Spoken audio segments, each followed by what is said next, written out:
Chapter 1. You are the dash. What do you think you're doing out here, Naruto? An out-of-breath and seemingly irate scar-faced, brown ponytail wearing Chunin Yumino Irika asked rhetorically to a young blonde boy with whisker marks on his cheeks. He already knew, of course, everyone his level and higher knew. Naruto had been caught leaving the Hokage Tower with the forbidden scroll of seals. The scroll with tons of Konohagakure's secret and most well-guarded techniques ever amassed. This was right up there with treason, even for a child like Naruto. Hence why Irika had hunted him down and found him deep inside of the forests outside of the village walls. Said boy simply held his hand behind his neck, rubbing it while grinning sheepishly. "I found you, Irika-sensei." Irika's eye twitched. "Idiot! I found you." His expression then softened. "Naruto, what on earth possessed you to take the scroll like that? Don't you know it's forbidden?" Naruto chuckled like a goof for a moment before standing up and looking proud of himself. "You caught me fast, Irika-sensei. I only had time to learn one jutsu from the scroll." That one tidbit of information made Irika's eyebrows rise under his headband in surprise. "But everything's okay now because I can graduate. That's how it works, isn't it? I get the scroll and learn a jutsu from it, and I can graduate even if I failed." There wasn't an inflection of lie in his voice at all that Irika could decipher. Not that Naruto could effectively lie to a ninja his level anyway. But he was completely sincere. He honestly believed what he was saying. "Naruto? Who told you this? I have to tell you now right off that it's not true. Someone lied to you," Irika asked, seeing Naruto's face drop from one of triumph to disbelief. "What?" he said in a panicked voice. But Mizuki-sensei was the one that gave me the test. He said it was a make-up for the graduation exam." Hearing the despair in his voice worked Irika's heart for the boy. He was deceived by someone that should have had his best interests at heart and was to be used as a scapegoat. And what could Naruto do? To trust your sensei to do what was right was no sin, no crime. If it were, then Mitarashi Anko would be locked away or dead by now for what her sensei had done while she was under him. Irika shut his eyes so that he could think. Naruto was lucky he was the first one to find him. Others would have probably destroyed him before he even knew what was going on. Speaking of which, Irika sent out a pulse of chakra so that he could see if anyone were around. It was one of Irika's best techniques, sending out the pulse of chakra to get something of a momentary sonar image of his surroundings. The secret behind how he was able to tell if anyone in his class was slacking off or goofing off even when he had his back turned to the chalkboard. Naruto looked up at Irika, his eyes on the verge of tears. "Irika-sensei, am I in trouble?" Naruto had no idea what to do in case he were. Fight Irika? Yeah, as if. He may have had a lot of bluster, but he wasn't a fool when it came to his own capabilities as a ninja. He knew Irika could pick him apart if necessary before he could even do the seals for his new super strong technique. And what good would beating up Irika do even if he could somehow pull it off? If he did that, he definitely wouldn't be a ninja afterwards, which meant no Hokage for him. There was no reason to even fight. Irika sighed before letting out another pulse of chakra. No one around yet. What was he going to do? He placed a hand on Naruto's hair. "To be frank, more than likely. But you were just doing what your sensei told you to do to become a ninja. If you come with me, I swear on my status as a Konoha Chunin that I'll do whatever I can to vouch for you and help you get out of this," he said with as much conviction as he could. He could see the subtle movements of Naruto's body. He was trying to decide whether he would run, fight, or just give up. If he ran and Irika couldn't catch him again, the next person that found him would leave Naruto a bloody smear on the forest floor. And the sad thing about it would be that he really didn't think that too many people would care if that did indeed happen. Poor kid, Hokage-sama was right about him. Naruto looked at Irika intently. Mizuki had already lied to him today apparently. Who's to say that Irika-sensei wouldn't either? But he did give him his word. Not just his word as a Chunin of the village. And if there was one thing Naruto took seriously, it was people giving their word. "Do you promise?" Irika gave him a reassuring smile. "I just gave you my word, stupid." He sent out another pulse absent-mindedly. He needed to get Naruto back to clear his name quick. As long as he kept doing this, he was burning right through his chakra rapidly. "Now let's get going, Naruto Desh." His pulse actually got something this time, and it was coming at them fast. "Naruto, look out!" Irika tackled Naruto to the ground just as a massive shuriken passed right where he had been standing a second earlier. "Nice work, Naruto. Mizuki stated as he appeared standing on a tree branch looking down at him and Irika, who had gotten back to his feet, standing defensively in front of Naruto. Now give me the scroll. Irika's fingers flexed right by his kunai and shuriken pouch on his thigh. He already knows you deceived him, Mizuki. You should have been a bit faster? Or maybe you couldn't find your own decoy. Maybe you should be the one going back to the academy. Irika took a moment to pat himself on the back for riling Mizuki up. Mizuki sneered at Irika before turning a kinder look to the young boy behind the scar-faced Chunin. Naruto, did you ever wonder why everyone hates you? Everyone in the village knows about it but you. Naruto glowered at Mizuki. I don't care what you have to say, you bastard. You tricked me. Now who knows what's going to happen to me. If you think you're getting this scroll from me, you're going to have to walk over my cold, dead body to get it. Mizuki frowned. He really wanted to take the demon brat down a peg. But he was going to die whether he told him the truth or not, so it didn't really matter in the end. He shook his head before taking another large shuriken from his back. Well, that was the general idea when I had you take it for me, Naruto. No one would miss you once you were gone, trust me. Irika looked back and saw that Mizuki's words cut deep inside of Naruto from the change of expression on his face. Even he knew it was true. Mizuki. Irika growled lowly. Surrender now. I don't want to have to hurt you. It doesn't have to be this way. Mizuki let out a loud bark of laughter. Why would I possibly surrender? All I've got standing in my way is a lackluster schoolteacher and the talentless dropout dead last of his class. If I lose to a glorified babysitter like you, Irika, I deserve to be punished. Naruto, Irika said firmly, keeping his eyes on his fellow teacher. I'm going to need you to stay out of the way. Can you do that for me? Get far out of the way so that you don't get caught up in this fight. He would have told him to go and get them some help, but if he went to anyone else other than himself, Naruto would probably have been immediately detained or even killed. It would have been a boy who cried wolf scenario. Naruto nodded hesitantly and picked up the scroll. However, the second he made his move to leave, Mizuki launched 3 shuriken at him. The only thing that saved him was some spot on marksmanship from the instructor seemingly on his side in this situation. Irika. You're going to fight for that little monster, Irika? Mizuki shook his head as he saw Naruto vanish into the woods. I thought you were smarter than that. You know you can't beat me. All this grading papers for the last several years made you lose what little talent you have.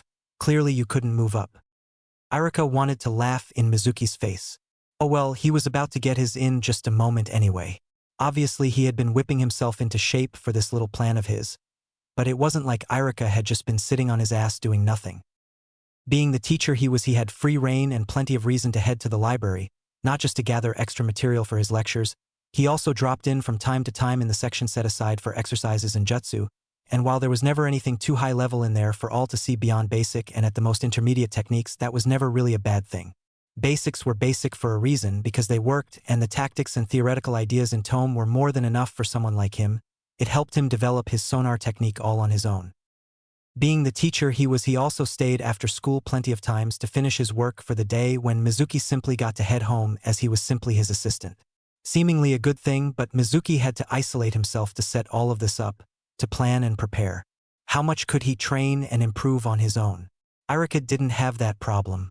All teachers were at the very least Chunin by prerequisite, and they all trained together regularly after school to ensure their skills stayed sharp in case they were needed. He never remembered Mizuki ever getting that memo, as it was an ask-receive basis for that privilege.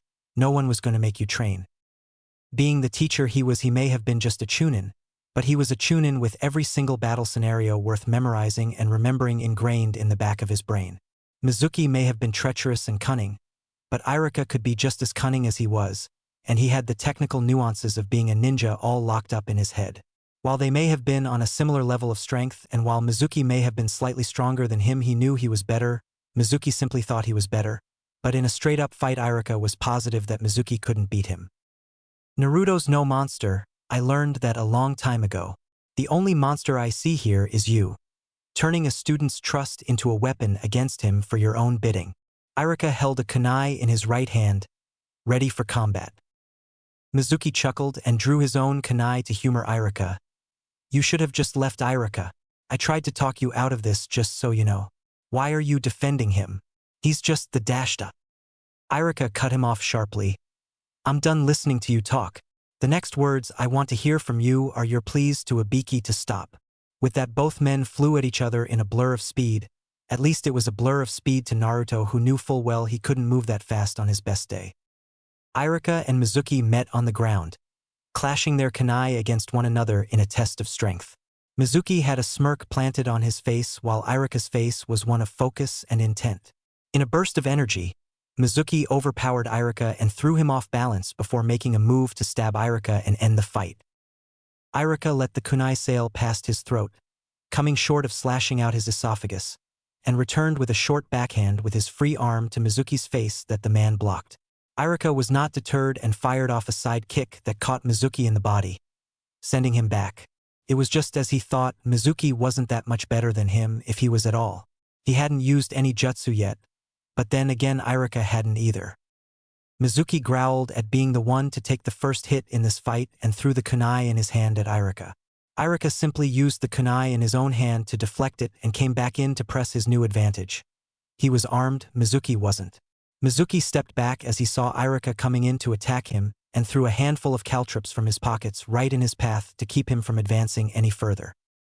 Irika was forced to stop in his tracks or have his feet impaled by the spikes, but he was forced to take his eyes off of Mizuki, who immediately responded to Irika's situation. He drew the large shuriken from his back and threw it. Irika had ample time to prepare a kourimi to switch himself out for protection, but the shuriken sailed right past him. What did he throw at? He missed me by a mile. The sound of the shuriken sailing off into the distance and cutting through things rang out, even something that sounded like a person. Naruto. Mizuki chuckled.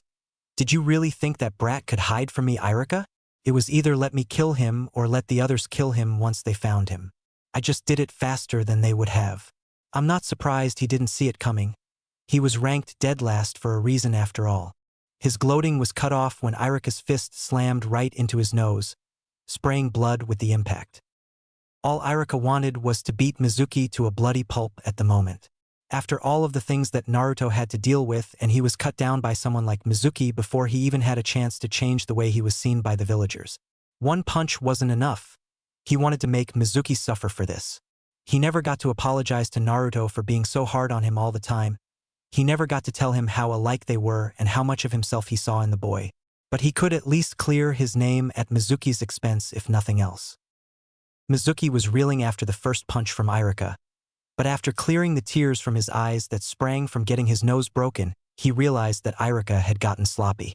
His punches stopped being crisp and started looping far more than before, and he almost completely forgot about the kunai he had in his hand. Well, Mizuki remembered that it was still there. Mizuki shot out a short punch as a counter to one of Irika's emotional haymakers and hit the man right in the throat, delighting in watching his eyes bulge out. It was a pity though, a little harder, and he could have watched him strangle to death and been done with it. Irika dropped his kunai to clutch at his throat, trying to catch some air after nearly having his larynx smashed by Mizuki, allowing the silver-haired man to pick up the discarded weapon and drive it into Irika's shoulder to the hilt before he could aptly defend himself. He was only able to avert it from going into his heart. Mizuki scoffed. "You're being irksome, Irika. Just die already," he said, standing over the fallen instructor. "All of this simply to protect that useless monster. I bet you feel proud." He held his heel right on Irika's throat, slowly descending it to crush it under his sandal. Irika choked out a cheeky response. "He's twice the shinobi you are for sure, but then again, what's 2 times nothing?" Seeing Mizuki's face twist into that scowl almost made the fact that he was about to die slightly better. "I'm good enough to kill you apparently," Mizuki said right before he planned on stomping right on Irika's neck. Planned because it never came to be. An orange blur came out of nowhere and plowed right into him, sending him flying back. Watching the battle between Mizuki and Irika made Naruto feel completely out of his league. They weren't even using any jutsu. There was no way he was going to step into the midst of that. He'd get killed by accident. Every move was fluent and flowed. Either one of them would thrash him before he could finish hand seals for any of the jutsu he knew, except for the new one, of course. He'd smash anybody with his new jutsu. But then Naruto was stunned. Mizuki really was trying to kill him. Once he got out of sight so that Irika and Mizuki could fight, he started skulking around the battlefield, making use of his new jutsu to cut off any escape routes Mizuki might try to take once Irika started kicking his ass. And then he felt his own death and heard Irika shout his name, getting him to look from his cover out at the battle between Mizuki and Irika, talking about how he had just died and how Mizuki had been planning to kill him all along. Seeing Irika explode in rage after thinking that he died brought some happiness to Naruto. At least there was someone out there that would feel something if he just up and kicked the bucket one day. It was better than he thought it was at least. But when he saw Mizuki take the advantage over Irika and move to finish him off, he couldn't take it anymore and sprang to action. Luckily, Mizuki figured he had killed him with that shuriken and never saw him coming when he slammed right into him, taking delight in the fact that he sent him flying with a glorified body check. He stood in front of Irika and glared out at Mizuki. "If you try to lay one more hand on Irika-sensei, I'll kill you," he threatened. Mizuki stood up and dusted himself off before laughing at Naruto. "What exactly can you do? I just beat the only threat here? I'll kill you right out in one shot." "Come and try it then. I'll send it right back 1,000-fold." Naruto roared at him, clenching his fists tightly. Mizuki must have taken that as a personal challenge because he came storming right in to take Naruto out. Naruto made a cross sign with his index and middle fingers on both hands as a large cloud of smoke engulfed the field. Kage Bunshin no Jutsu, Shadow Clone Jutsu. When the smoke cleared, the entire area was filled to the brim with copies of Naruto. Every nook and cranny of the area was filled with them, even all over the branches of the trees. "What's the matter, Mizuki team?" one of the Narutos shouted. "Yeah, I thought you were going to kill us all with one shot," another quipped. "Well, since you're not coming to us, we're coming to you." And with that, the countless number of clones descended upon Mizuki and began beating the daylights out of him. The numbers were simply too much for someone like him to handle alone. Irika was astonished.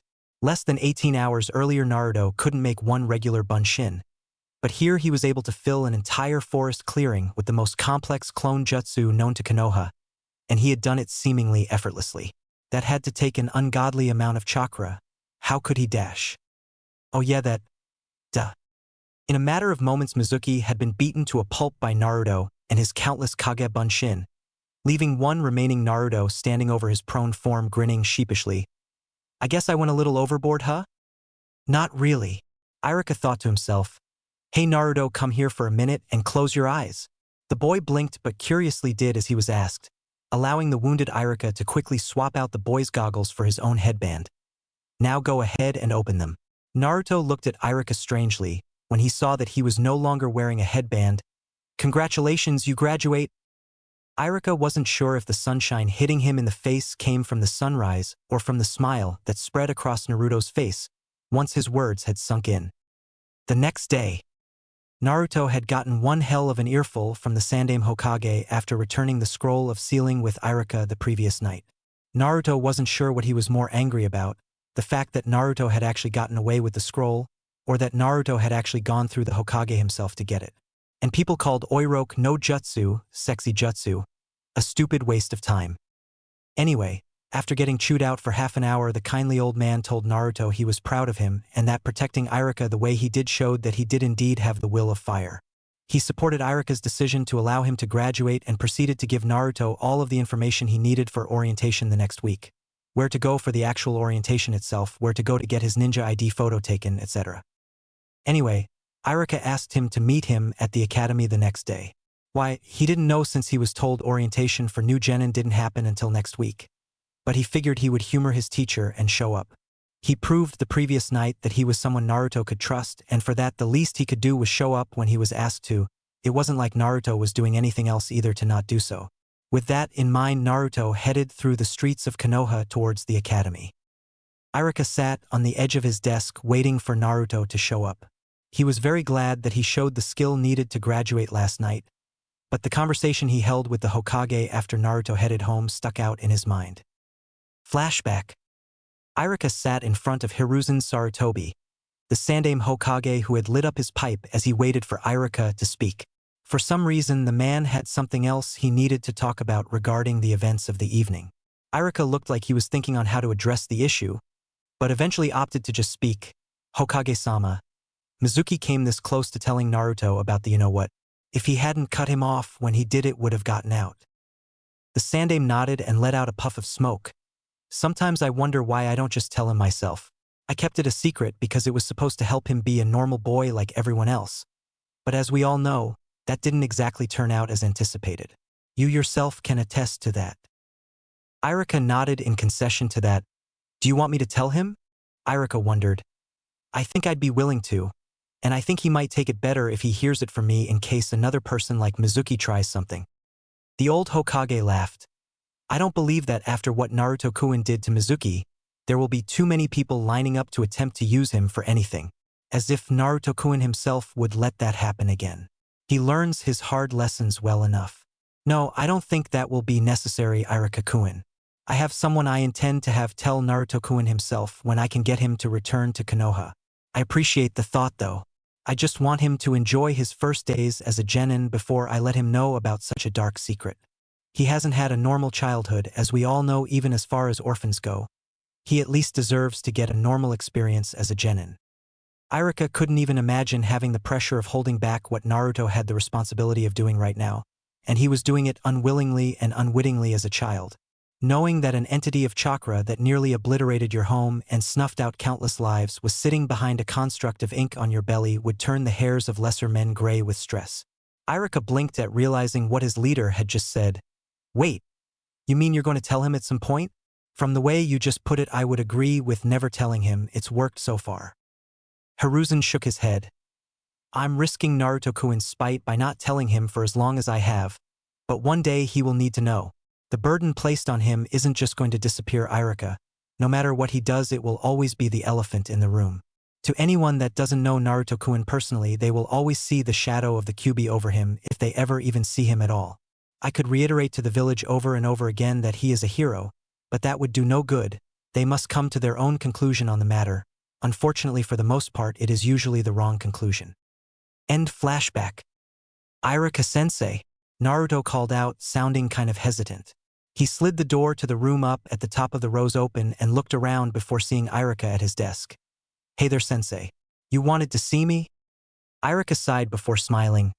Yes, I did, Naruto. I wanted to say that I'm very proud of you for proving that you were good enough to graduate, and also for saving my life. Naruto grinned widely as he started walking down the stairs towards Irika and rubbed the back of his neck in what had to be his signature posture. No problem, sensei. I mean, you saved me first, didn't you? I just returned the favor, heh. Irika smiled warmly at the boy. Well, how about I teach you something in return for helping me out yesterday? Hearing the word learning from Irika sent a shiver down Naruto's spine. Learning was usually associated with lectures. Lectures were boring. Naruto hated boring. Naruto slowly backing away towards the door. That's okay, sensei, I didn't do anything big. And besides, I don't need it. I graduated, right, Databeo? Irika gave Naruto a deadpan look. Naruto, I was going to teach you a jutsu.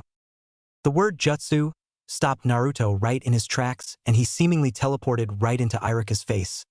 A jutsu? You're going to teach me a jutsu? What is it? Is it a giant fireball? A tidal wave? What is it, Irika-sensei? Irika calmed Naruto down. I'll teach you this jutsu, but I want you to listen to me, okay? Naruto stood still and had a face of intent listening.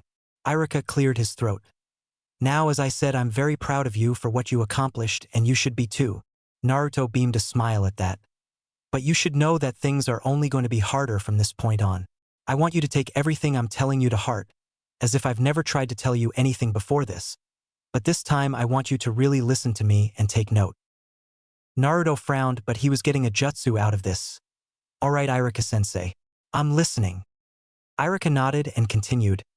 You're going to be a ninja of Konoha, and that means that you're a soldier of this village, just like me. And just like me, you need to be ready to defend the people of this village with your life and do missions important to our prosperity. Naruto wanted to yawn. He knew this already. You have a responsibility to be the best that you can be. Whenever someone, especially another ninja, tells you something important, you need to listen. You also need to work at your weaknesses. Now tell me, what are you good at? Naruto immediately started. I've got the Oiroke no Jut dash. Be serious, Naruto. Irika said seriously. Naruto squinted at Irika. Why did no one take that move seriously? It's an effective technique. Alright, I have Henge, Kawarimi. I can't do the Bunshin, but I have Kage Bunshin now, heh. He tapped his chin and thought. Um, my taijutsu is awesome. He felt Irika's glare on him. Okay. My taijutsu could be better. And my jinjutsu. He trailed off. Irika sighed and patted Naruto's head. That's okay, Naruto, you're just starting out. But that's what I mean. You have to get yourself together. You need to get all of the academy katas down and finish learning the taijutsu. I know you still have all of the take-home things I gave you for when you all were learning them, and I want you to practice. But Irika-sensei, I'm a good fighter, Naruto whined. Irika shook his head. Those are the most basic forms there are, Naruto, made so that everyone can learn them, and they're good for branching out further for original styles later. It's a fantastic stepping stone.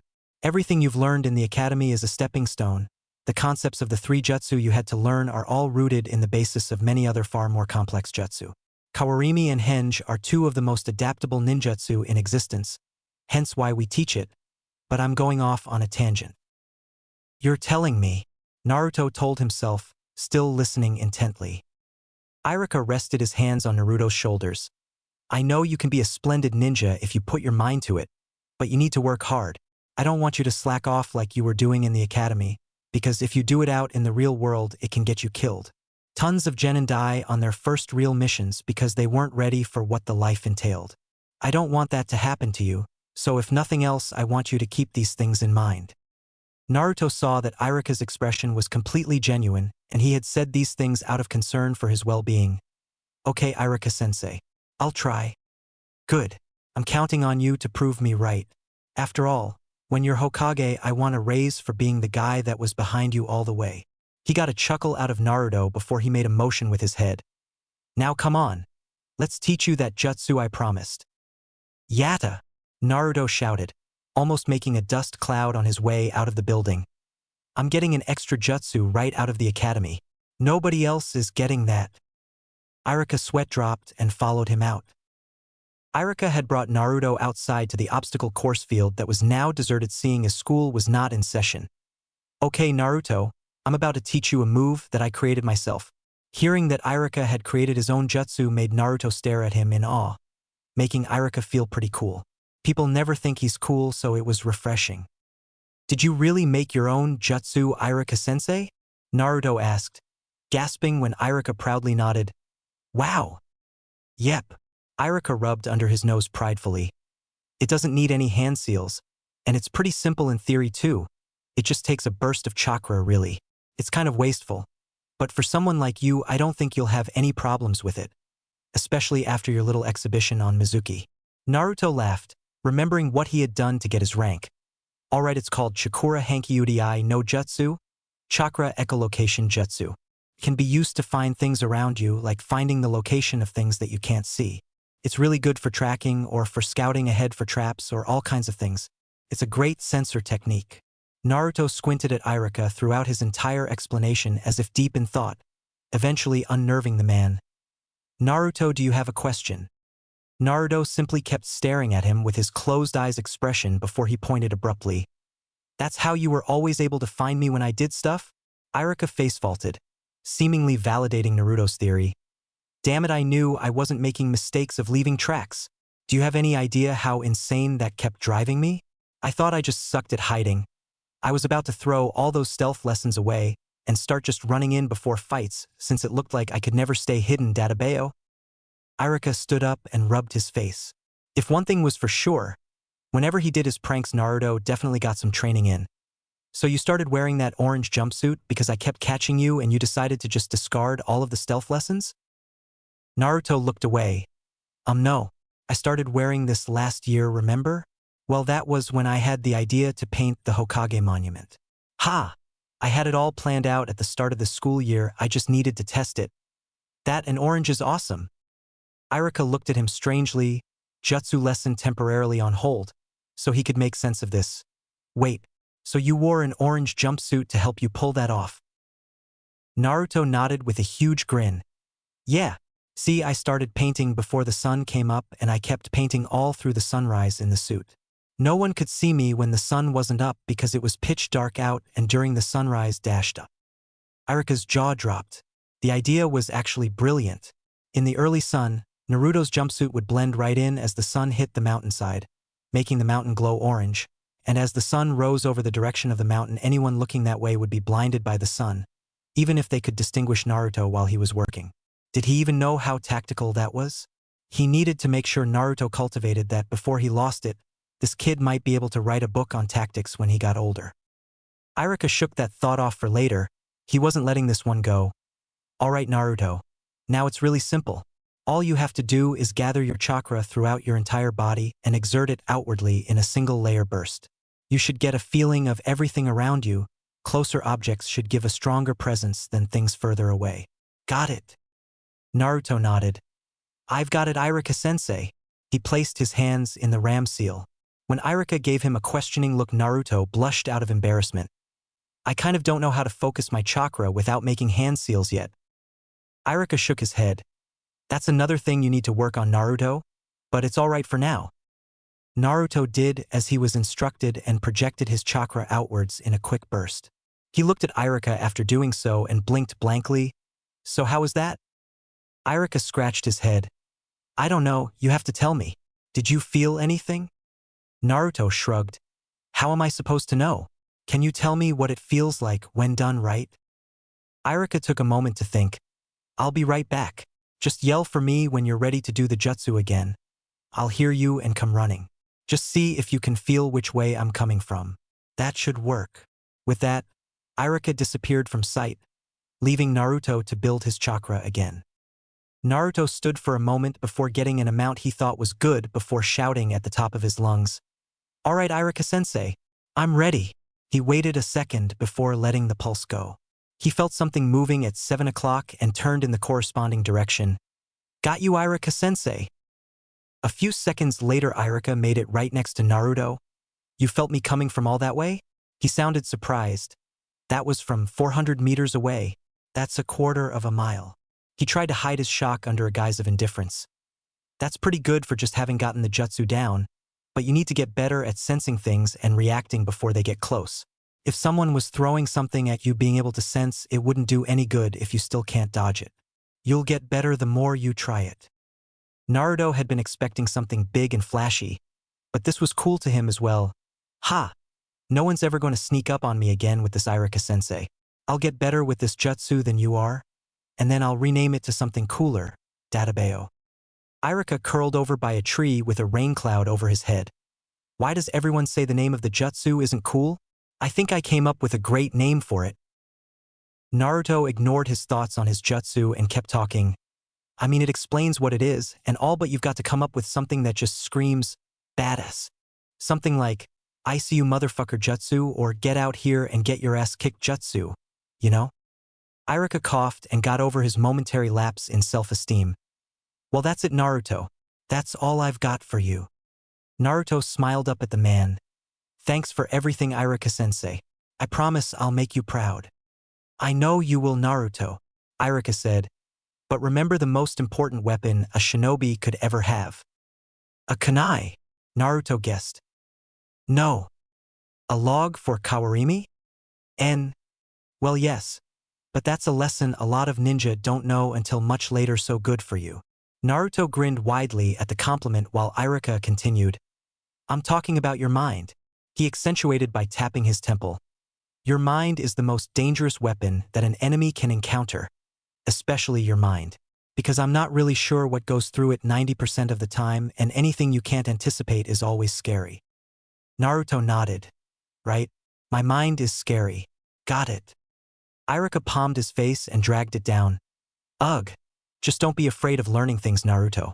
Trust me, the smarter you are, the tougher you are to beat.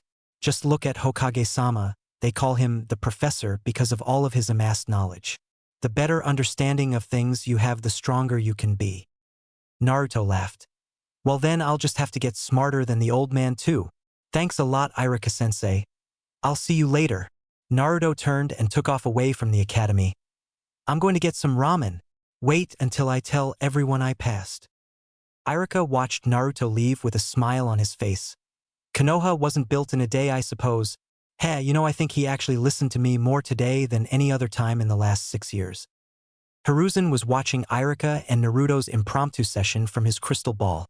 Good work, Iruka. It seems that you're one of the most willing shinobi out there when it comes to passing the torch to the next generation. The old man let out a fond laugh. If only we had more shinobi like you in our ranks. Chapter 2.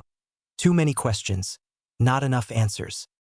It had only been one day since Naruto had learned Chakura Hankyuudai no Jutsu, Chakra Echolocation Jutsu, and he had barely stopped using it for the entire day before.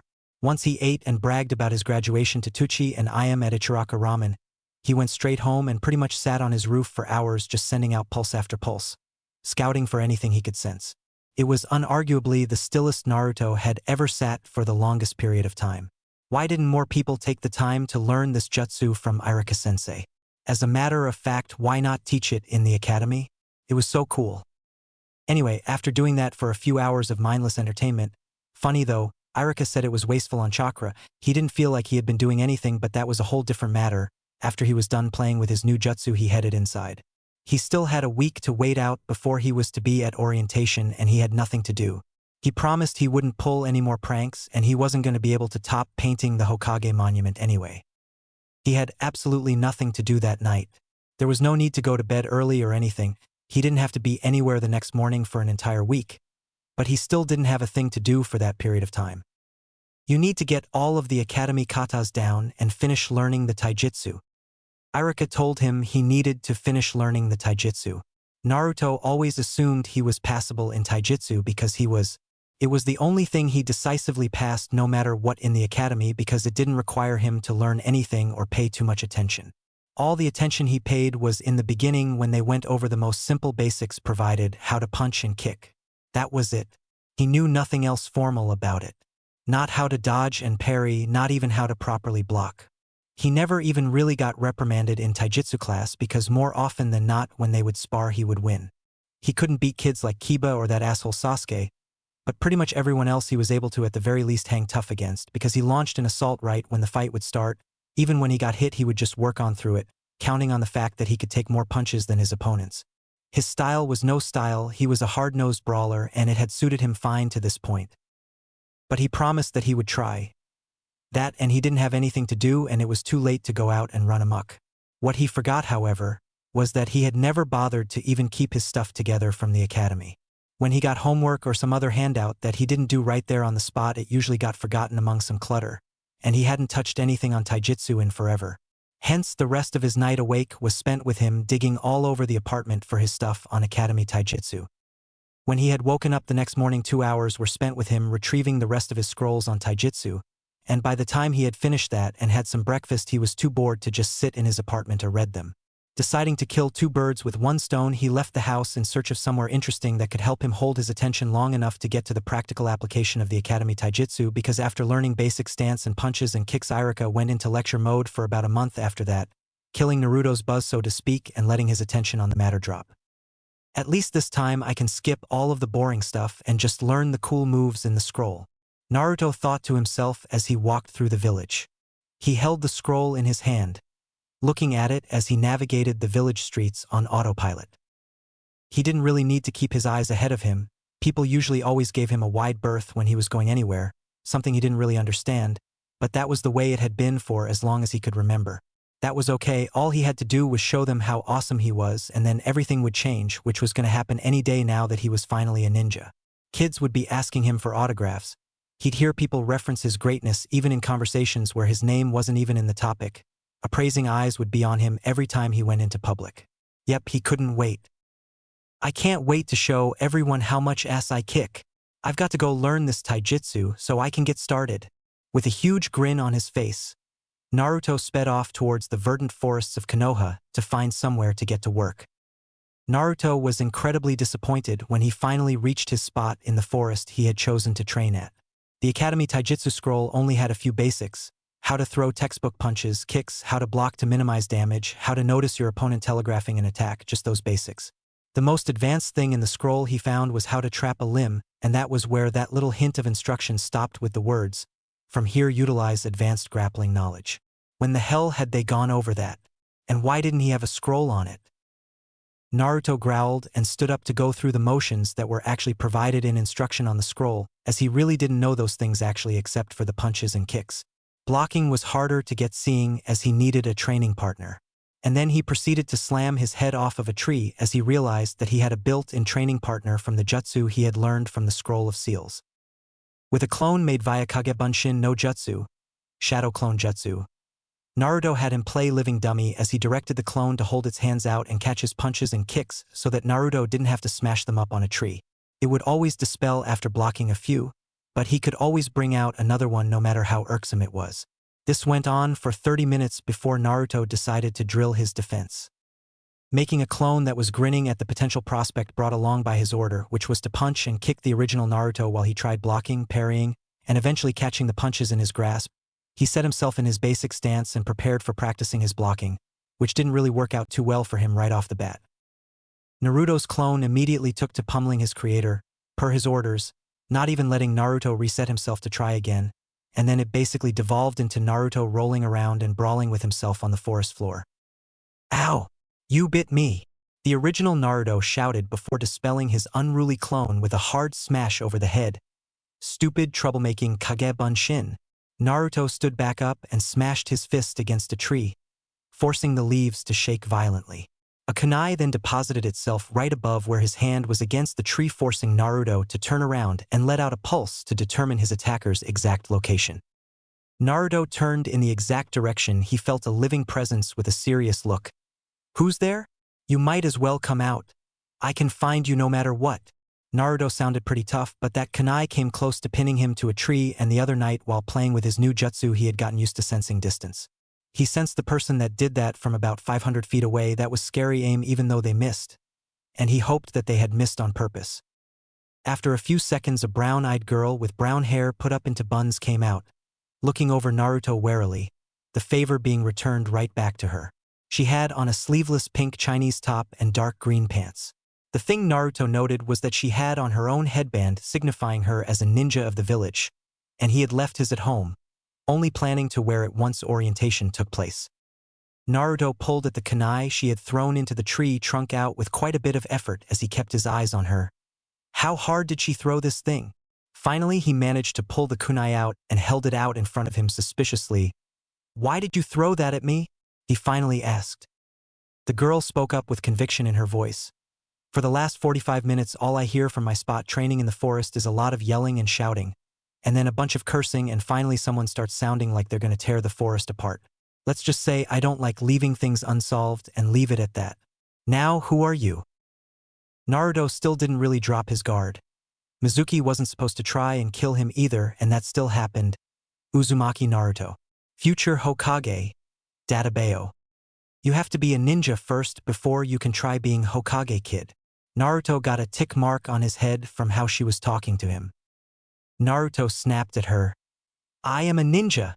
I'm no different than you." The girl didn't verbally respond, she simply audibly tapped the metal of her headband. "You need one of these to distinguish yourself as a ninja of this village. So where's yours?"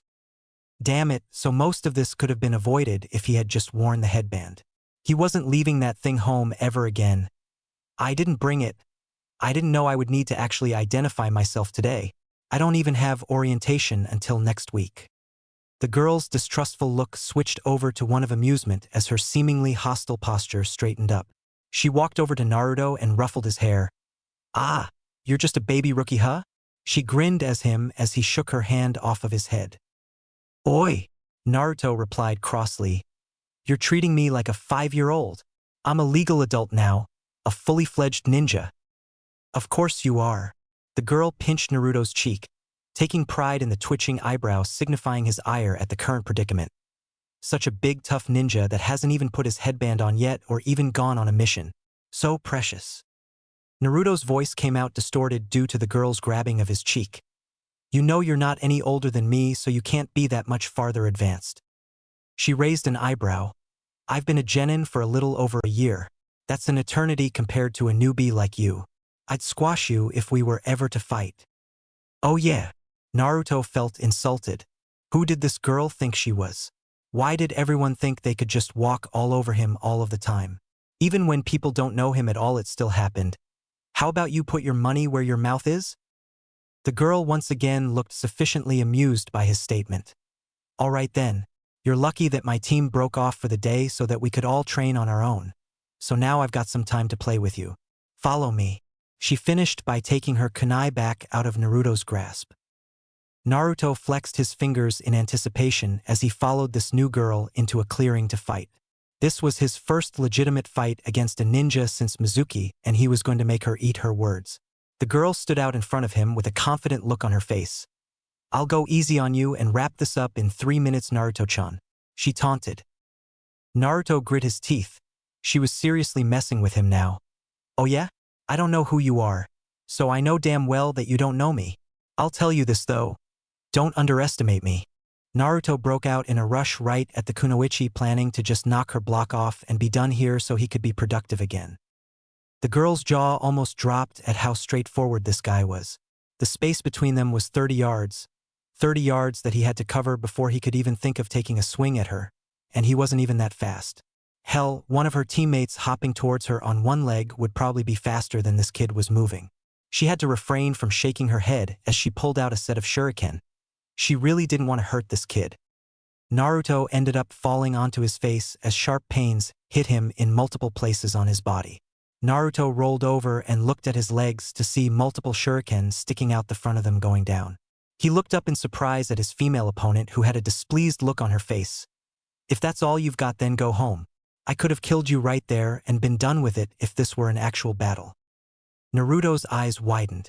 She was right. He barely even saw anything coming at him, and she hit him flush. Ignoring this, Naruto pulled the shuriken out of his legs and stood back up. She hadn't hit him anywhere vital or even anywhere important. So she was using weapons, was she? Naruto reached into his own supply pouch and let off a barrage of shuriken at the girl, who simply smirked and threw more of her own, hitting each of Naruto's and knocking them out of the air. She was looking too smug for him to just quit and leave. Not without hitting her once. Not without just giving her one good one to prove he wasn't pathetic. Naruto lifted his hands and made a cross seal with his fingers. Kage Bunshin no Jutsu, Shadow Clone Jutsu. The young girl's eyes widened as she saw one Naruto multiply into 12. She was so surprised she almost missed his shout of "Go!" that spurned all of them into action. The sight of so many Narutos charging in at her and the realization that they weren't regular Bunshin and were real almost made her run away. But she got herself under control and focused. It didn't matter if there were 12 of him. 12 times 0 was still 0. Naruto planned on giving her the old Mizuki special, but he figured she was a genin and Mizuki was an elite, sending that many would be complete overkill, so 12 was enough. He thought that right until a bow staff appeared in her hands in a puff of smoke and she began decimating his clones. Seeing a girl his age masterfully handle a 6-foot-long staff so effectively, his clones weren't even getting close enough to mount an offense, was disheartening. What did he have? What? Was he going to just flood the field with clones like against Mizuki and beat her to a bloody pulp because she had skill that he didn't have? He didn't even think that Team Sasuke could beat this girl. Who are you? Naruto asked once she finished mowing his Kage Bunshin down. The girl set the head of her staff on the ground in her hand and wiped her brow. It took you long enough to ask, how rude. My name is Tenten. So are we done? Naruto frowned. What did he have other than the Kage Bunshin? That was his trump card, his best technique, the strongest thing he had. He could have kept making them for as long as he wanted, but she would have just kept killing them off, and he didn't like his own chances of getting close to her the way his replicas had been put out of commission. No, a win was a win, and he would be damned if he was just going to lay down and let this girl beat him without at least trying to triumph. Naruto channeled his chakra and formed his hand seal again. Taijutsu Kage Bunshin no Jutsu, multiple shadow clone jutsu. Okay, seeing a rookie that hadn't even had a day on the job make solid clones was an eye-opener for Tenten. But this was ridiculous. She was surrounded on all sides by Naruto's clones that were giving her a wide berth to avoid the staff. But it was only a matter of time before he sent them in. She knew this, it was only logical.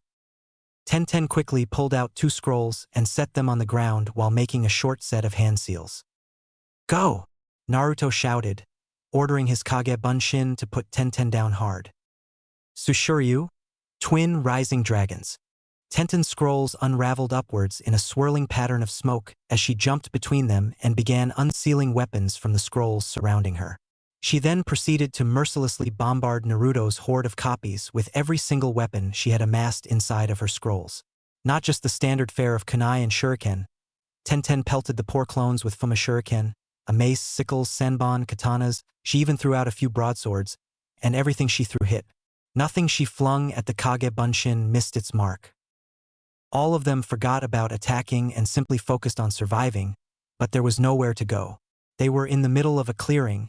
The closest cover was 60 yards away and Tenten wasn't taking prisoners. In a matter of moments, Tenten had cleared the field of every single image of Naruto she had been aiming at. She landed back on the ground and her scrolls went slack as the field was covered in the leftover smoke from all of the clones.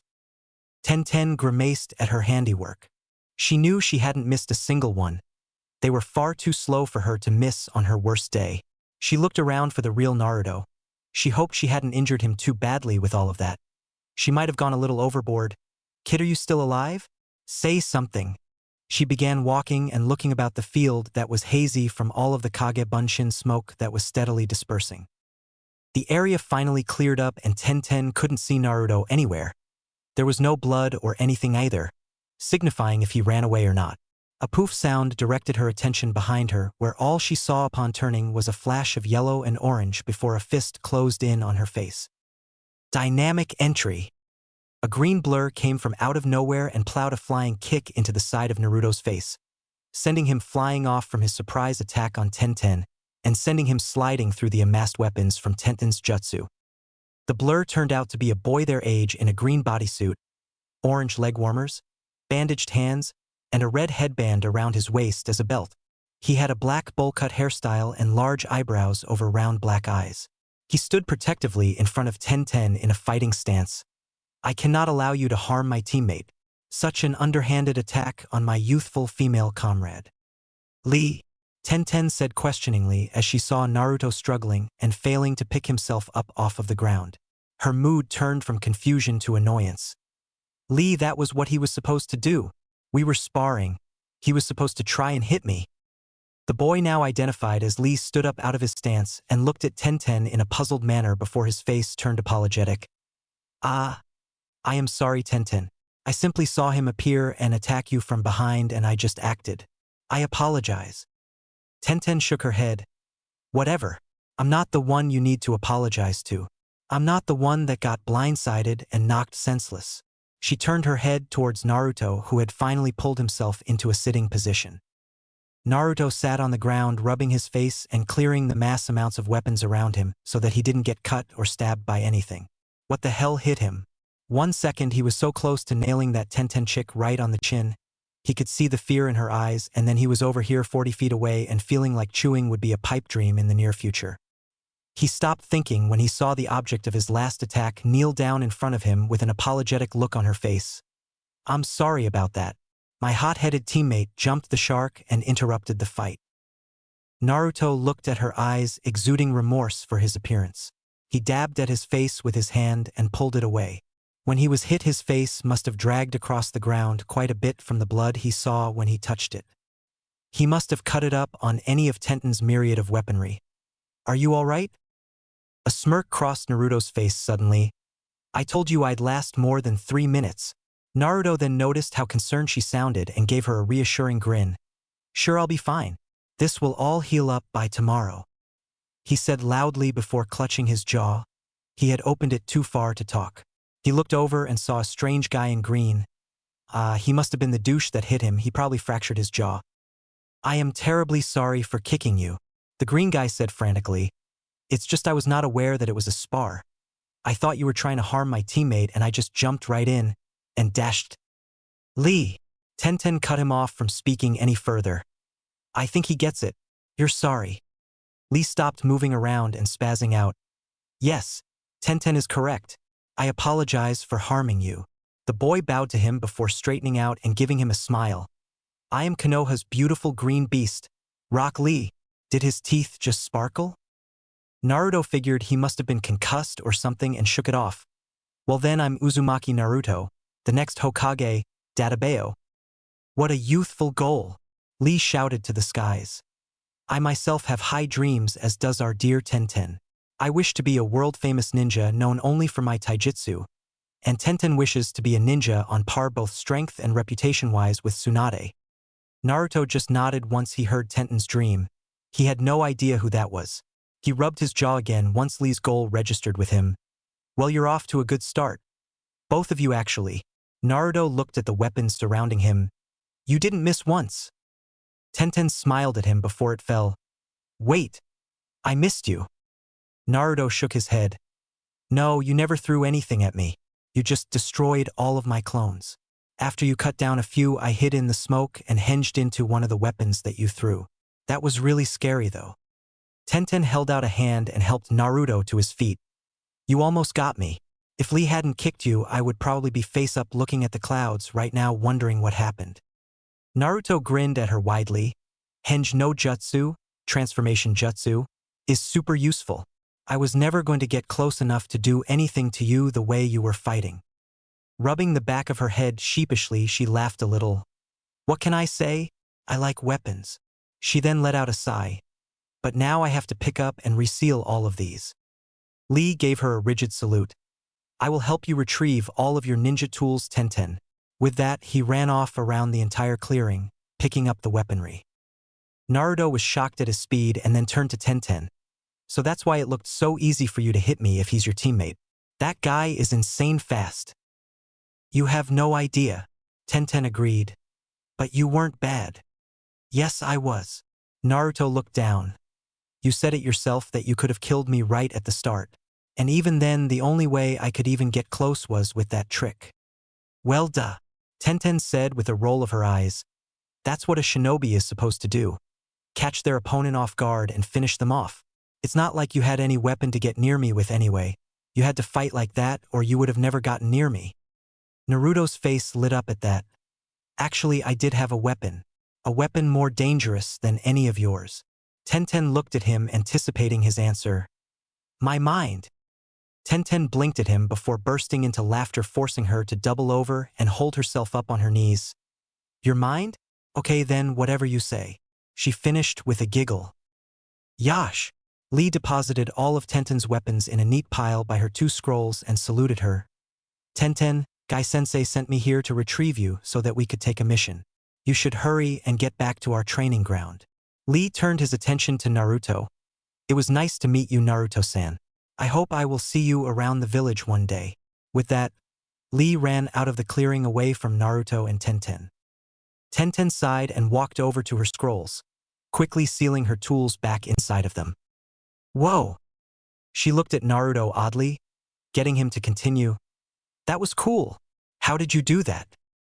Tenten almost face-faulted. That was just me sealing my weapons back up. I learned how to do that in the academy. Didn't you? Naruto looked away sheepishly and mumbled. What was that? She asked him. I said I was the dead last. He shouted before going silent, expecting her to start making fun of him, laugh at him, or just start treating him like everyone else did, ignoring him. Tenten gave him a warm smile. But you graduated, didn't you? Graduating last is better than not graduating at all, right? She pocketed her scrolls and patted him on the shoulder. You know, Lee was the dead last of our class last year too. Naruto looked up at her with bulging eyes. Yep, he can't do any ninjutsu and barely passed, and now look at him. I would rather have him on my side than any of those others from our year. So don't worry about it. Naruto couldn't believe it. That guy had been the dope too? How did he get so good? He was so fast I don't think anyone in my class could even touch him. Tenten put up one finger. He trained very hard. She then turned to leave the field. See you around, Naruto. If you ever want a rematch, you can usually find me here on days where my team doesn't meet. Naruto watched her leave and waved at her, getting a wave back. He looked at the field he had just used to more or less get his ass kicked. So that's how strong a genin is after 1 year of being a ninja? His face formed a small grin. Well, it looks like I'm just going to have to get better than that, won't I? After getting bored with the monotony of just going through taijutsu katas for hours, Naruto headed back into town. The cuts he had suffered from his little scuffle were steadily healing, but he still had to head home to grab some bandages, making him look like he had lost a fight. He basically had, but he still didn't like looking like he did in public. He simply kept to himself and wandered about, thinking on what he had done today. Tenten kicked my ass, all those Kagebunshin were useless when it came to getting close to her. She was really good with those weapons. I almost got her though, after I did that trick with Henge. So that's what Irika-sensei meant by my brain is my most dangerous weapon. Naruto's wandering had taken him from the business and residential districts of Konoha. He normally found himself frequenting and brought him over to the side of the village that was more focused on military matters. He hadn't been here much because there was never really any need to do anything except go and hang out with the Sandaime Hokage for a bit. That actually didn't sound like a half-bad idea come to think of it. With a new course of action set in his mind, Naruto headed towards the Hokage Tower where once he arrived, the guards gave him a cautious look. He got that look more often than not, but in this case he figured they had some reason to look at him like that. He had just broken in 2 days ago and stolen a scroll full of village secrets. As he headed towards the office, he greeted the pretty secretary that let him go inside where he found the old Kage sitting at his desk with a lit pipe in hand. You shouldn't smoke that stuff, Sarutobi Gigi. You're already old enough. Don't let the smoke kill you faster. The old man chuckled at Naruto and put his pipe out for the boy's benefit. Naruto-kun, what can I do for you today? He then got a good look at his face. What on earth happened to you? Naruto grinned awkwardly. I kinda got into a fight with an older genin a little while ago. The old man frowned disapprovingly. You shouldn't be picking fights with your comrades, Naruto-kun. You should know better than that. I'm disappointed. Naruto looked down ashamedly. He didn't even bother telling him that Tenten more or less started it, as he didn't think that would go over so well as an excuse even if he had. I'm sorry, Gigi. I learned a lesson though. She kind of handed me my ass for most of it. Hiruzen's mood improved and he let out another aged chuckle. Well, you were just a fresh genin, Naruto.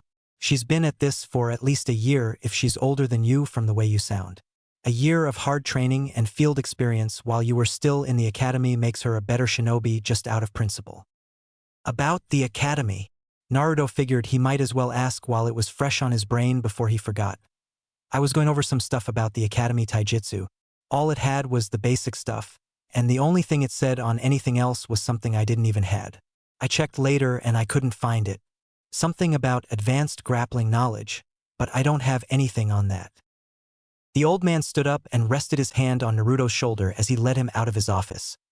I'll show you this now since you're a shinobi now, Naruto-kun. Come with me. The Sandaime Hokage led Naruto out to the roof of the tower where he proceeded to use Shunshin no Jutsu, body flicker jutsu, to take them to a building at the top of the Hokage monument. Naruto looked at Sarutobi, who started walking ahead of Naruto towards the building. Can you teach me how to do that, Gigi? Naruto asked excitedly. Maybe you can teach it to yourself, Naruto-kun. The Hokage motioned for Naruto to catch up with him. After the boy caught up, he proceeded to open a massive set of double doors. Behind the set of doors lay a massive room with row after row of books and scrolls. Where are we, Sarutobi Gigi? Naruto wondered. He had never been anywhere near this place before. When he went to the top of the Hokage monument, all he ever did was go to look off over the edge at the village. Hiruzen smiled.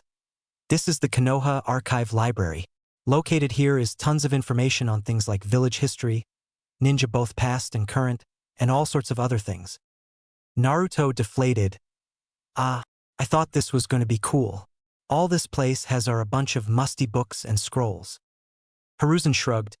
Oh, I was going to say that I thought a few ninja techniques were here as well, but if you aren't interested, he baited Naruto, and he didn't let him down.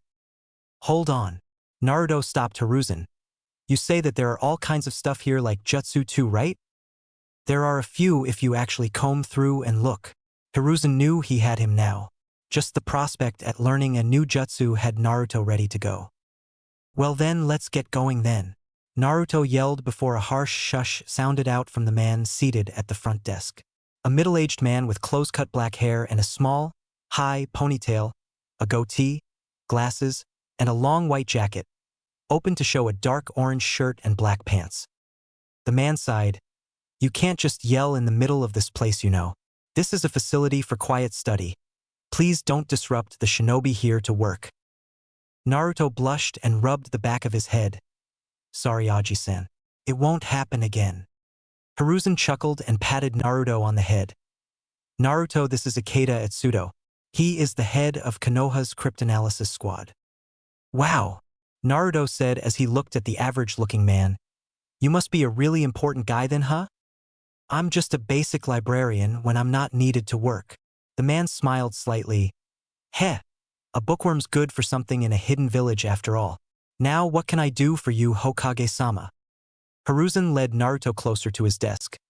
Well, Uzumaki Naruto-kun here just graduated, and he would like to go through your library to see if he could find something on advanced grappling techniques to bolster his academy taijutsu. And some cool jutsu. Naruto cut in loudly before covering his mouth suddenly. Sorry, I forgot. Etsudo waved it off. It's alright, but I'm kind of iffy on exactly where the volumes on taijutsu are. He looked at Naruto appraisingly. He is a shinobi, isn't he? Yes, he is a recent graduate. Hiruzen assured him.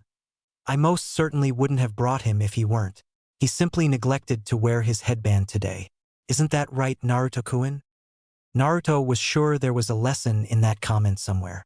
It was the second time today that he almost got himself into trouble for not wearing that thing. He just wanted to keep it looking good for orientation. If he had worn it, he would have gotten it all scuffed in his little scrap with Ten, or it would have gotten all sweaty, or he could have lost it. He was trying to be responsible. Yes, GG, Naruto said as if he had just been lightly scolded. Etsudo nodded. All right then. Next time make sure you wear it. Only shinobi of Konoha or those with express permission from the Hokage can come in here and examine our archives. Now let me get someone to help you. Shiho, he shouted out into the mostly still library, getting Naruto and Hiruzen to sweat drop at the hypocrisy. A surprised yelp came before some swift rummaging noises. Seconds later, a girl with blonde hair darker than Naruto's tied back in a ponytail with a red hairband and glasses that looked like swirls were in them where her eyes should have gone on her face came out and stood in front of Etsudo's desk. Her hair had occasional strands sticking up, making her look slightly disheveled. She had on a long dark red dress and a long white coat like Etsudo, only she held her coat together with a black headband worn like a backwards sash around her waist. Yes, sensei? What can I do for you? Shiho said once she had gotten to the front. Etsudo smiled at the girl and turned to Naruto. This is my genin apprentice Shiho. If you'd like, I'm certain she'd help you find anything it is that you are looking for here. Shiho, go ahead and say hello to the Hokage and meet Uzumaki Naruto. The girl turned around and saw Naruto, who gave her a tentative wave. The girl returned it with a smile. Hello, Hokage-sama, and hello, Uzumaki-kun. I'd be happy to help out. All I was doing before this was just putting back some of the books those other lazy ninja didn't bother with. Speaking of which, did you finish that? Etsudo said with a look that had a dangerous gleam in his eye. Shiho recoiled slightly. I was almost done, but then you called me to meet Uzumaki-kun. Sorry, sensei. The man laughed. It's all right, Shiho, as long as it gets done before you head home for the day. Now if you would, please help Naruto here get situated. Hiruzen sighed. Well, I have to get back to the office and complete my work. Please take good care of Naruto-kun here if you could, Shiho-chan. With that, the old man bade everyone farewell and returned to the Hokage Tower. Etsuto waved for the two youngsters to leave him to his busy work. Now both of you go on and show Naruto what the library has for a young ninja like him. You can finish your work later, Shiho. Shiho nodded and motioned for Naruto to follow her into the archives. Come with me, please. After they started walking for a bit, Shiho started talking. So this is your first time here? Naruto laughed and placed his hands behind his head. Yeah, I just graduated the other day and Gigi brought me here, so I could figure out something that I couldn't find on taijutsu from the academy stuff. Well, the academy taijutsu is more of something that was used as a building block to help keep students in shape and give them a base in learning more advanced styles later. Shiho replied succinctly as they kept walking. Yeah, Naruto said, squinting. Irika-sensei said that too. Shiho nodded and smiled. Well, you graduated. That's good for you. I graduated last year, but I wasn't able to actually become a ninja due to, well, related circumstances. I shouldn't say.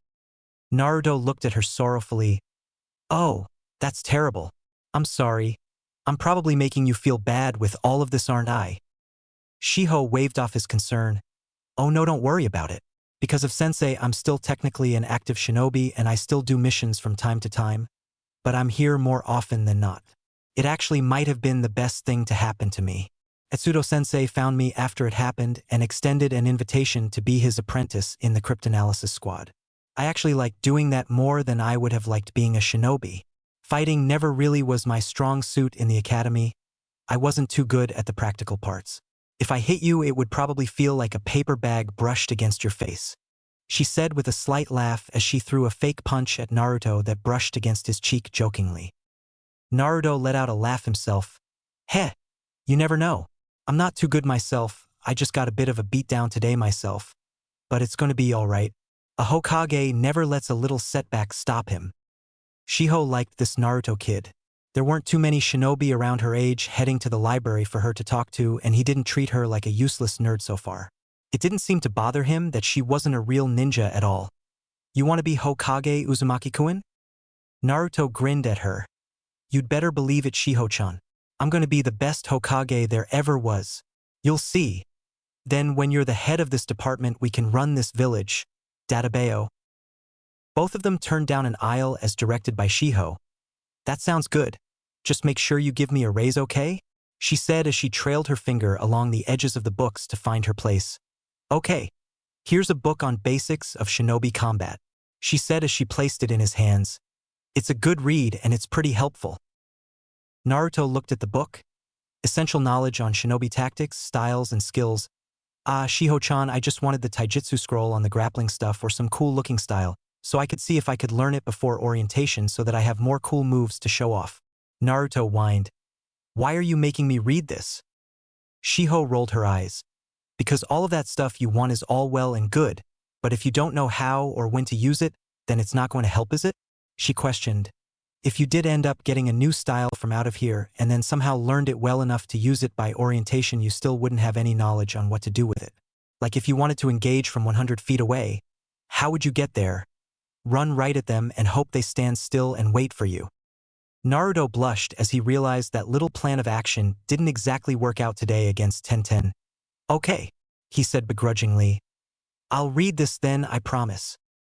He gave a defeated sigh as Shiho gave him a victorious smile and a V sign before taking him to a table to sit and read at. Shiho seated him and patted him on the back. Okay, Uzumaki-kun, get started reading this and I'll see if I can find the stuff on Taijutsu that you want. She looked back towards the archives and slumped her shoulders. I really wish there was someone else working today other than me and Sensei though. Help would be nice. You need help. Naruto vacantly made the seal for his strongest jutsu after cracking the book open with a bored look. I can do that. Taijutsu Bunshin no Jutsu? Multiple shadow clone jutsu.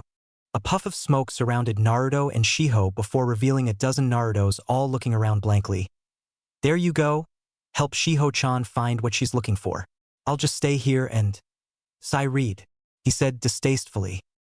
The clones looked at each other before shrugging. Better to do this than to read. Poor boss. The clones thought before one turned to Shiho. Okay, Shiho-chan. Where do we start? Shiho stared at them in disbelief before poking the one closest to her. They're all real? That move must be so complex. What is he doing here then? He must be a genius or something. The clones all blushed in embarrassment. Actually, we were the dead last this year, but that doesn't mean anything. Shiho nodded. Not if this jutsu you have here has anything to say about it. Now come on. Let's go find the Real Uzumaki-kun in his scrolls. Naruto simply read along while his clones and Shiho went searching through the place for what he asked for. He promised her he would read this and she was a nice enough girl. He didn't want to upset his new friend right after meeting her just because he was too much of a blockhead to try and crack a book for once. A ninja style is an approach to combat that makes use of that ninja's strengths and talents. It then proceeded to give off a list of different cataloged styles and the direct page number to skip to, something Naruto was thankful for as he didn't have to read the whole thing if he found something he liked. Long-range, mid-range, and close-range styles. Remembering how Tenten fought, he flipped to the section on long-range. Marksman, that sounds like her all right. Marksman. A style more suited for support than for direct attack. Is most useful in events of surprise attack to take down multiple foes before they can react, weakening an enemy's defenses, and diverting their attention away from the main attack. A marksman's best bet in a fight is to stay at a distance from an opponent to keep out of the enemy's range and safely bombard them with accurate attacks. Good reflexes and impeccable hand-eye coordination are the hallmark of a good marksman. Marksmen are usually weak against wind-type ninjutsu, as their weapons must fly through the air to reach the target. Naruto sighed. Man, if only I was a wind type, or even knew how to be one. Then Tenten would have been done for. He laughed to himself at the thought of a chibi Tenten throwing stuff at him and Naruto just lifting one hand and blowing it away like paper. He kept reading through styles such as puppeteering, which sounded cool, but they were all from Sunagakure, and Naruto couldn't even find that place on an unlabeled map, let alone actually know someone from there, so no dice whatsoever there. He read about sensor ninja, a type of ninja able to detect the presence of others through their chakra. He was pretty new at that, as he couldn't really use Chikura Hankyudai no Jutsu, chakra echolocation jutsu, far enough for it to be effective enough to call him a proper sensor yet. He eventually lost himself in the book, jumping around and reading parts that he found cool enough to pay attention to, for the better part of an hour. Uzumaki-kun. Shiho ran back to his table with a scroll in hand. I found the scrolls you were looking for. She placed 3 scrolls on the table. This is what me and your clones worked out as what you might like to use. Naruto looked up from his book. Oh, I know. Shiho looked at him strangely. How would you know? You were here the whole time. Why would you possibly know what I had done with your clones? That thought caused Naruto to pause. Why did he know? He remembered doing stuff with Shiho before climbing the bookcase to grab the scrolls at the top, it almost tipping over and Shiho screaming, causing him to lose his balance and fall. That was what jumped into his head about 2 minutes ago. Shiho had a thought. I'll be right back, Uzumaki-kun. While Shiho left to head back into the archives, Naruto looked over what she had left. 3 scrolls, Yawa-ashi, soft foot, Umi-te, long blade hand, and Nabaken, sticky fist. Yawa-ashi, soft foot, was out almost immediately when Naruto read it. Not only did the name turn him off as it made him sound like a ballerina, it didn't seem like his kind of style. It revolved around using your legs for feints and neglecting the use of your hands to deal damage in exchange for kicks. The hands were never used even when it came to blocking. Head movement and simply being elusive were the touted defenses of the style. It required good coordination and fast feet. Naruto didn't even know how to train to get fast feet, and he tripped on his own feet walking down the street from time to time. He wasn't too coordinated. Umi-te, long blade hand, was a cool concept, but the practice turned Naruto off from learning it. It required you to build up the hardness of the tips of your fingers and the knife edge of your hand for powerful chops and straight hand thrusts that could be shoved right through an opponent. It sounded cool in practice, but the training to get your hands that strong in the first place, however, was to repeatedly break your fingertips and pinky side of your hand enough times while learning the strikes that the bones would calcify and harden over time to increase hardness. The only good thing about that style to Naruto was that he would have to drink more milk. The last style hooked him in. Nabaken, sticky fist, went right along with what he had caught notice of in the Academy Taijutsu text of advanced grappling. It basically compounded on what to do after you had trapped a limb on your opponent. After grabbing an enemy's arm or leg, you would either pull them in and deliver shockingly powerful punches, forearm and elbow strikes, knees, shoulder shots, headbutts, and short joint attacks powered by physical strength and momentum to disable your opponent and keep them close or keep them literally at arm's reach and pick apart their open defenses with fast looping kicks. It was also the simplest to train. All it required was someone willing to take a beating in order to learn its nuances due to how close one had to remain to an opponent to launch attacks and willing partners to be training dummies. Naruto had an abundance of both, as this fit in best with his Take 3 to give one brawling style, and he had Kage Bunshin to beat on for as long as he needed. Naruto's head snapped up suddenly. Shiho-chan, what was that all about? You've got to be joking, he cried suddenly. He left his book and scrolls on the table and rushed through the archives to find Shiho standing with a smile on her face. Naruto dropped to his knees in front of her.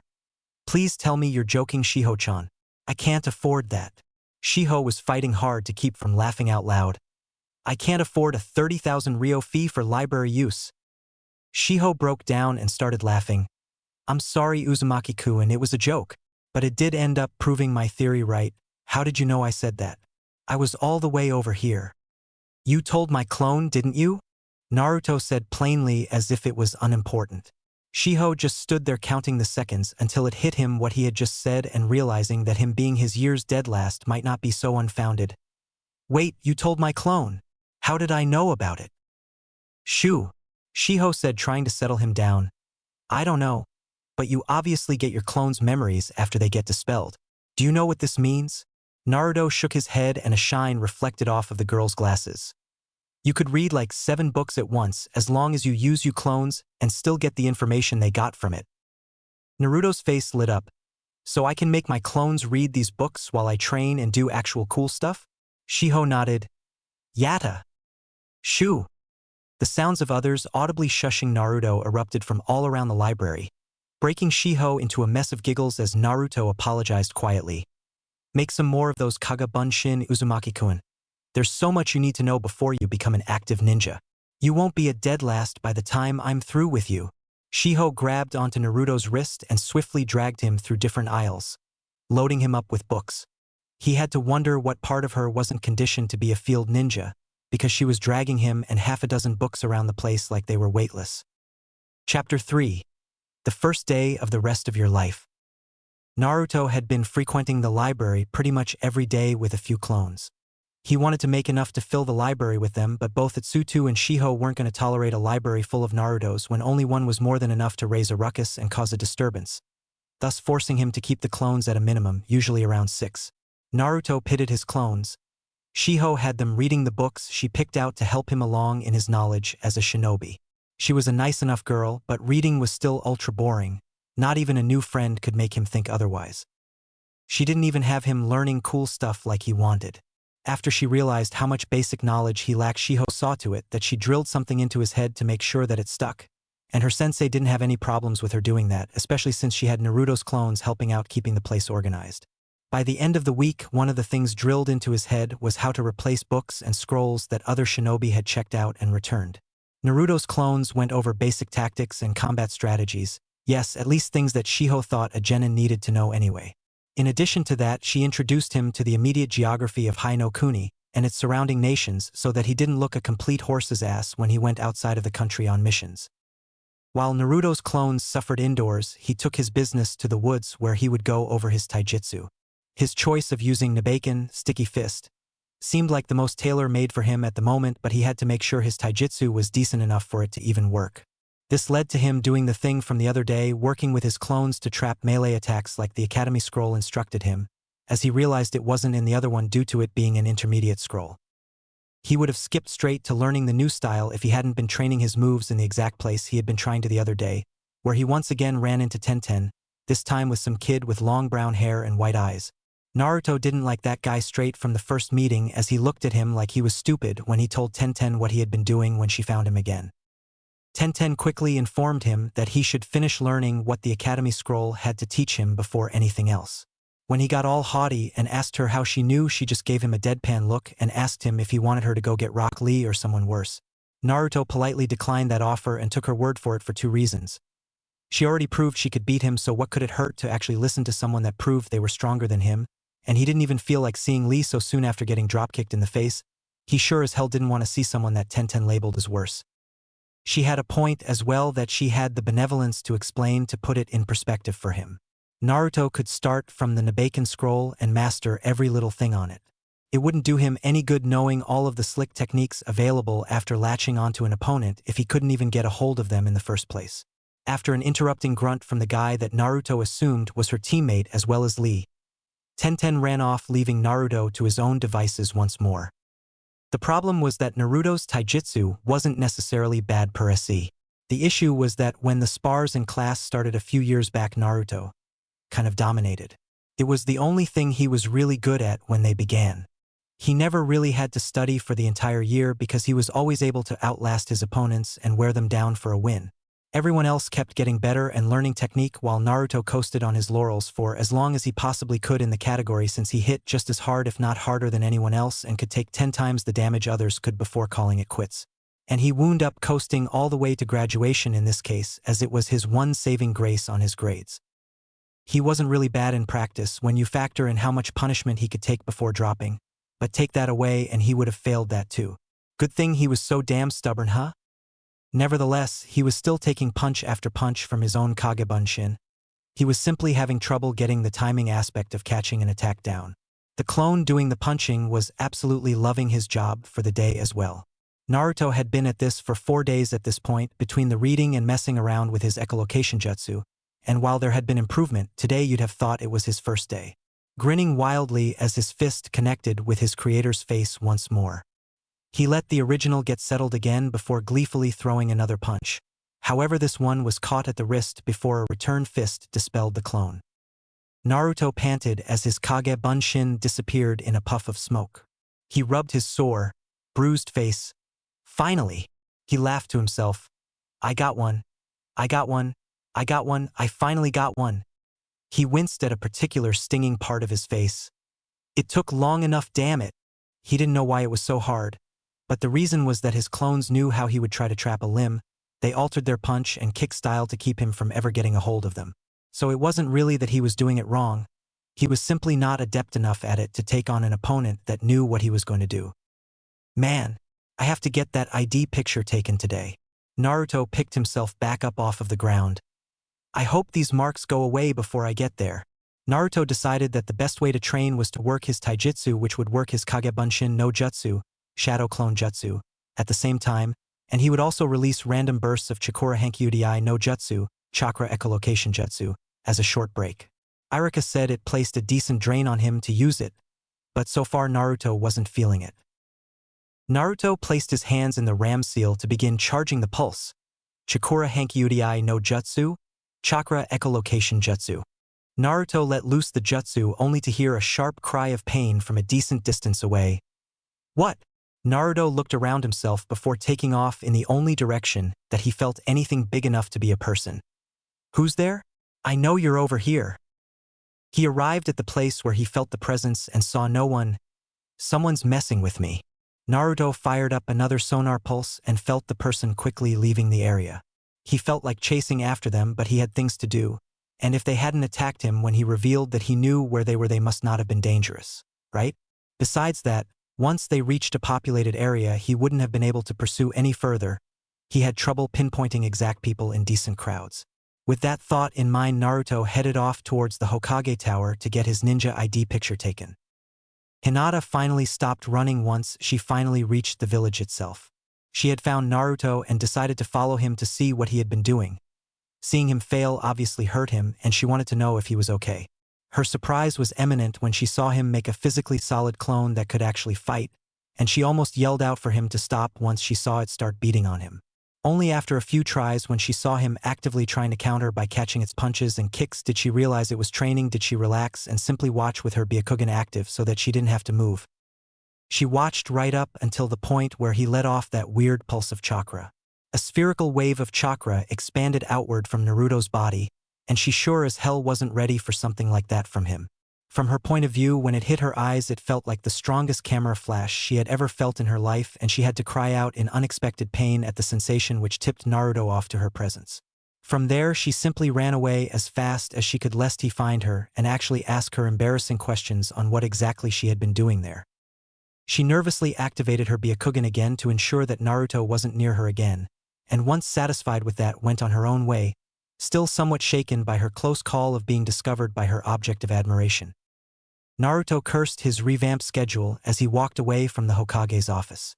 He intended to do something awesome for his ID photo, but with all of the stuff he had been doing, he simply didn't have the time to set it up in time for his appointment. It was nice to see the old man smile at him and compliment him, thinking he was starting to take things seriously, but he would have rather had the fallout that would have occurred if he had done something outrageous instead. Oh well, there was always another day.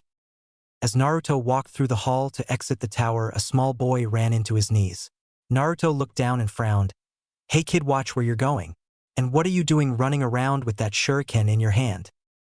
The boy was wearing a yellow shirt with the Konoha symbol on it, gray shorts, a long blue scarf, and a gray helmet with a hole out the top for a tuft of hair to stick out of. He looked up at Naruto with a glare. You tripped me. Naruto got an angry look on his face. You tripped over your own feet and ran into me clumsy. Don't blame me for your lack of balance. With that, Naruto walked past him and down the stairs to leave the building. As he kept walking, the boy ran out and stopped at the top of the stairs. Don't you know who I am? I'm the Hokage's grandson. Apologize to me. Naruto scoffed and didn't even turn his head. The Hokage himself only gets me to do stuff because I actually respect him, because he earned it. If you want me to apologize to a brat like you, you'd be better off trying to make me yourself with action, because being his grandson doesn't mean anything in reality. After saying that, Naruto hid his hands from clear view as he let out a pulse of his jutsu, allowing him to feel the shuriken that the boy threw. Naruto simply stepped to the side and let it fly past him. You'd better watch out with that thing. You might hurt somebody. The boy simply stared at him in awe until he disappeared from sight at the bottom of the stairs. A man with a dark long-sleeved shirt and dark pants wearing his headband to cover his entire head like a bandana came up behind the boy, adjusting the sunglasses on his face. Honorable grandson, there you are. You shouldn't run away like that, not while in the midst of my lecture. You do want to be a powerful shinobi one day, don't you? He then noticed that the boy wasn't paying attention to him and was looking down the stairs. What do you see? The boy just kept on staring. Who was that guy? He asked more to himself than to anyone else. Naruto stood right behind a corner at the bottom of the stairs with a wide grin on his face. I love that jutsu so much. Oh man, that probably looked so badass. I wish I had made a Kage Bunshin to let me know what it looked like. Naruto shut his eyes and walked away grinning until he himself bumped into a solid figure. When he opened his eyes and looked up, a plume of smoke greeted his face, forcing him to cough and hack somewhat. Naruto cleared the tears gathering in his eyes from the smoke and saw a man with brown eyes, short spiky black hair, a beard, and his headband around his head with a cigarette in his mouth. He wore the stuff he saw a lot of Konoha ninja wearing. The black long-sleeved shirt, the black pants, and that vest with the pouches on the chest. He also had a strange sash with the kanji for fire on it. Sorry there, kid. Naruto stopped rubbing his eyes. Why are you apologizing to me? He really wasn't used to this. People didn't apologize to him. As a matter of fact, most adults glared at him if they even bothered acknowledging he was even there at all after something like this. Not this guy, though. I was the one that ran into you. The man had a calm smile on his face as he answered. Well, sometimes you've got to remember that kids younger than you are prone to accidents and the like, just like ignorant people are going to do ignorant things. There's no need to try and look cool all of the time, you see. Cool just happens, you can't manipulate it. Naruto blanched, thinking the man might have taken offense to what had just happened between him and that kid. So, you saw what just happened? The man nodded. Naruto's train of thought then shifted. Hey, what are you talking about? That was cool. The man shook his head and took another drag of his cigarette. Nah, like I said, cool just happens. You just graduate the academy? Naruto blinked before grinning at the man. Whoever this was certainly was getting on Naruto's good list. He hadn't been condescending or an outright asshole to him once yet. Yeah, I actually have to show up for orientation tomorrow. Why? The man took on a thoughtful look. So what have you been doing for the week? Naruto was about to open his mouth and go into full, colorful detail about just what he had been doing, from learning both of his new jutsu, to the people he met, to the fight against Tenten, that he was going to edit down substantially to fit his own ego, of course, when a lesson learned hit him from Shiho's brutal method of force-feeding his Kage Bunshin information. Information is one of the most useful tools at a shinobi's disposal.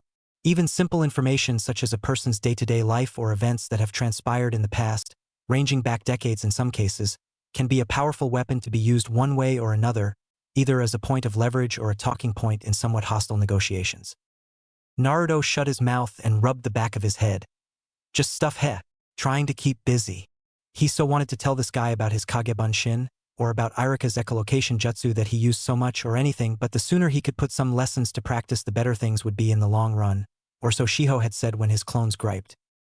The man chuckled and walked on past Naruto, heading up the stairs and leaving him alone. Naruto looked at where the man had been for a moment before moving along his own way. The bearded man walked through the halls until he finally reached the office of the Hokage. He knocked on the door and opened it up to walk on in. Hiruzen looked up and smiled. Ah, Asuma, what can I do for you today? Asuma stood in front of his desk and spoke with the cigarette in his mouth.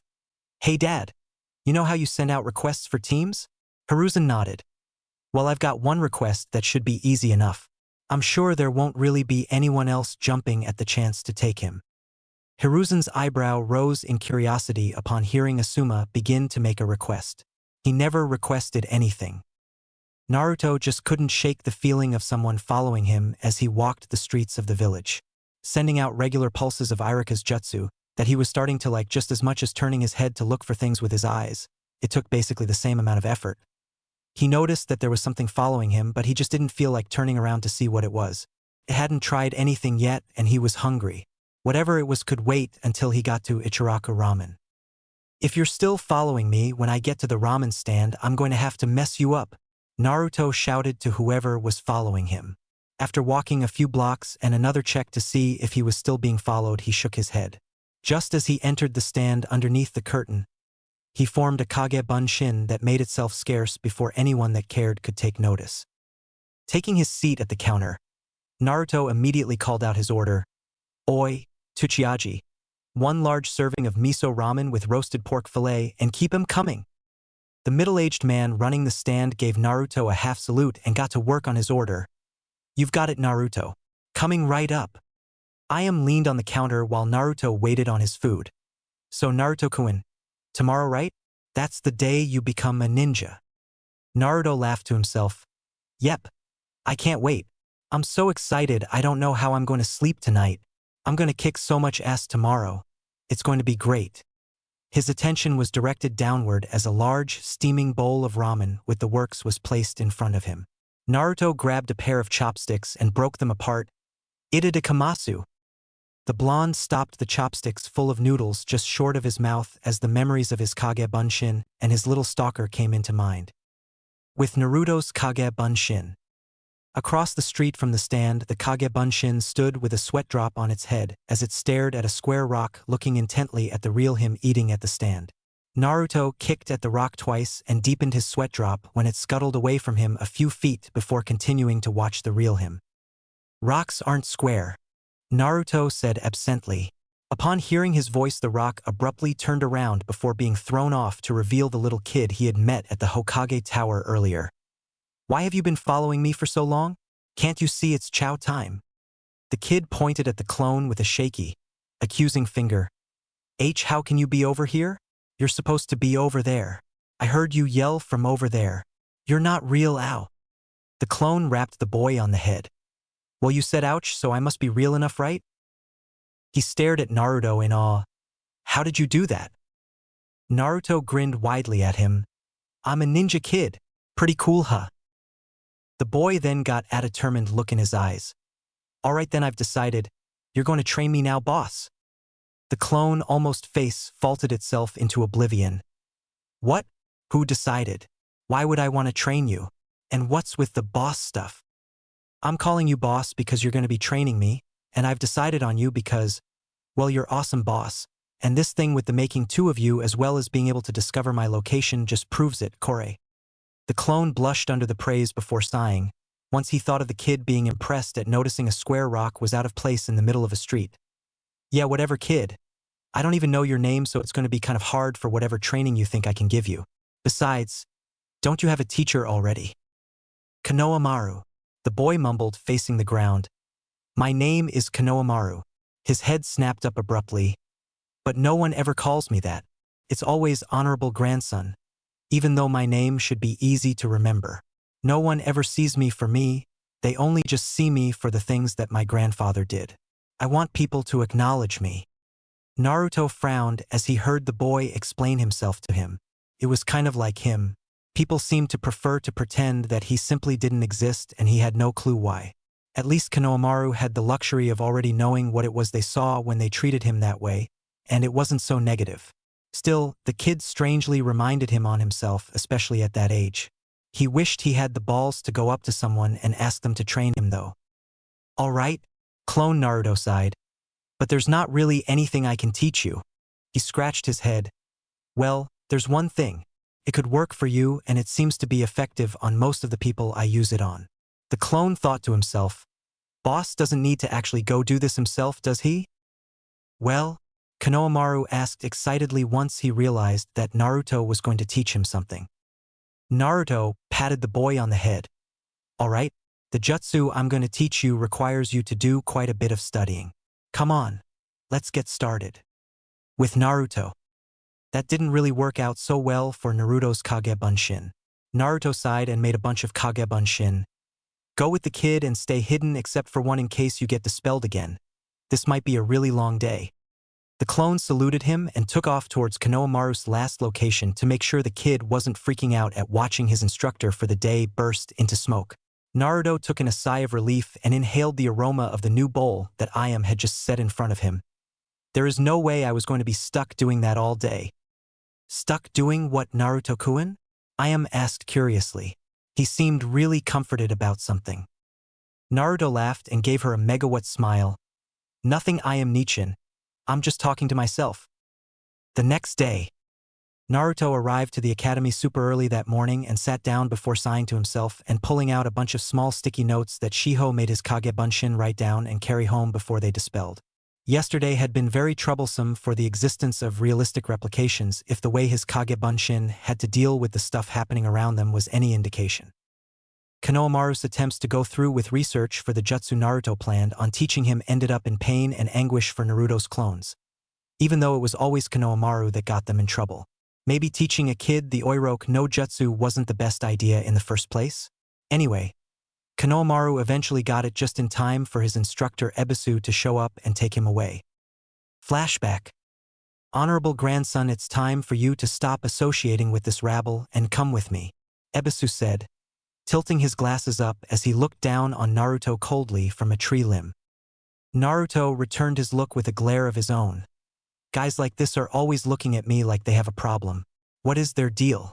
I don't even know who this guy is, and he looks like he's trying to set me on fire with his eyes. No! Konohamaru shouted. I want to go with Naruto. I actually learned something today. Check it out. Oiroke no Jutsu, sexy jutsu.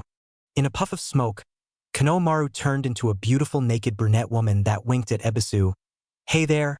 How do you like my jutsu? Naruto smirked to himself. He had actually gotten it down after just a few hours of practice. Ebisu, on the other hand, was mortified. Honorable grandson, what kind of deplorable acts have you been coerced into by this ruffian? This jutsu is far below someone of your stature.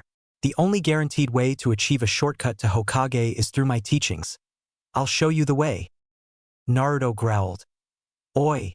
Can you forget the damn way that he looked for a second and think about what the kid just did? Ebisu stopped pulling on Konohamaru and looked at Naruto, who he had expected to say something at any minute, just not something like that. He expected a challenge to fight or something. But hearing this boy perceived as a dead last have anything to say to him irked his ire. Oh, and what would that be, besides making himself a public nuisance and besmirching his name in your tasteless influence?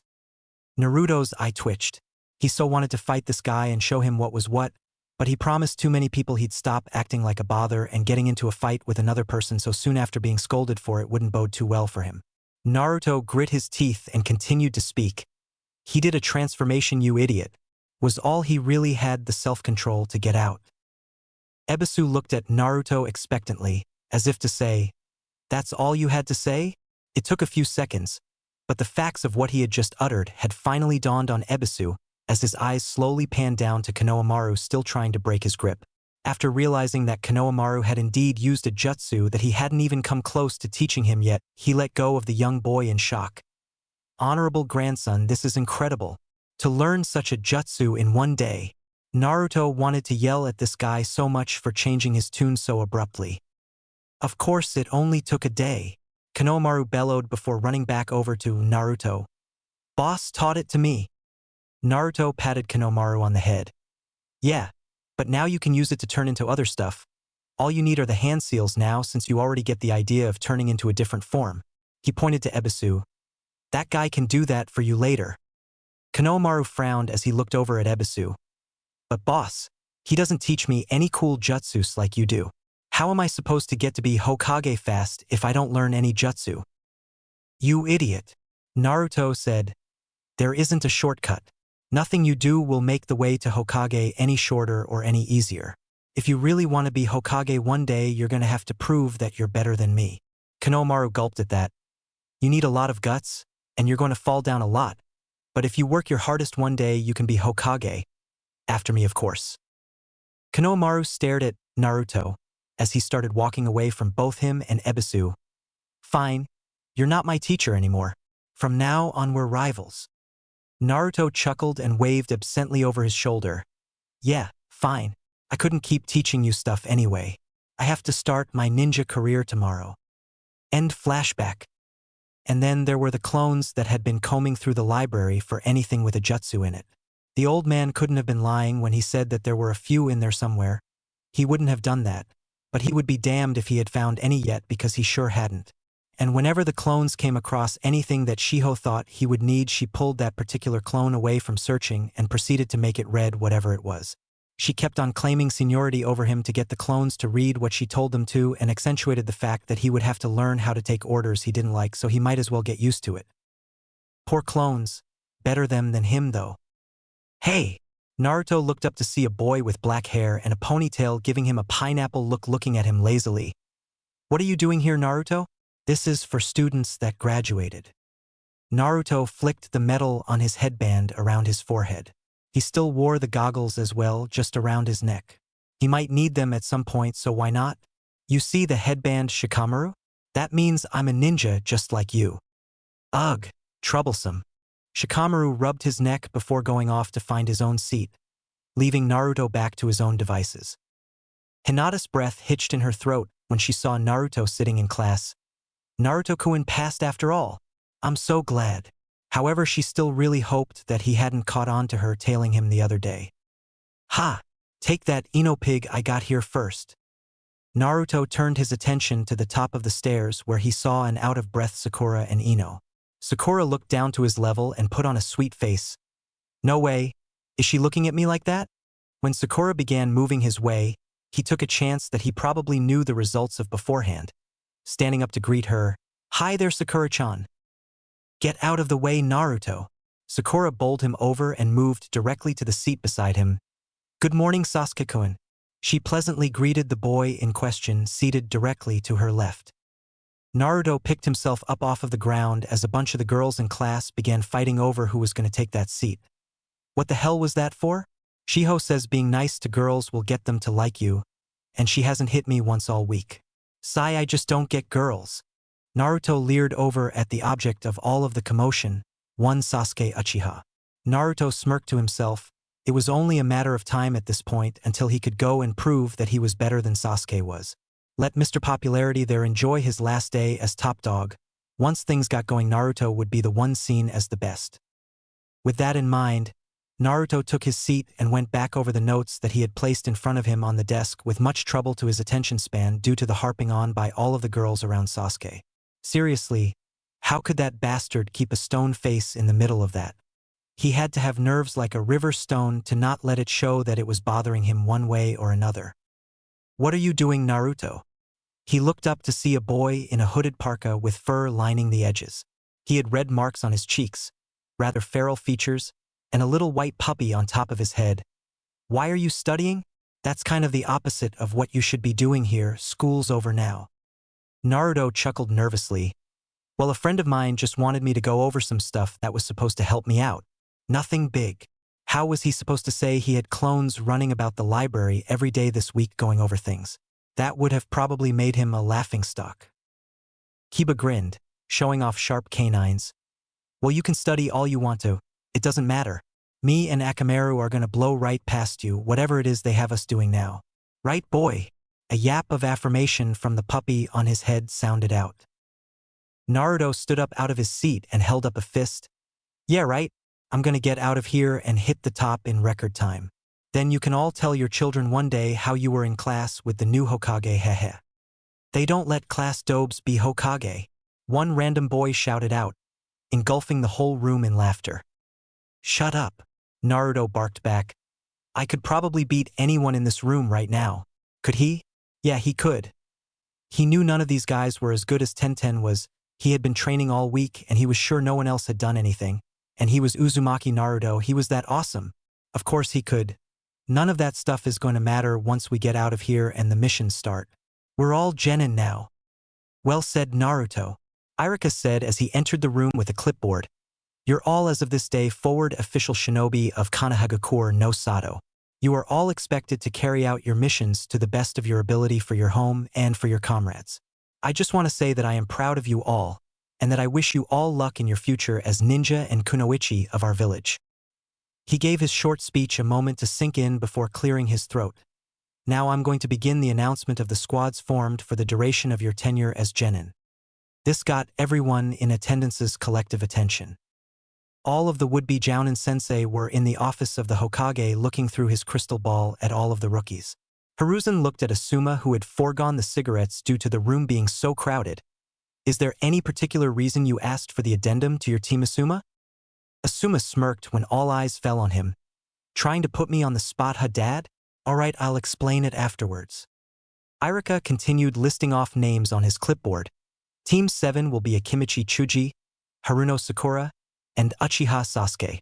Your instructor will be Hitaki Kakashi. "Shinaro!" Sakura exclaimed after hearing her team. "Take that, Ino pig! True love conquerors all." Ino placed her cheek in her hand in a dejected fashion while Sakura continued to celebrate.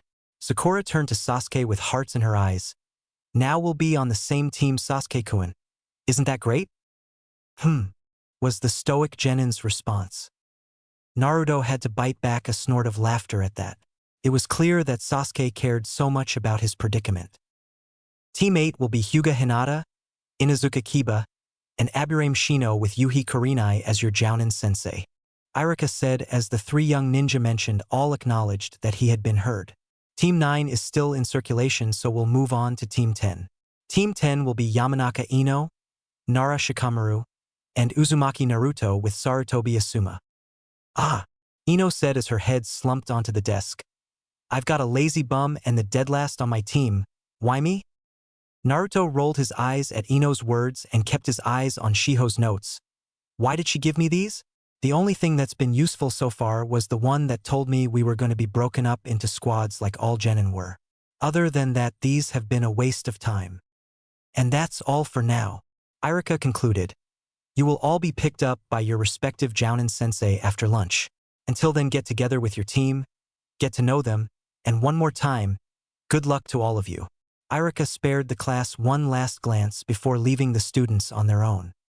Naruto picked up his notes and stuck them inside of his jacket, just as Ino came down from her seat behind him with her hands on her hips. "Alright, you and Shikamaru are coming with me." "Troublesome," Shikamaru said before pointing his thumb in a direction. "What about Chuji?" "What about him?" Ino asked, still sounding short-tempered about how the teams panned out. Shikamaru and Naruto both pointed towards the door where Sasuke walked out, being audibly trailed by Sakura, trying to curry his favor as they were now a team. "Do you really think he's going to be welcome eating lunch with them?" the lazy boy said before motioning Chuji down closer towards where they were. Naruto spoke up. "Yeah, it's all right with me. Chuji can come on over, no problem." The plump boy in question took a seat next to Shikamaru before breaking out a bag of chips that he began to snack on. Naruto looked at a slightly fuming Ino, and Shikamaru, who had both of his eyes closed as he leaned back in his chair. "So I guess we're teammates now, huh?" he said with a slight laugh, losing it when Ino glared at him. "Alright, it's pretty simple why I chose Naruto to round out the team instead of going with Chuji in the end," Asuma said. "While he's not really smart, I think that Shikamaru is hiding a major brain somewhere, so he'll be the intelligence. Ino is bossy enough to keep both of them in line. And Naruto is going to show more than enough effort during actual training to inspire the other two to improve. Besides, with a Nara to hold opponents in place, I'm sure that the kid is going to have some knockout power to him sooner rather than later." Hiruzen sighed. "You know Kakashi wanted him for his own squad, right?" Asuma smirked and placed a cigarette in his mouth. "And where is he again?" All of the other Jounin in the room snickered quietly when it was clear that he wasn't there at the time. "Oi, Kurenai," the bearded man said when his cigarette was snatched from his mouth by a stunning raven-haired woman with striking red eyes. Kurenai tossed the cigarette aside. "But to take him onto your team, aren't you a bit concerned about the you-know-what?" Asuma shrugged. "Why should I be? Has anyone ever even heard of any episodes taking place with the kid? Ever? At this point, he might as well not even have it for all of the influence it has over him. He's gonna work out just fine on my team. I know he will." Nodding at the points his son made, Hiruzen then gave a knowing smirk. "I believe Naruto-kun is going to have a few surprises for you already in regards to his performance on your team." It's been a week. A random shinobi said. He was the dead last of this year's graduates. How much could things have changed in a week? A week, Hiruzen thought. Try 24 hours. He looked at the man that had spoken with an even gaze. A week is far more than an ample amount of time for any competent shinobi to improve if driven. And I can assure you that Naruto-kun has an incredible drive. And that's why I wanted him, Asuma said before placing another cigarette in his mouth, making sure to keep it away from Kurinai. I mean, someone has to be the enthusiasm on my squad. I have a slacker, a loudmouth, and a knucklehead. It actually sounds like fun to me. He sparked up his lighter, placing it under the cigarette to start smoking. Ino had pretty much demanded that they all leave the classroom for lunch. Shikamaru thought it better to go along with it than argue about something he didn't care about. Chuji went along with him on that, and Naruto just didn't care at the moment. He was too excited thinking about the things they were going to do after their jounin showed up after lunch. They all ended up sitting outside on an awning next to the main academy building. Ino was eating her lunch quietly as she looked over her teammates. She wasn't terribly unfamiliar with Shikamaru, seeing as how both of their fathers were teammates and good friends. His grades and overall performance in the academy were abysmal to say the least. He was always asleep in class, even after Irika woke him up multiple times a day. Lazy bum. And then there was Naruto. He wasn't a lazy ass like Shikamaru was, but his grades in the academy were even worse than his were. He consistently failed even when he would show up, and he spent almost as much time sleeping as Shikamaru. He was the slowest to get all of the jutsu taught in class down, and he couldn't even do Bunshin no Jutsu, clone jutsu, by the time of the graduation exam. How the hell did he pass anyway? She was cursing out Kami in her head for giving her such a bottom-of-the-barrel team to work with. This was going to be terrible. Naruto wasn't even eating, he didn't have lunch with him anyway. He was simply grinning madly about finally being a ninja. He had his own team and a cool high-class jounin to teach him how to kick even more ass. Maybe he even had techniques that were as cool as the one Irika taught him. He didn't mind his team too much. Shikamaru was an alright guy. And Ino was bossy, but it wasn't anything he couldn't deal with, he was certain. Shikamaru wasn't really thinking about either of his teammates at all. He knew enough about Ino to know that she was going to be troublesome, but he knew how to handle her. Naruto, on the other hand, was just going to flat out be troublesome. Nothing he did or could think of would change or lessen that, so there was no need to waste the effort trying to deal with it. He was more concerned with Chuji on Team 7. He hoped his old buddy would be alright on that team, but then again Chuji was strong. He knew he would be fine. Alright. Ino stood up. I need our team to blow everyone else's out of the water, especially Forehead Girl's team. Naruto nodded fervently in agreement. Yeah. I need to wipe that superior look off of Sasuke team's face anyway. Don't worry. I'm right there with you, Ino. Ino glared at him, confusing him. Why was she upset? All he did was agree with her. Baka, you can't beat Sasuke-kun. He's the best genin in the entire village. She really hadn't been exposed to very many real ninja, had she? Well, he hadn't either until just this week. Naruto snorted. My ass, he is. I've met some of the other genin in this village. If Sasuke team can beat those guys here, and now I'll eat my goggles. Ino fumed at Naruto's claims of Sasuke's false superiority, while Shikamaru sighed. Ino, isn't that counterintuitive to what you just said? You just said to beat Team 7. Well, Sasuke is on Team 7, so you're getting mad at Naruto for agreeing with you. But then again, I don't know why I care. This whole thing is troublesome. He looked over at Chuji. You might have been better off seeing if your team would actually eat with you. It would have to be less trouble than this. It's alright, Shikamaru. I don't mind. The agreeable, portly boy said as he popped open a fresh bag of chips before noticing that Naruto hadn't eaten a single thing since they got there. Chip, he offered to the blonde boy. Naruto noticed he was talking to him and smiled at him. Thanks a lot, Chuji. Naruto reached in and grabbed a few before Chuji gave some to Shikamaru as well.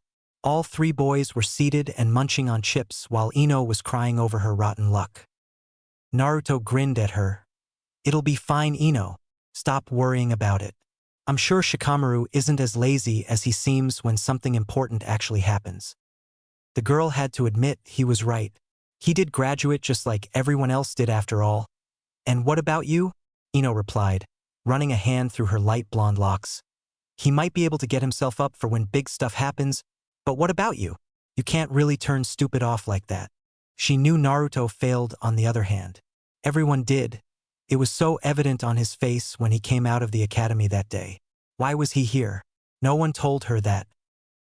Naruto gave her a deadpan look. Yes, you can. Ino raised an eyebrow at him. No, you can't. You just can't fix stupid Naruto. Yeah, you really can, trust me. Naruto insisted. Damn, he knew he was bad in the academy. Was it really that bad? Ino didn't even believe in him enough to think he was useful in a real situation. As far as she was concerned, Shikamaru was more useful in a high-stress situation. That was a heartbreaker. It's called a library, Ino. That place was pretty much invented so that stupid people could fix being stupid. Ino almost dropped her jaw at hearing that. Shikamaru actually opened his eyes to stare at Naruto in surprise, and Chuji actually stopped eating to gape at him. You go to the library? All three of them said at the same time. I sure do, Naruto said rather proudly. If it was able to get that kind of a reaction out of them, then he must have been doing something right. Every day since graduation. He neglected to mention that he was more or less tricked into going once by the Hokage and then basically guilt-tripped into returning by Shiho. Still, after you get used to it, the library isn't really a bad place at all. Kind of boring though, but Shiho's company made even that manageable. No way, Ino said in disbelief. The dead last that never even cracked a book to study for all of these years went to the library all this week in his own free time? I was barely under the impression that you could even read. Naruto frowned. That's mean, Ino. He was starting to get tired of all of the cracks at his intelligence. No, he wasn't smart, but there had to be someone out there stupider than he was. It was a basic law of the world. Somewhere out there someone had to exist dumber than him. Ino stopped trying to antagonize Naruto. Shikamaru cut in, getting tired of hearing Naruto be grilled over this. If he did, he did. Couldn't be a bad thing that he went all weak. You should actually be happy about it. Ino blinked at Shikamaru before turning back to her fellow blonde. Well, it's not like I'm mad at him for doing it, but why? Didn't you have anything better to do for the rest of the week? Like hang out with someone? Come to think of it, she never really saw Naruto anywhere with anyone. Shikamaru was at least usually with Chuji. Naruto shook his head.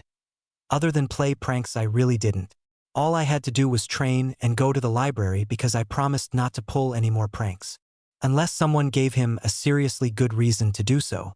Luckily for everyone, no one gave him a reason to do so yet. But he was feeling the pent-up need to vent in a pranking fashion on someone, and Kami helped the poor bastard he decided to unleash it on.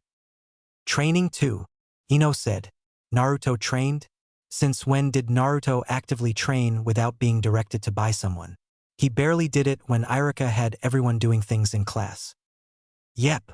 Naruto grinned reassuringly at her before sticking out his fist. So like I said, everything's going to be just fine. We got through the academy in one piece. We can handle anything that gets thrown at us, right? Shikamaru looked up at Naruto before smiling to himself. It's going to be totally troublesome already, I can just feel it. But you've got it, Naruto. We can handle whatever. Naruto looked over to Ino with his vibrant blue eyes that exuded confidence before she smirked and flipped her ponytail back. Well, I suppose I have to agree, right? I mean, who else is going to dig you two idiots out of the fire when everything goes wrong? I have to be there to save both of you. I'm sure that will get Sasuke-kun to see how much better than forehead I am. Naruto laughed and threw his hands behind his head. All right then, so we're a team, right? Team 10.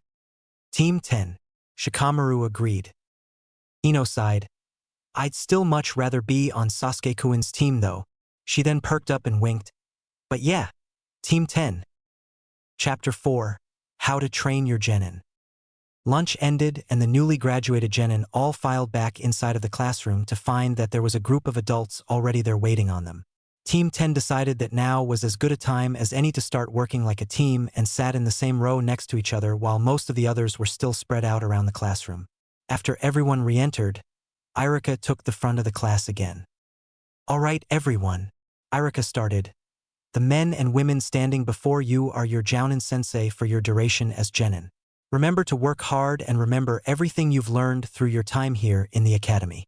With that, the Jounin started going down the line, taking their teams away by the number indicated. Team 8. A beautiful raven-haired woman with remarkable red eyes said. She had on a mesh blouse with one long sleeve and a missing other underneath a broad, bandage-looking material that had a pattern of thorns on it. She had bandages wrapped around her upper thighs and her hands up to her elbows. I'm your Jounin instructor, Yuhi Kurinai. Come with me and we'll get started. Kiba, Hinata, and Shino all stood up and walked out of the room with the woman when Sakura stood up. You skipped Team 7. What about our sensei? All of the remaining Jounin shook their heads with amusement etched on their faces as the next man stepped forward. You guys are going to be waiting a while for him to show up. Anyway, Team 10? I'm Sarutobi Asuma and I'm your sensei, so follow me. Naruto, Ino, and Shikamaru stood up and followed him out, with Shikamaru giving a small wave to Chuji before they left for luck to him and how he would fare on his own team.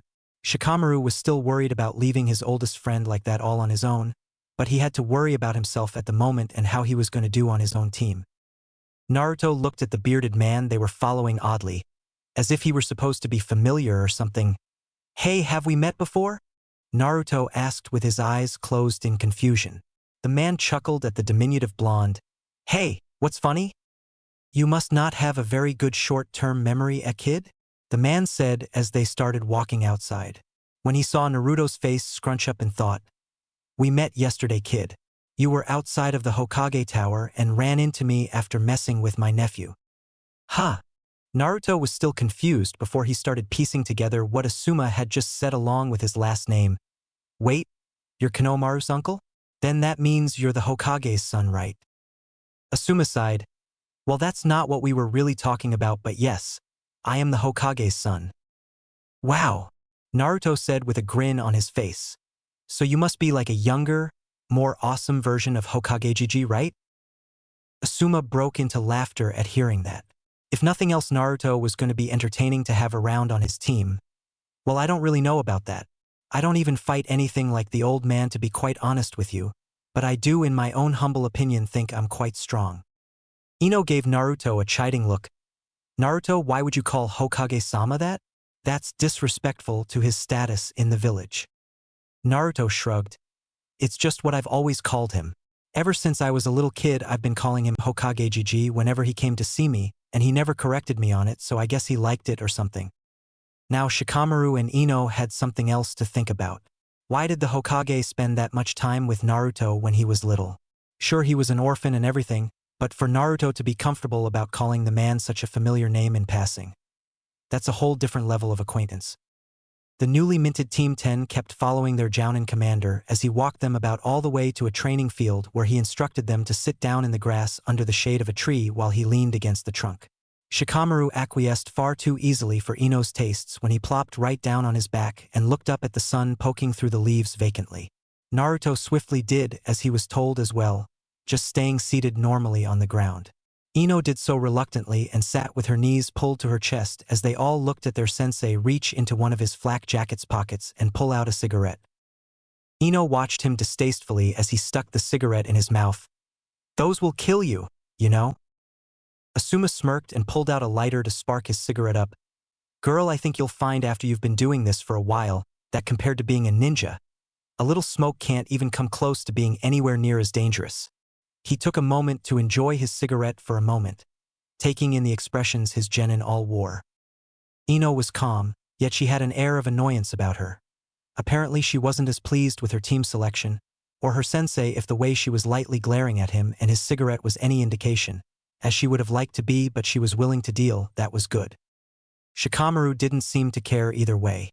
He was just waiting for whatever it was he was supposed to do apparently before he decided whether or not it was worth the trouble of actually doing it.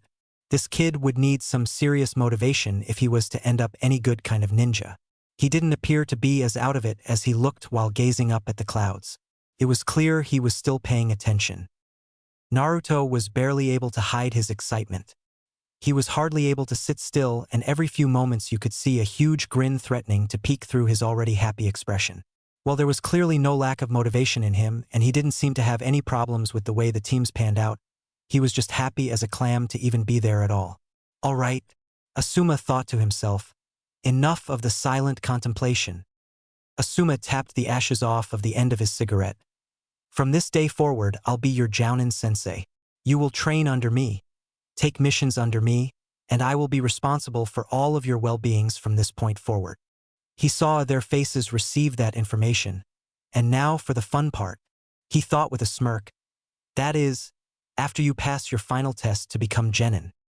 Ino looked at him with a cocked brow. Wait, I thought we already did that? We just got through with graduation, didn't we? Asuma chuckled. Come on. Anyone can reel off a few memorized test answers and crank out the most basic level jutsu that pretty much any ninja can do, right? After he said that, a sweat drop formed on his head when Ino's eyes turned to Naruto and Shikamaru, who laughed nervously and muttered troublesome, respectively. Right, never mind.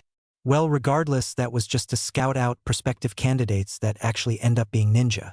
The truth is that there's a 66% average failure rate for kids at your level. Naruto's eyes widened. That's why Shiho-chan almost ended up not being a real ninja after all. Why didn't she tell me? Both Shikamaru and Ino looked at him in surprise after his outburst. As a matter of fact, why didn't Tenten tell me? Gah! I'm pissed. Asuma nodded. You say almost, so I assume she was one of the lucky ones that didn't end up having to be sent back somehow. She must have gotten someone to actively apprentice her. But most shinobi don't have the time for that, or they don't have anyone they're actually interested in enough to go through that pain in the ass process, for so the failed ones usually end up heading back to the academy or in a lot of cases washing out altogether. He let silence settle over the field before sighing, getting the full attention of the group of kids. You know, I talked about it with Hokage-sama beforehand, and I have to tell you all, just to be fair to you, I don't really want a team. He surprised them. I have the freedom to make the test to pass you as tough or as easy as I want it to be, and I'm going to come up with something you'll never be able to pass. A task a full-fledged jounin would have to take a second thought at accepting. He exuded the minutest trace of killing intent he could to enforce his threat, and seeing Ino's eyes quiver, he had to hold himself back from breaking his straight face. That's not fair, Naruto said loudly from the ground. You can't do that to us just because you're a lazy ass. Hearing Naruto say something brought something out of Ino. Yeah, even Shikamaru wouldn't be lazy enough to do something like that. Tough, Asuma said, shutting them both down. I'm a jounin, an elite. I've earned my spot 10 times over, and I'd much rather not have to spend the next 5 years wiping noses and powdering bottoms. Even Shikamaru was fully attentive by this point. The normally lazy pineapple-haired boy sat up and stared Asuma down. So you're going to just drop us? You led us all the way out here just to tell us you're failing us like that? Just getting rid of all of us? No, Asuma said to him. I never said I was going to just get rid of you. I said I never wanted a team, not that I never wanted to train anyone. I'm willing to take only one of you as an apprentice. The others are out of luck. All three of them looked at each other before Ino spoke up. Which one of us? Asuma smirked. That's up to all of you. I don't know the first thing about either one of you, so how would I know? All I know is that I don't want any weak little tag-along. I want the best. Ino smirked back at him and flipped her ponytail back. Well, I can tell you that I am the best. My academy grades were twice as good as both of theirs were, probably combined. Yeah, Asuma said dryly. That doesn't really mean a damn thing to me. You could pass with flying colors and still be shit for a shinobi, just like you could have barely graduated by the skin of your teeth and wind up being the best there ever was. What happened there doesn't mean anything to me now. Ino shirked back at that. Naruto spoke next. So, what happens now? Asuma started walking away. Meet me back here in 3 hours. In that time, I'll come up with a way to determine which out of all of you is worth being a genin. With that, he vanished from the training field in a whirlwind of leaves, leaving 3 bewildered youngsters on their own. Meanwhile, Kanahagakure Ninja Academy. The only team still remaining in the room was the group of Team 7, who were getting increasingly agitated by the wait for their sensei. Sasuke and Sakura were absurdly bored and could have actually been doing stuff with their time, and Chuji was running out of food to munch on. This guy was taking so long. The door finally slid open. Sorry I'm late. A black cat crossed my path and I had to take the long way around to get here. A man with gravity-defying silver hair in regular jounin garb and a face mask with his headband covering one eye stuck his head in the door with an expression that appeared to be him smiling. He opened his one eye and looked at the 3 with a bored expression on his face. My first impression of this group. You all are not quite what I was expecting. Meet me on the roof in 5 minutes. With that, he disappeared in a puff of smoke. The faces upon hearing his lame excuse twisted in confusion once they processed his later words. Sakura looked at both of her teammates. What did he mean we're not what he expected? Chuji simply shrugged before Sasuke stood up. Sasuke said before putting his hands in his pockets. Let's just go. Chuji nodded and put up his snacks before following Sasuke out while Sakura sat there, still puzzled at her new sensei's first words to the team. What the hell? Naruto wondered as he walked the streets by himself to wait out Asuma's time frame.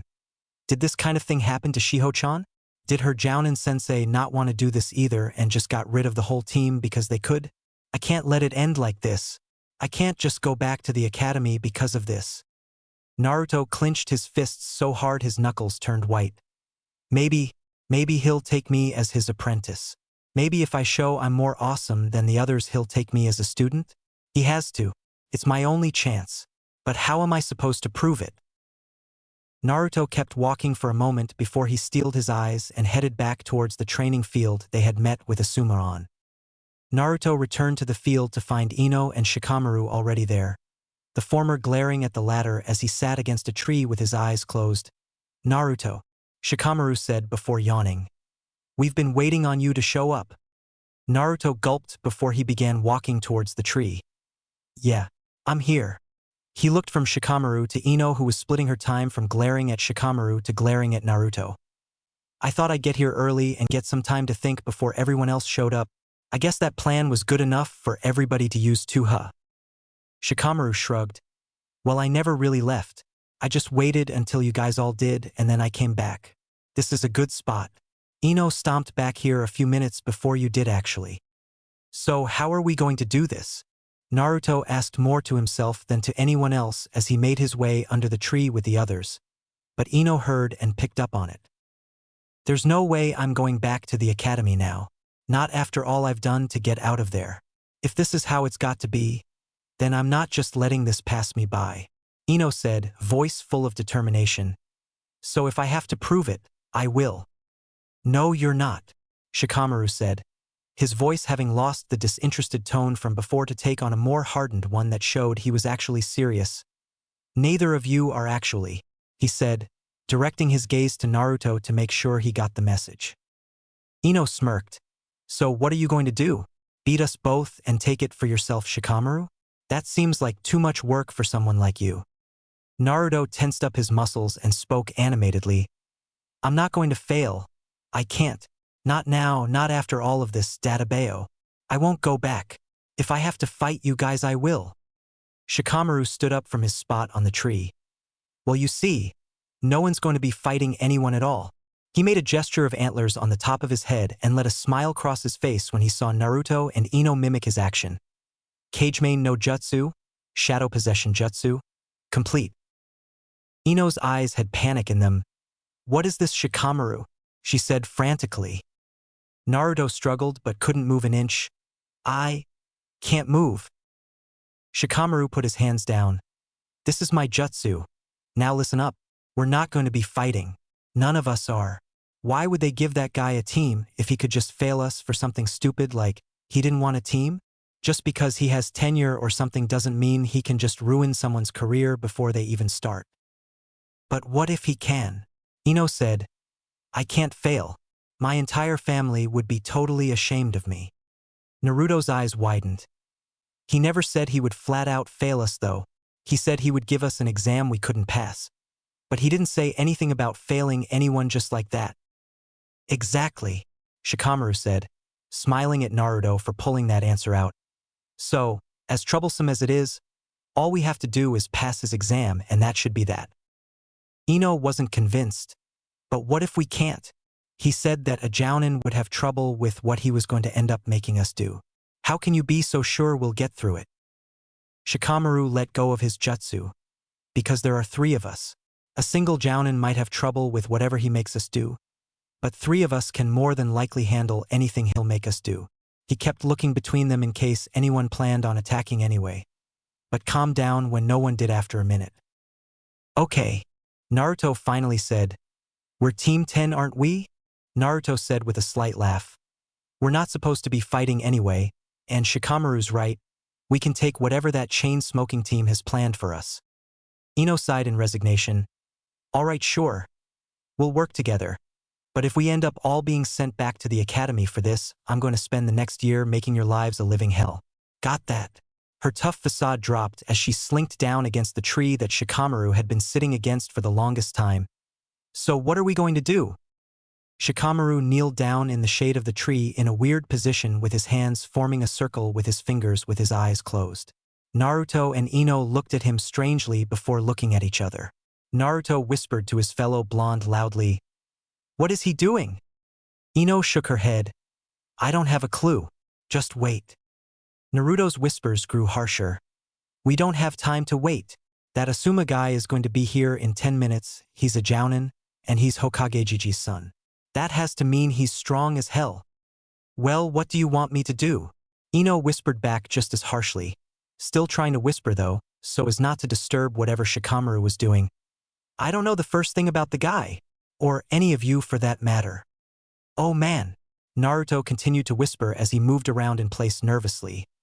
"We're gonna get our asses killed by this guy and then we're gonna go back to the academy, and I'm gonna have to sit through those boring lectures for another year. I don't think I can do it." Ino started crying anime tears. "I don't either.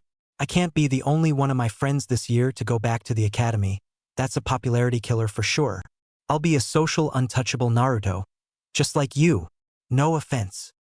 "No, I don't blame you," Naruto said, crying just as equally as Ino was. "I wouldn't want that either. And if that would happen to you, what would happen to me?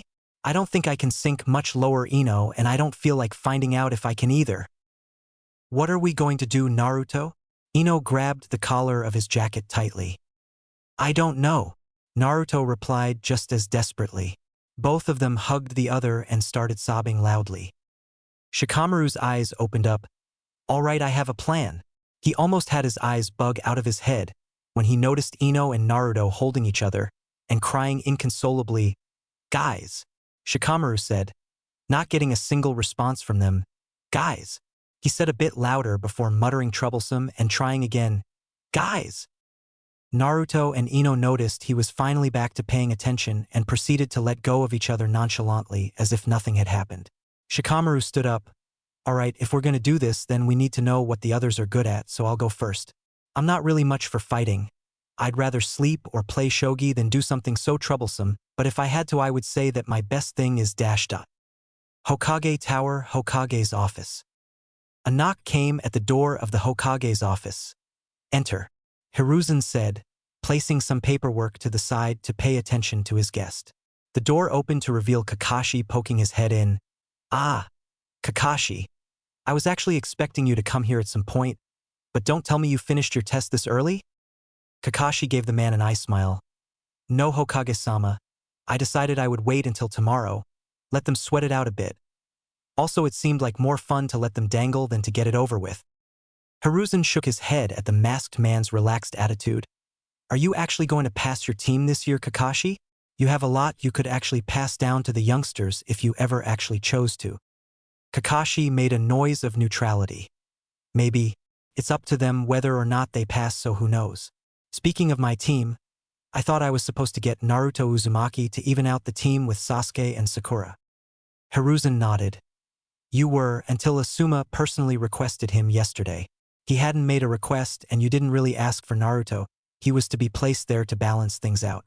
I know you didn't bother to ask for him since he was placed here, but you could have asked for him yourself to keep him. Hell, Sasuke was already guaranteed to be on your team regardless, so you could have reserved Naruto." A smirk then crossed the grizzled old warrior's face.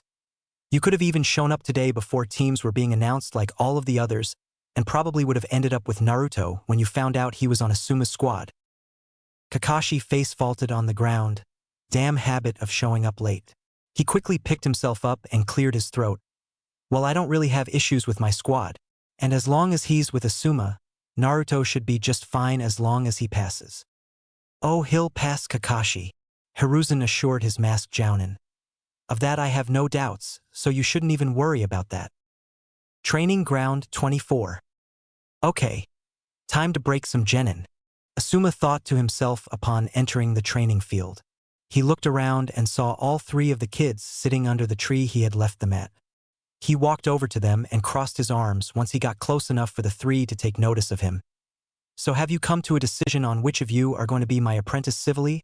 Or will I have to fail all three of you and be done with it? Naruto stood up and dusted off his pants. You're not going to be failing any of us at all. We're not going to let a jerk like you just tell us he doesn't feel like being a sensei and kill our dreams like that. So we're going to give you a choice, Ino said, backing her teammate up as she got up to stand beside Naruto. Shikamaru stood up with a groan. As troublesome as it's going to be, you either pass us or we'll make you pass us. And you really don't want us to do that. Asuma let out a derisive snort. And how exactly is a group of green-as-grass genin going to pull that off? You'd be better off hedging your bets and fighting between yourselves for the one guaranteed spot. You know that you all have a snowball's chance in hell of actually beating me, right? Naruto grinned. Just pass us, and you don't have to find out. Asuma smirked. Well, that's fun, because I was needing a workout anyway. You brats can try, by all means feel free to. Naruto smirked. That's just what we wanted to hear. Let's do this. As he said that, Shikamaru placed his hands in the rat seal, Kagemain no Jutsu, Shadow Position Jutsu. Asuma smirked and jumped back away from the shadow the tree was casting over the field. I know about the Nara clan's signature jutsu. I'm not taking students I don't know anything about, he said before finding himself frozen in place. What? He looked at the ground and there was no shadow stretching from the tree. What happened? Naruto smirked, as did all of the others as they transformed in puffs of smoke to all take on the appearance of Naruto. What's the matter, sensei? I thought you knew about your students. With that, the extra Narutos disappeared, leaving only one original Naruto in place. It worked, Shikamaru. Yeah, I can see that, Naruto, Shikamaru said as he walked out of some brush from behind Asuma. Asuma turned his head when Shikamaru allowed him the motion to do so. Ino, if you would be so kind as to finish this. Ino sauntered out in front of Asuma in a showy fashion, prompting the man to speak. You all set this up? What was the plan? Shikamaru elaborated.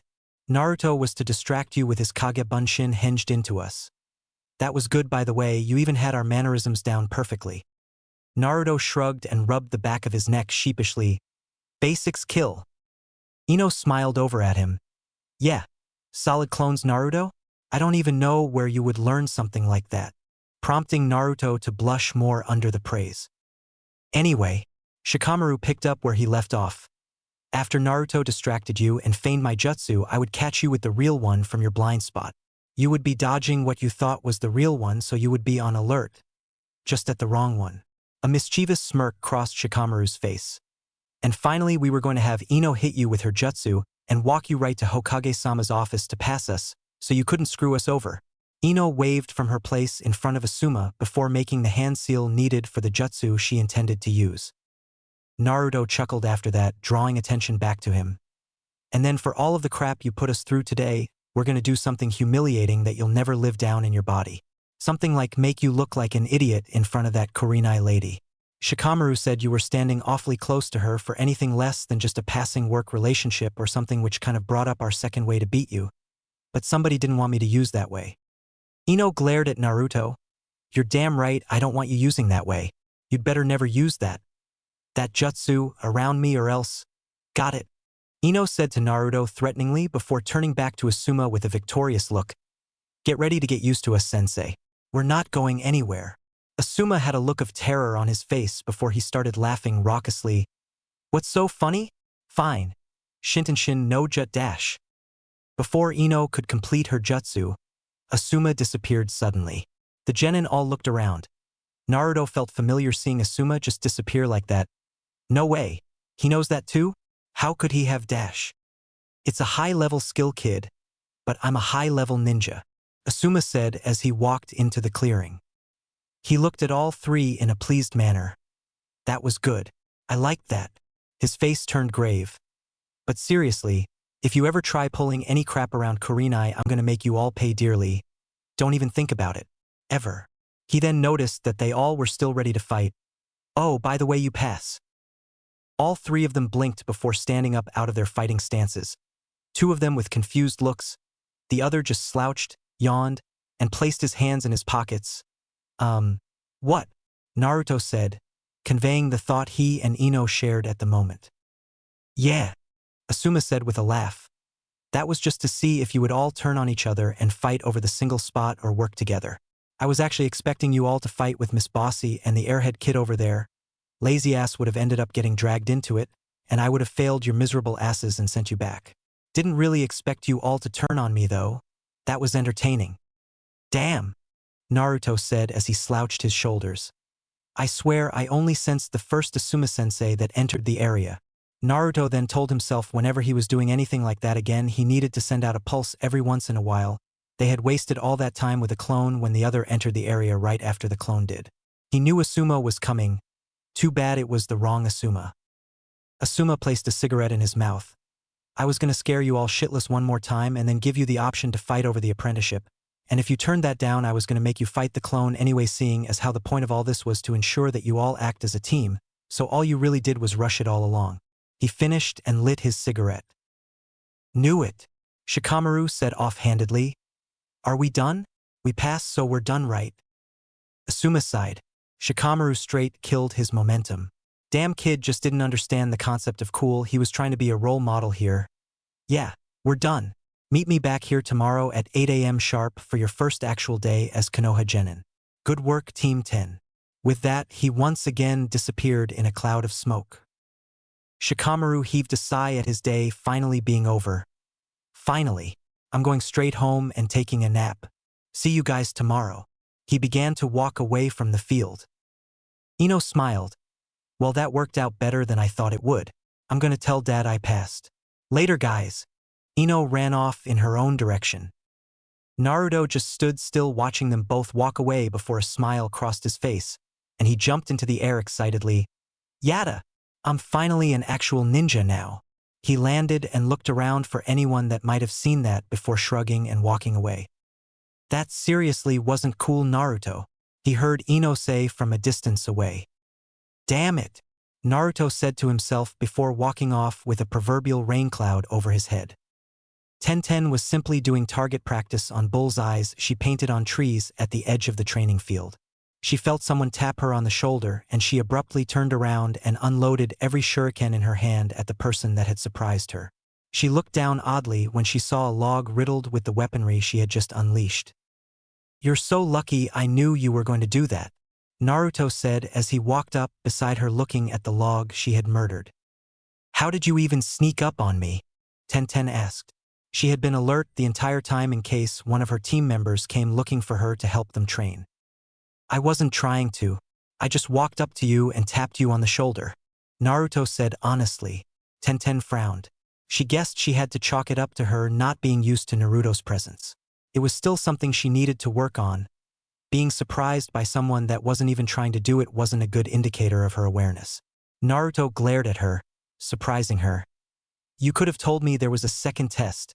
I almost looked stupid out there today. Tenten smiled apologetically. Sorry. That would have been cheating, but you said almost, so that means you passed, right? Yeah, you bet, Naruto said with a huge grin before he took on a pondering expression, complete with squinted eyes. But are you leaving anything else out that I need to know? Because I'm supposed to start missions tomorrow too. Should I tell him about the D-ranked missions? She asked herself. On one hand, knowing would soften the blow of the wind being taken out of his sails. It was better to see a punch coming than to be hit with one you had no clue was there. However, on the other hand, why should she? No one fucking told her she would be picking up dog shit and painting fences for missions when she started. Nah, he'll be fine.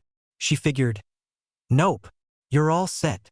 She chirped happily, confident in her decision to pass on the suffering to the next class of genin. Naruto kept grinning at her. Want to spar? He asked spontaneously.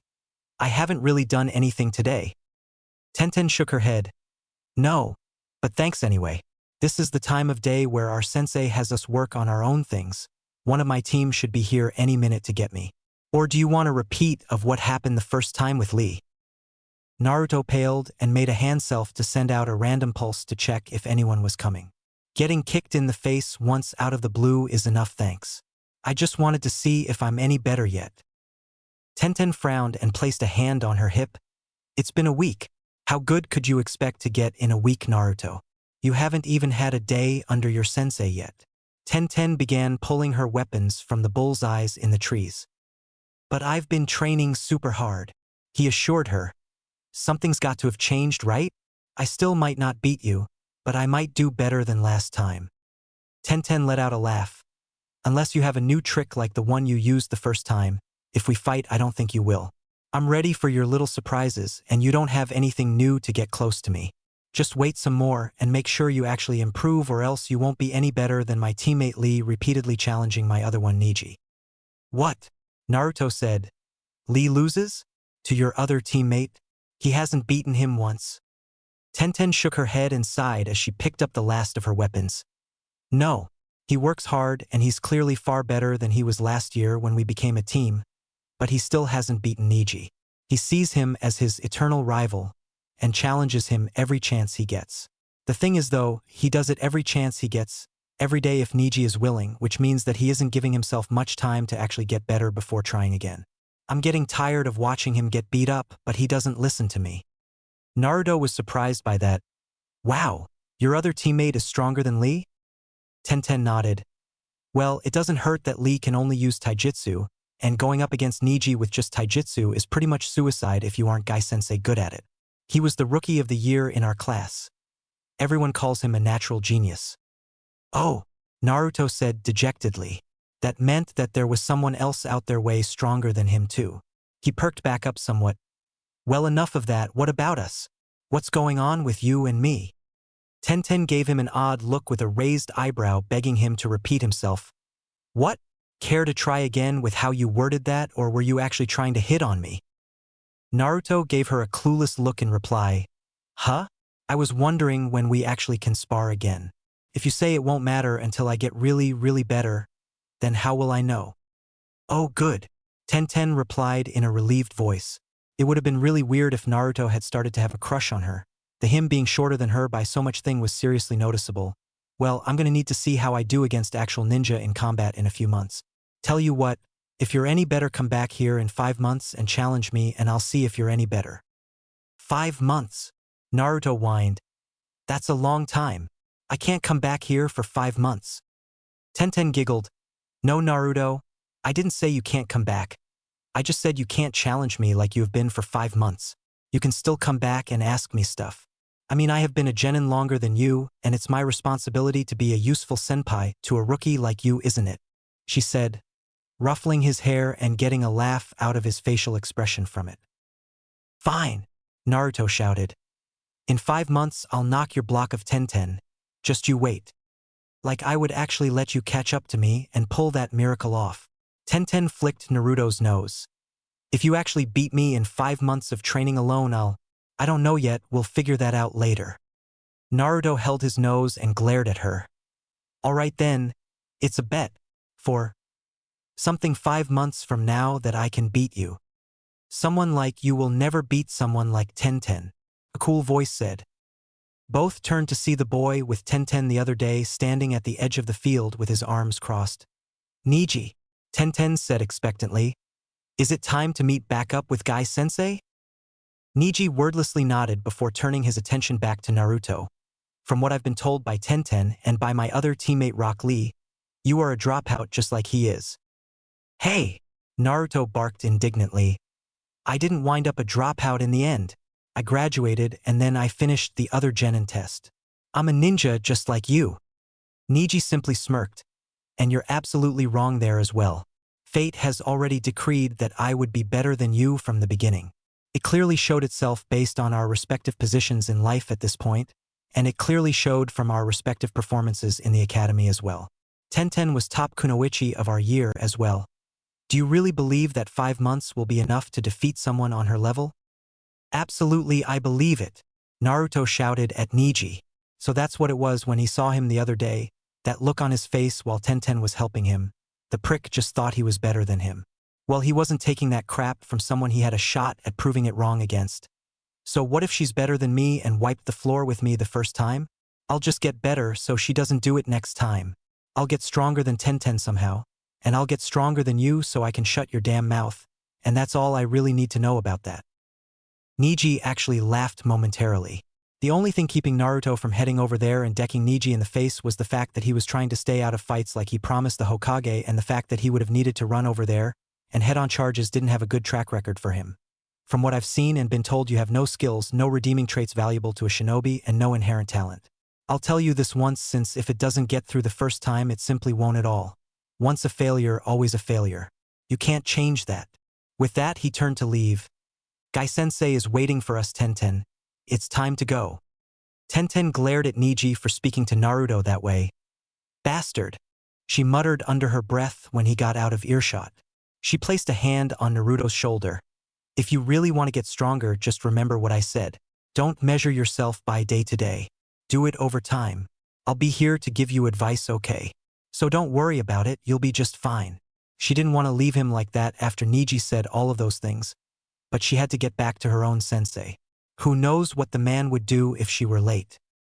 Naruto just walked away out of the field. That guy. Naruto couldn't rightfully call Sasuke a bastard ever again. Sasuke was just antisocial, especially compared to Niji. At least Sasuke wouldn't verbally come out and say he was better than you without that not even being the point at hand. As a matter of fact, Sasuke never really said anything about how much better he was until you called him out on it. Niji just did it for the sake of doing it. I'm definitely going to beat that guy, Naruto said to himself. Konoha Archive Library. Shiho was laughing uncomfortably as Naruto sat across from her at a table, glaring at her lightly over the book he had in his hands that she had prompted him to read over the course of his last few visits. You aren't mad I didn't tell you about the test, are you, Uzumaki-kun? His silence spoke volumes as the only answer she needed. But I couldn't just tell you. It's an important indicator of if a student is ready to become a genin or not. Naruto's glare faded and he put the book down with a sigh. I'm not really that mad, Shiho-chan. It's just been a really long day. Have you found a jutsu in here yet? He asked her. He knew Hokage wouldn't lie to him about something like that. There had to be some really cool stuff in this library somewhere. There just had to be. He would find them, and then he would stomp a mud hole in Niji's pompous ass and walk it dry. Shiho shook her head. I haven't had the time to actively look. Asuto-sensei keeps me really busy logging the books back in and all of the other things I have to do. I haven't had time to thoroughly go through the catalog and see where they are. There aren't that many, Sensei told me, and it isn't like there's a cool jutsu section of the library. Naruto's face fell. That would be so cool if there was. Then this wouldn't be such an issue. Didn't Gigi know like 1,000 jutsu? Why didn't he just make some scrolls in his spare time and fill this place up so there could be one? That was what he'd do when he was Hokage and knew even more jutsu than the old man did. Fill a section in this place up with them so a down on his luck genin could learn some cool stuff. There was cooler stuff in the Scroll of Seals. Hey, it was easy the first time, maybe he could take that again and get something? Nah, even if he could, was he really supposed to be causing that kind of trouble? I guess I'll keep on coming back and going through this place until I hit the mother lode then, Naruto said with an encouraging smile before a frown took over. Oh yeah, I'm supposed to start with my team tomorrow. Well, I guess I can still come by here sometimes. I'm not going to be busy all the time. Shiho gave Naruto a smile of her own. I'll help you, Uzumaki-kun. I'll keep looking for stuff to help you out. I'm holding you to your promise of being Hokage, and running the village with me, helping you when you get there. I should start helping you now, right? Naruto looked at her in awe for a time. She was actually saying she believed in him? He thought she was just messing with him when she alluded to it on the day they met. But she was serious. Someone actually thought he could do it. Naruto gave her a grateful look. Thank you, Shiho-chan. And then when I help you get to the top, I can institute a change in curriculum for the Ninja Academy the way I always wanted, she said, changing the tone of the moment. I mean, if I could end up getting the dead last graduate of his year up to snuff enough to get to Hokage, that would be incredible. Naruto face faulted out of his seat, not slowing her down one bit. And if I actually end up being head of the department one day, that would be all the stroke I needed to get it across. Yes, you will be Hokage Uzumaki-kun. I won't settle for anything less. Naruto picked himself up off of the ground by the table. Yeah, Shiho-chan. I'll definitely be Hokage. he said, giving her a thumbs up with a sweat drop on his head. Databeo, he said weakly without enthusiasm. Shiho started laughing like a mad scientist and started talking to him rapid speed about all of the things he would be going over for her project. As she so called it, Sakura-chan, hell even Tenten when she's fighting. Why are girls in this village so scary? He thought to himself. The next day, Asuma led his team to the foot of the Hokage Tower and looked at all of them. Shikamaru still had the same lazy expression on his face as always, and there was no outside indication of how he was feeling other than not particularly wanting to be there. Ino was looking rather energized and cheerful for what they would be doing today, and that wasn't even comparing to Naruto. Naruto looked like a squirrel on caffeine and amphetamines running around an active artillery field. His every motion was jerky and twitchy and full of vigor. He wasn't even sure if the kid had even slept the night before. Hell, it didn't look like he even needed it, all things considered. He had a feeling if anyone tried to lay a hand on the boy, he'd bite it off out of pure reflex. Talk about being wired.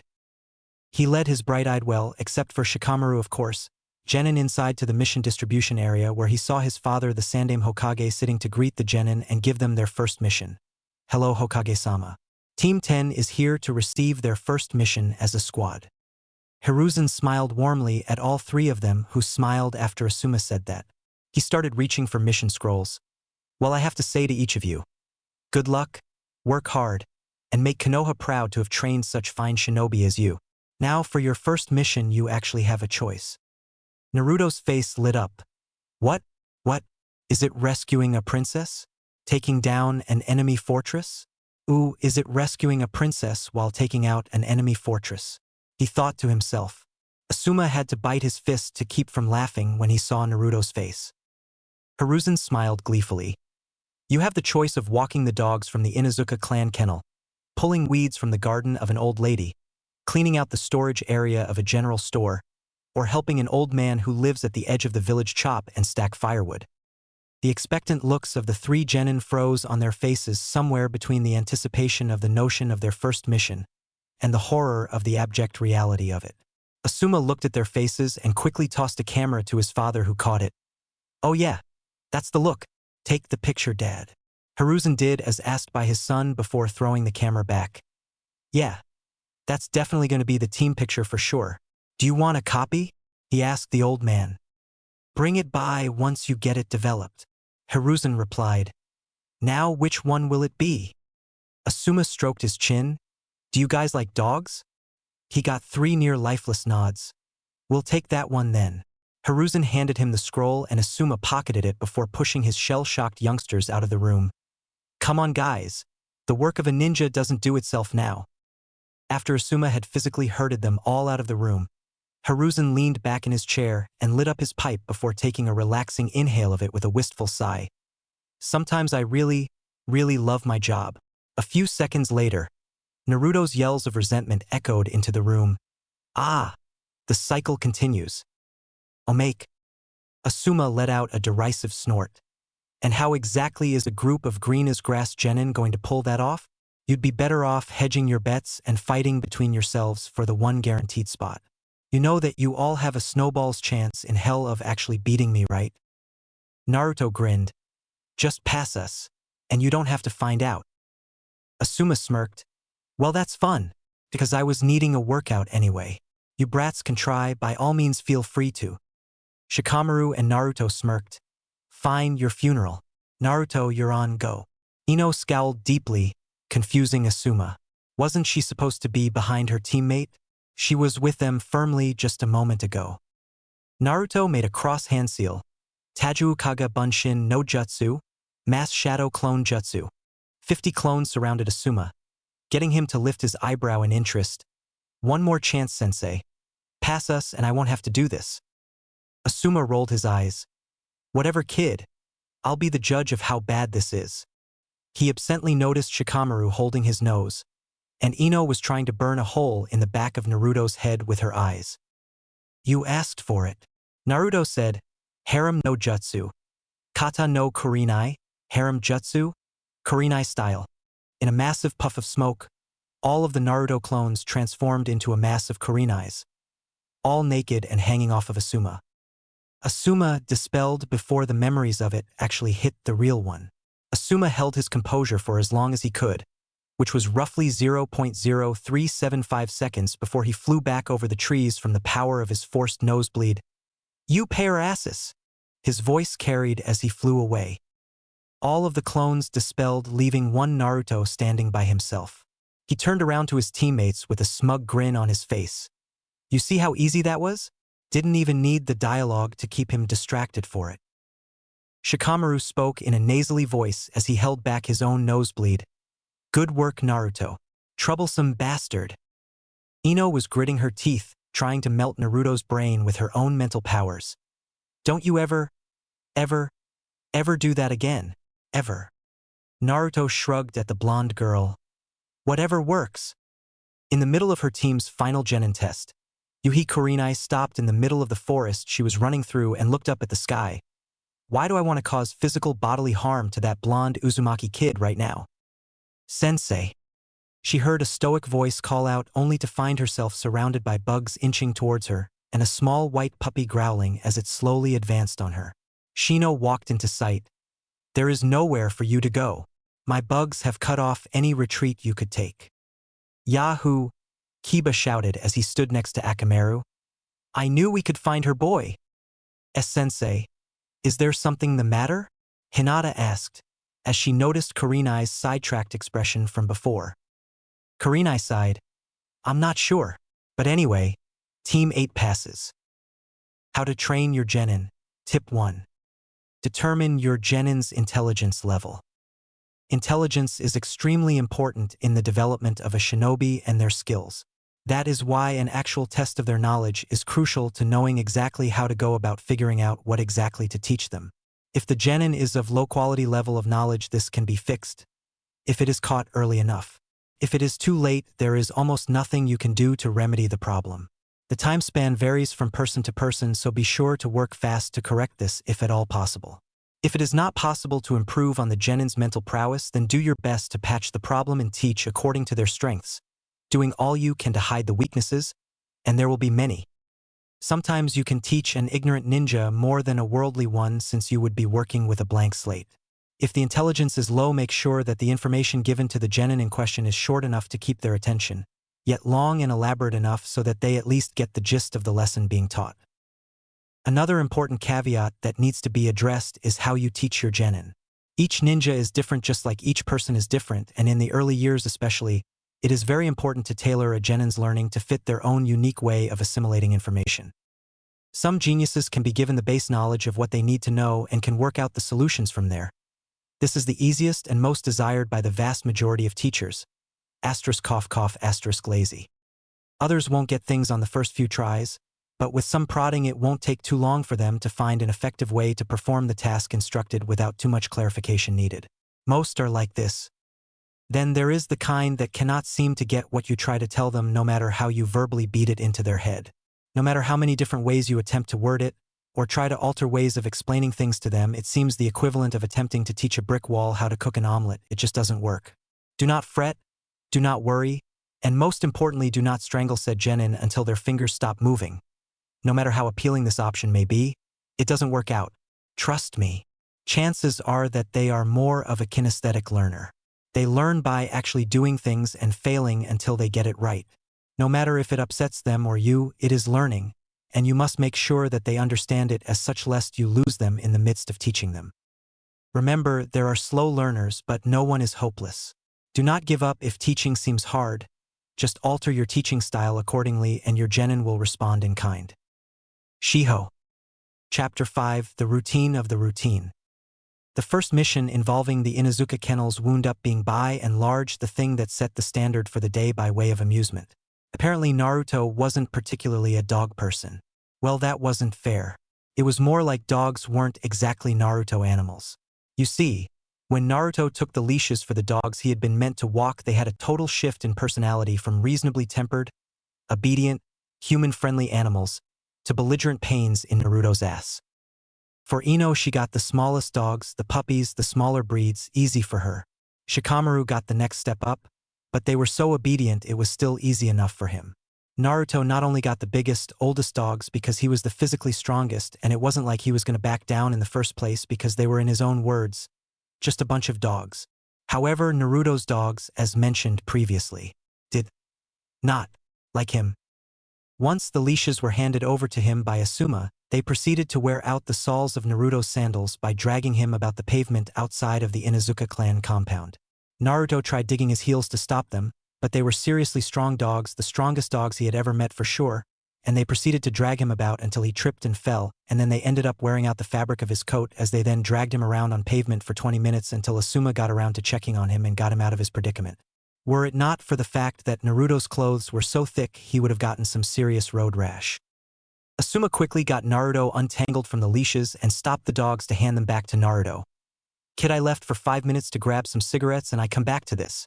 We scratched his head. "Well, technically the dogs got walked," he said, getting a glare out of Naruto. "All right, we'll work on that. Let's take the dogs back and get paid." Naruto sighed and fell in line with his sensei as he glared at the now innocent-seeming dogs. "Well," Naruto finally said, trying to find a silver lining in his first mission. "At least I wasn't dragged through the grass. This could have been way worse." "That's the spirit, kid," Asuma said, lighting one of his cigarettes up. "You didn't get a face full of dog shit, and in this case you can take that as a victory. It's the little things, Naruto, the little things that make being a ninja all worth it. Small victories, you'll learn to accept them sometimes." The next mission they ended up taking was a mission to chop wood at the outskirts of the village, and once again this wasn't a very difficult mission at all, just more troublesome than it had to be. "Shikamaru," Naruto yelled as his axe split through another piece of lumber. "Stop moving so slow. We've been here for 30 minutes. You've only cut 5 pieces." Shikamaru leaned on his axe and yawned. "You've got it, don't you? Once you're finished with your pile, you can help with mine." Ino set up another piece of wood for herself to chop before frowning over at Shikamaru. "Shikamaru, this really isn't the time to be lazy.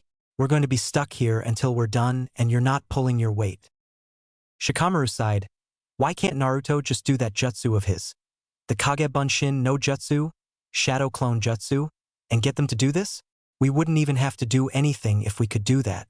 We'd be done by now for sure. Naruto gave him a deadpan look. "I tried that when we first started. Remember? Asuma-sensei made me get rid of them. He said this was supposed to be a team-building exercise and using Kagebunshin were outlawed or something. That was blatant lie that Asuma was grateful Naruto or none of the others had picked up on or bothered investigating further and simply accepted at face value. Using ninjutsu for D-ranked missions was frowned upon, but not necessarily outlawed. However, doing these missions was supposed to build a rapport between newly formed genin squads, give them a base to understand taking orders, get used to the way things were to go, and keep them busy while they trained to improve their skills before getting real work. Besides, Asuma had to do D-ranked missions when he was a genin, and there was a damn war going on at the time. If he had to gut it out until he got promoted, then they were damn sure going to as well. Kagebunshin his ass. Ino pointed at Shikamaru firmly. "Pick up that axe and do some actual work, Shikamaru, or I swear, I'll get Naruto to do something completely humiliating to you. You remember what he's capable of, right?" Shikamaru somewhat paled at that.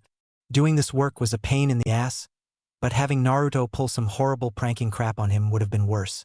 He had never been a target of one of Naruto's efforts in the past, but he sure didn't want the Manic Blonde's focus to fall on him in that category. A few minutes of work to spare him 6 months of troublesome consequences was a sacrifice he had to make. He knew Ino was bossy enough to get him to do it too. Even if he really didn't want to, so there was no way he was calling her bluff on the matter. Naruto gestured Ino over as Shikamaru began actually working and splitting his pile of wood. Ino? I kind of made a promise to some people that I would stop with the pranks," he said to her quietly. Ino rolled her eyes at Naruto and flicked him between the eyes. "Shikamaru doesn't know that baka. I didn't even know until just now. You and me are gonna have to whip his lazy ass into shape to get him to do stuff, or else we'll be doing the lion's share of this grunt work until we get something better." Naruto rubbed the spot where Ino flicked him and looked at Shikamaru, working with a shrug. If it worked, then why not? The two blondes then proceeded to hurry up and finish their own work while Shikamaru was muttering to himself and chopping wood handily. After finishing their day's work, Asuma directed traffic to their training field. Asuma looked over his team with a huge grin on his face. This was almost as good as smoking the last cigarette in the pack for him. Almost. He had watched his fresh little genin team trudge through the monotonous and spirit-crushing hazing process known to all shinobi of every age as D-rank missions for the first time. And he truly hoped that the entertainment value of watching them do the glorified chores and odd jobs never faded. He could seriously have watched them work all day. It was that entertaining. The last mission they took was the one that had them cleaning out the general store's storage, and that had just been fantastic to watch. It took forever for them to get actually started since once they walked past the clothing section to get to the back, Ino had dragged Naruto right over there to give him what she had called an emergency makeover, which led to Naruto screaming bloody murder at Asuma and Shikamaru to free him from the injustice. Asuma laughed and walked away to buy himself a carton of cigarettes while they were there and left the kids to work, and Shikamaru just left since he found getting involved to be too much of a hassle, thus leaving Naruto to be Ino's life-size dress-up doll that would not take no for an answer. And Naruto quickly shut up once Ino said that he was getting out of that beat-up orange jacket even if she had to use Shintenshin no Jutsu, mind-body switch jutsu, to get him to cooperate. In the end, after a lot of griping from two stubborn sides that ran their time inside the store without having done a damn thing in an hour of being there, Naruto relented once Ino actually took aim at him with her hand seal and picked what she selected for him, allowing them to head to the back and get started, where they found Shikamaru asleep on the empty boxes in the storage room. Which eventually led to now after they completed their work. Once again, all three genin were sitting under the shade of the tree and looking at their sensei. Naruto was tugging angrily at his new clothes until Ino swatted him one to get him to stop. He still had his headband on his head and his goggles around his neck, but Ino had managed to get Naruto into a pair of orange shorts and an orange short-sleeved windbreaker that was left open with a dark blue shirt underneath. Ino had also forced a pair of dark blue arm warmers kind of like hers onto his arms. Naruto had vehemently fought that one for a while, not wanting to wear arm warmers like what Sasuke had, but Ino had already granted him a concession in her mind by letting him keep the orange. Thus, by virtue of that, this was one fight he was going to lose in this instance. It didn't make him feel any better that all the money he had made that day went into getting a few pairs of all of those things. But Ino insisted that he would make it back tomorrow. Okay, Asuma said to them, it was a decent first day. I've seen far worse, and at least you didn't fail any of those missions, so good work. All three of the genin looked at each other. Who could fail those missions? They could have done those things in the academy. Ino looked at Asuma inquisitively. So, what now, Asuma-sensei?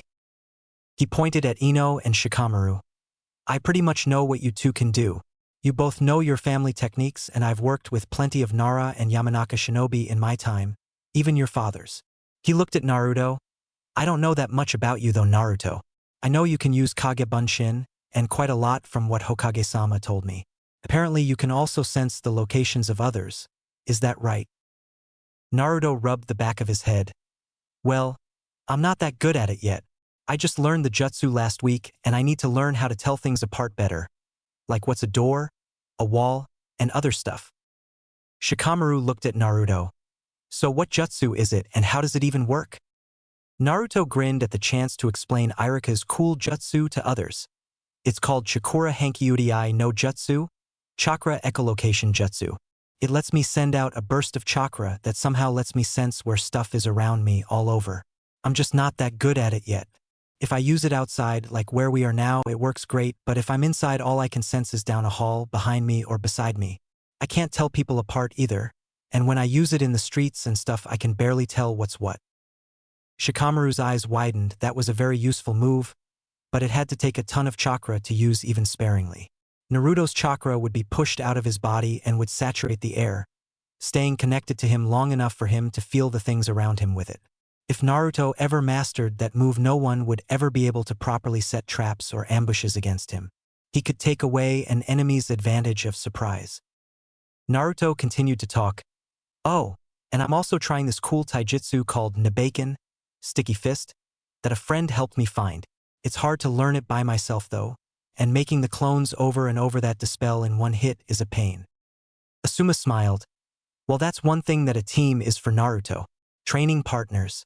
I'm supposed to be training all of you, helping you all get stronger, but I don't really know what I'm allowed to teach you as far as techniques go, nor what I actually know that any of you are suited towards using. You all don't look like you can fight the way I do. Besides that, you all have your family jutsu that you're to learn. Asuma pointed at them all. You're all just genin right now, but I expect you all to get very good very fast. You all certainly have the talent for it. Naruto and Ino seemed pleased to hear him say that, but Shikamaru rolled his eyes. Apparently someone didn't really want to excel. Naruto looked at Asuma and all of his teammates before frowning. But I don't want to use Nabaken on any of them, he said. It's not really nice, even in practice. Asuma looked at Naruto thoughtfully.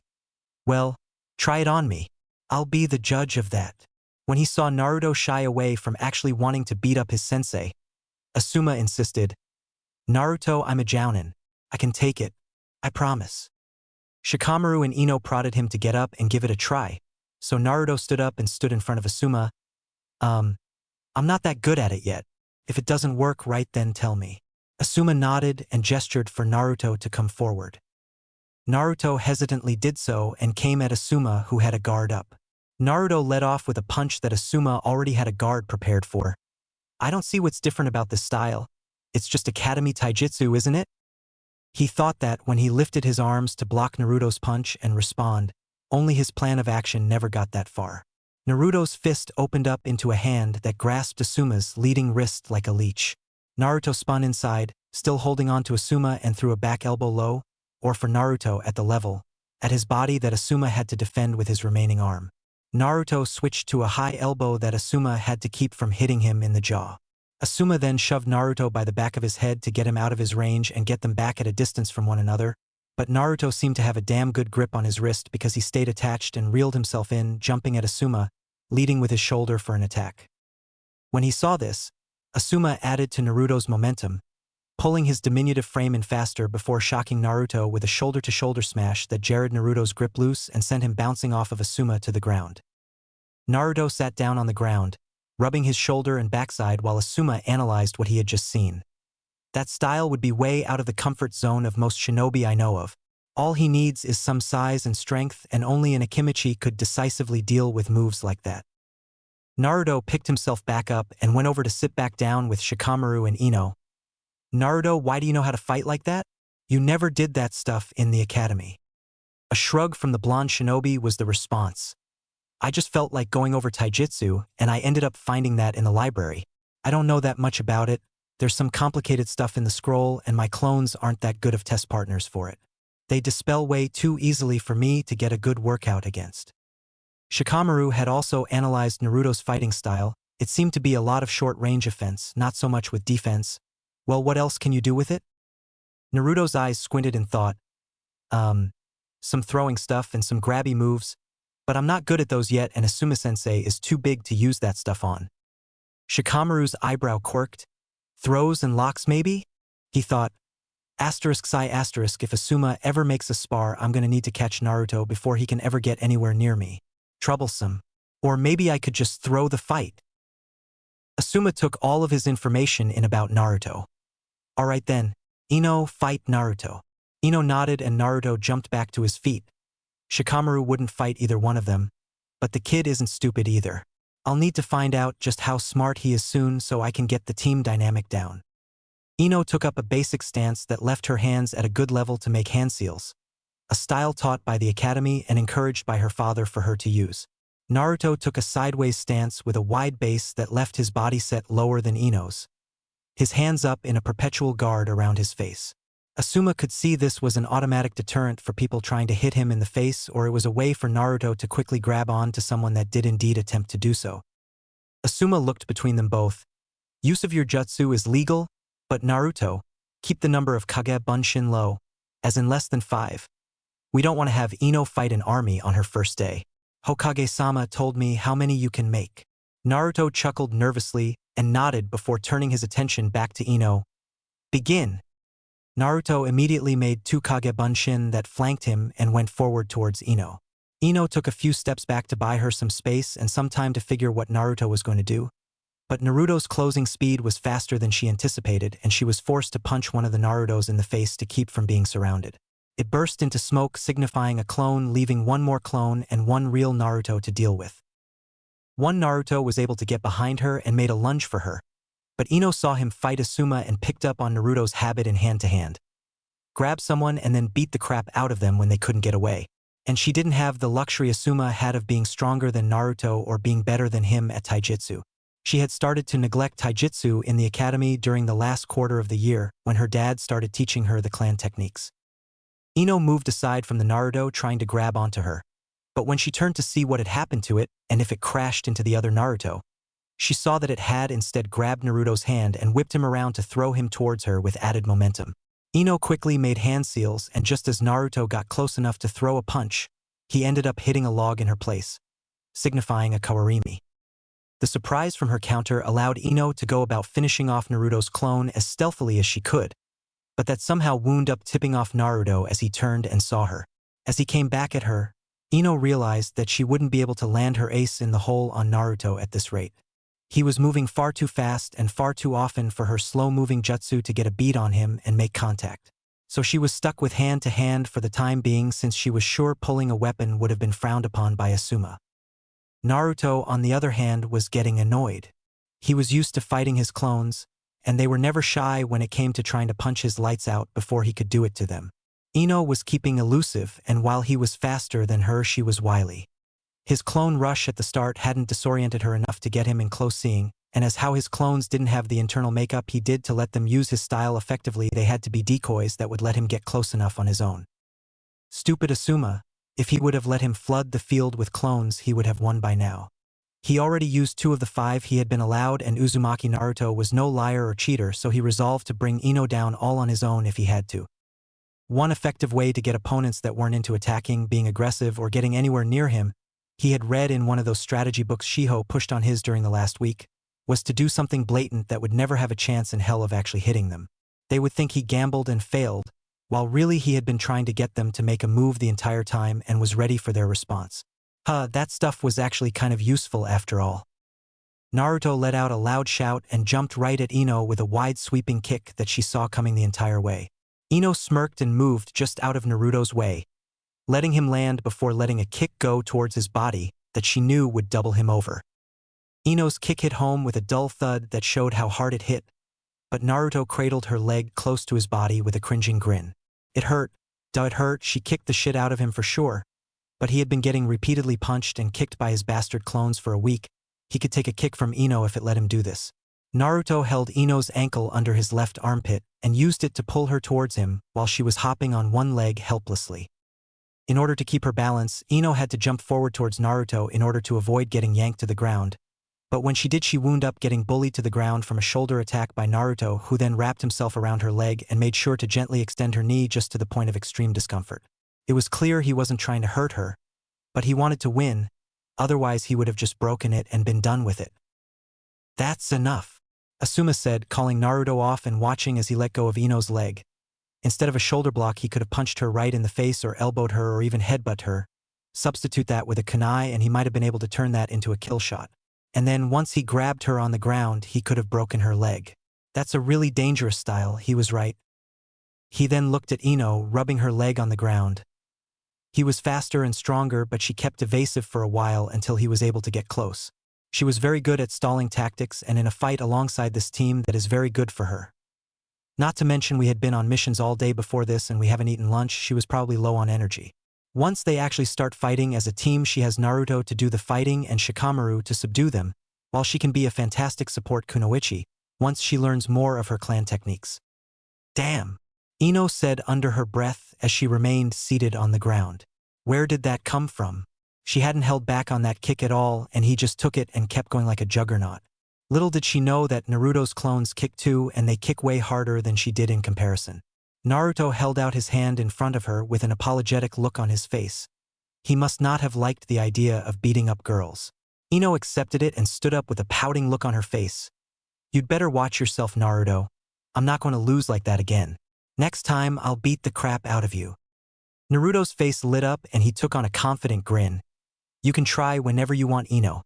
I'm just going to keep getting better." Asuma moved over to both of them and rested his hands on their shoulders. "You both did well there." He turned to Shikamaru, who was leaning against the trunk of the tree. "Shikamaru, do you want to fight next?" "I'd rather not," he said blandly. "I'm kind of tired from today. I'd just lose." Asuma gave him a deadpan look. "Everyone else did just as much as you for just as long as you. I know, Shikamaru commented. And look at them. Naruto didn't look too worse for wear at all. But Ino was breathing kind of heavily after her fight with Naruto. Naruto looks like he didn't do anything today. He'd wipe the floor with me. I'm tired. And Ino? Ino looks exhausted. I'd have an unfair advantage, and I really don't like fighting women in the first place. Asuma's eye twitched. Alright, you lazy punk. You act like I've never dealt with a Nara before. I've got ways to work around your unmotivated ass, for sure. Fine. You're all dismissed for today. Meet here tomorrow, same time, same place. Shikamaru let a smile cross his face for a second. You act like I've never had someone tell me to do stuff before, Asuma. As long as you're not my mother, there's really not a lot you can do to make me work. He wanted to wave in a provoking manner at the smoking jounin as he walked away and turned back, but it would have been too much effort just to incite the man needlessly. Naruto looked at Ino, who was shaking out her leg. I didn't hurt you, did I? Ino noticed he was talking about her leg. No, it's a little stiff, but it's nothing a good night's sleep won't fix. Though, Ino shot him a provocative pose. How did you like rubbing up against me like that, Naruto? You were awfully familiar with me there, weren't you? Shikamaru watched Naruto's face heat up with a pitying look. Troublesome woman. Sorry, Naruto. You're on your own here. Red-faced Naruto stuttered out a reply. What? I was fighting. That was a real move. I learned it myself. I wasn't trying to do anything else, honest. Ino knew it was a legitimate move. It had extended her leg at the knee past the point of it being comfortable after all, and that was just him being nice. But she had just lost to him, and she would be damned if wasn't getting the last laugh today. You may say that now, Naruto, but you were so gentle with how you held my leg, and I'm not sure, but I could swear I felt you rubbing it. It felt so good, you flirt, she said with a sly, half-lidded smile. Naruto just stood there, a stammering mess, until Shikamaru came over, threw his old clothes over his head, and dragged Naruto away in a headlock. Okay, Ino, don't overheat the guy's brain. You might just break him if you keep it up. Shikamaru continued to drag Naruto out of the training field amid Ino's laughter at Naruto's reaction. You should have just kept your cool, Naruto. Now she's just going to keep doing it from now on. A muffled response from Naruto under his clothes came, but Shikamaru didn't bother trying to interpret what he said. I don't know what that means, but whatever. Ino kept laughing and let it die down as her two teammates disappeared from sight. She wiped a tear from her mirthful eyes and started on her own way home. Oh, this is going to be more fun than I thought. She was attracted to Sasuke, of course. But today proved to her that Naruto cleaned up relatively well, and he wasn't as bad a ninja as everyone had thought in the academy at all. And he showed that he actually responded to her when she flirted with him, that at least showed that he thought she was attractive. She could never tell if Sasuke thought one way or another on the matter. Maybe, nah, Sasuke's still way better. But still, no, I should just stop thinking about it. Naruto and Shikamaru had caught up with Chuji, who then proceeded to talk to them about his day. How things went with his sensei the previous day and what he had done today. Most specifically, the test he made them do. Naruto looked at Chuji and shook his head. So his entire test was a trick to get you all to work together? How did that work out for you guys? Chuji wiped his brow. We ended up cutting it really close. Sasuke didn't want to work with anyone, and Sakura got knocked out before I could even find her and see if she would, so I had to try and fight Kakashi-sensei. And I lost, but Sasuke jumped in and tried to get a bell of his own, so we kind of ended up working together, a little bit at least. He ended up tying Sakura to a stump though and kept lunch from her. Naruto looked at him curiously while Shikamaru snickered slightly. Why would he do that to Sakura-chan? Chuji broke out a bag of chips. Well, he said she didn't do anything but look for Sasuke and get herself knocked out. Kind of embarrassing to call her out on it like that though. I felt kind of bad. So I tried feeding her lunch, and Sasuke did too. The large boy shivered slightly. Then Kakashi-sensei came out with all angry with all of this lightning and storm stuff going, and then, he said forebodingly. Naruto was listening intently as Chuji built suspense up. He said we passed, Chuji said cheerfully, getting Naruto to face fault. But then he almost left Sakura tied to the stump until Sasuke threw some shuriken at the stump and cut her free. Then I went to get lunch. Shikamaru nodded in acknowledgement of his friend's story, ending, Hey Naruto, what are we doing all the way up here? We're all the way on top of the Hokage monument. Naruto pointed as they came up on a building. We're going here. I have to see my friend Shiho-chan before she goes home, because I don't know where she lives, and following her to find out would be creepy. The library? Chuji and Shikamaru both said, before they remembered him saying stuff about it not too long ago. Why? Shikamaru asked his teammate. Naruto shrugged his shoulders. I don't know. She told me to come back when I could because I would be busy since we're starting missions and everything. Well, I'm free now and I don't have anything to do. Why not? Shikamaru conceded that point to him. There wasn't a real reason not to. It was one hell of a walk though. But the top of the Hokage monument did have a good view of the clouds. Maybe he'd come back up there in his own spare time. Naruto led them inside and let anyone within the walls know of his presence. Shiho-chan. Shoo! Naruto recoiled. Apparently there were a lot of shinobi that decided to go to the library today. Sorry, he said quietly.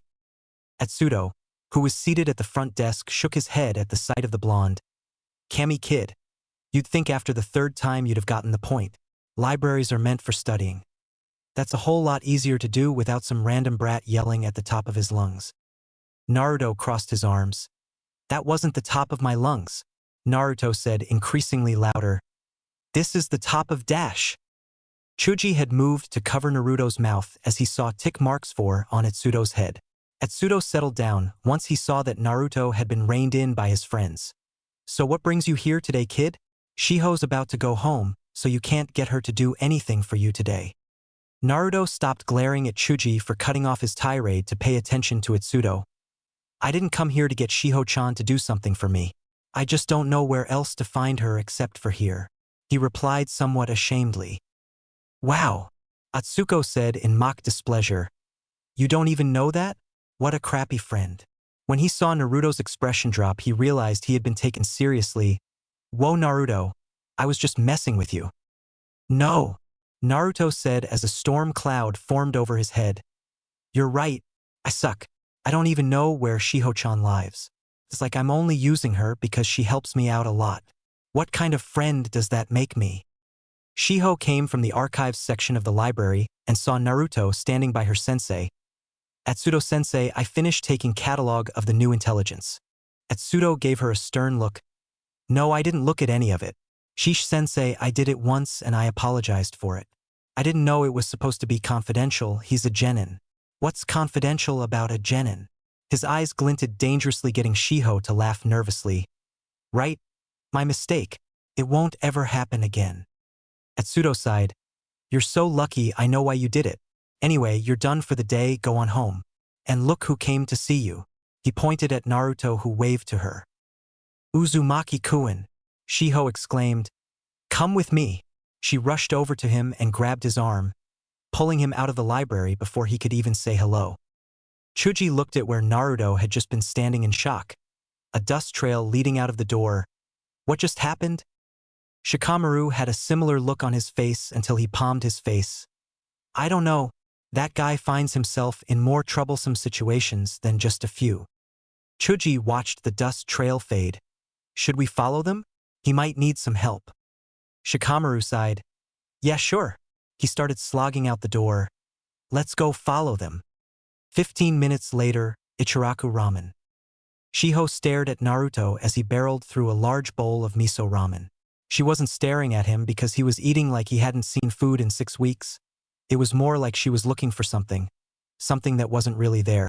Seeing him place his bowl down after drinking the broth, she spoke up. Uzumaki-kun, I went over your academy grades. Naruto gave her a look saying, How did you get those? Shiho tilted her glasses with a proud look. I work in the Konoha Archive Library. There are records there on all ninja past and present. Naruto seemed to easily accept that answer. And I was wondering if anything I made you learn actually stuck with you so. She pulled out 2 stapled sheets of paper. I want you to take your written graduation exam again. Naruto fell off of his stool and quickly climbed back to his feet. What? Why? I don't want to take it again. I just passed it a little over a week ago. Shiho gave him a dry look. You passed with a 50. I know you can do better this time, and it's not for anything. I just want to see if you can do better after what I did for you all last week. Naruto could see the pleading look on her face, and it easily ended up breaking him down. Damn, girls were really getting him to do what they wanted today. Where was his backbone? Gore, fine. He said, "Do you have a pencil?" The test was slapped down on the counter and a pencil was stuck in his face. "Of course you do. Why wouldn't you?" He looked up right before he started. "Am I on the clock?" Shiho shook her head, but her lips quirked in amusement. "No, but I'm not staying here all night, Uzumaki-kun. It's almost sundown. Now get started, you'll do great." Naruto shrugged and went up against what was once his greatest foe on 3 separate occasions. "Okay, Naruto, 40 questions, you've got this. Question 1. Name 3 countries that border Hai no Kuni. Extra credit if you can identify whether or not these countries have hidden villages and can name the ones they possess." "Damn it, I don't dash." He stopped his mental rant and blinked. "Oh wait, yes I do. Tano Kuni, none. You know Kuni? Yugikure. Nami no Kuni, none." Naruto grinned before he started to focus again. "Okay. Question 2. What was the bridge in Kusa no Kuni that was the site of one of the greatest successes of the Third Great Ninja War and the Yondaime Hokage?" Shiho watched Naruto work and had many thoughts running through her mind as she looked at him. She had been through Naruto's personnel files to see firsthand exactly what his true strong and weak points were and found that they were highly classified. Why, she had no idea until she actually managed to get a look at them, of course, and stumbled upon the reason for the privacy. Who would have thought that some loud little blonde kid was the entire reason that the entire village was still in one piece after what had happened 12 years ago? How did him having the QB in his body make him different? How did it feel? How did it get there? She wanted to ask him this but did not for 2 reasons. 1, he wouldn't know what the hell she was talking about. He didn't know about the QB in him. And if she told him, he might not believe her, he might freak out. Who knew what would happen? The second reason was because it was an S-ranked secret, and while she wanted to tell him and was going to tell him right after she found out, she had been taken aside by her sensei and told that anyone who revealed that secret could be put to death by order of the Sandaime Hokage. When she asked why, he said he didn't know and it was best she kept it to herself. But looking at Naruto's oblivious face, she found it hard to keep such a heavy secret from her friend, especially when it was about him. He should know that there was a demon stuck inside of him. It wasn't fair that he didn't know about his Jinchuriki status. Wouldn't that be dangerous? There he is, Shikamaru, and he's at Ichiraku Ramen? Awesome. Good choice, Naruto. Shiho was stirred from her thoughts abruptly by Chuji's loud voice.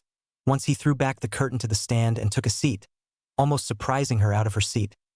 "I'll have 3 large bowls of beef ramen. Keep 'em coming," he said boisterously. "Please be quiet," Shiho said once she regained her composure. "Uzumaki-kun is taking a test right now, mister. This is embarrassing. I don't know your name." "His name is Chuji. I'm Shikamaru, and we know you're Shiho." Shikamaru walked in a moment later and looked at Naruto hunched over the counter working on his test given by Shiho. "Alright, I'll bite. Why are you making Naruto take a test? It seems like a whole lot of hassle for nothing." "It's not for nothing," Shiho insisted. "I need to see if Uzumaki-kun actually got anything out of what we went over all last week, or if I just wasted his time. If I just wasted his time, then I need to adjust my curriculum to suit a student of his needs." She giggled. "I actually did have a full class, so it's a good experiment." Shikamaru took a seat in the stool between his best friend Chuji and his teammate Naruto. "So what's the point of teaching him stuff? The academy is over." Shiho nodded. "Yes, but this is a test to see if my way of getting him to learn things actually works.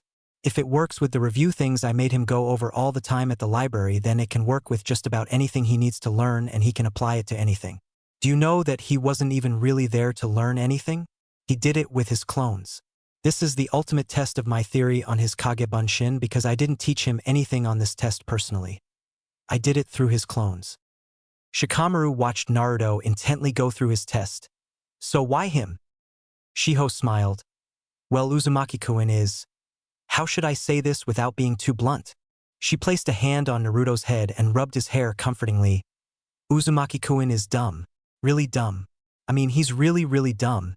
And he even knew it."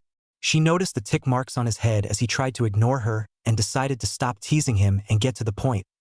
"I just want to help him out, really. At first it was because he had never been to the library before and I wanted to show him around. But he's a really sweet person and it's not fair that no one's trying to do anything about it. With a little fine-tuning, he could have been Rookie of the Year if anyone would have bothered to give him some personal time." Naruto grinned at that but stayed focused on his test. This was way easier. The last time he was drawing blanks all the way through. The only reason he was able to get a 50 on the last test was because of the questions on the Yondaime Hokage that were sprinkled throughout in multiple choice format, some repeating. There were next to none of those on this form of the test, and it still felt way easier. Chuji stopped eating the ramen he was given at hearing that. Naruto? Rookie of the Year? How? Shiho shrugged. Okay. How to put this, well, you know his Kage Bunshin no Jutsu, Shadow Clone Jutsu?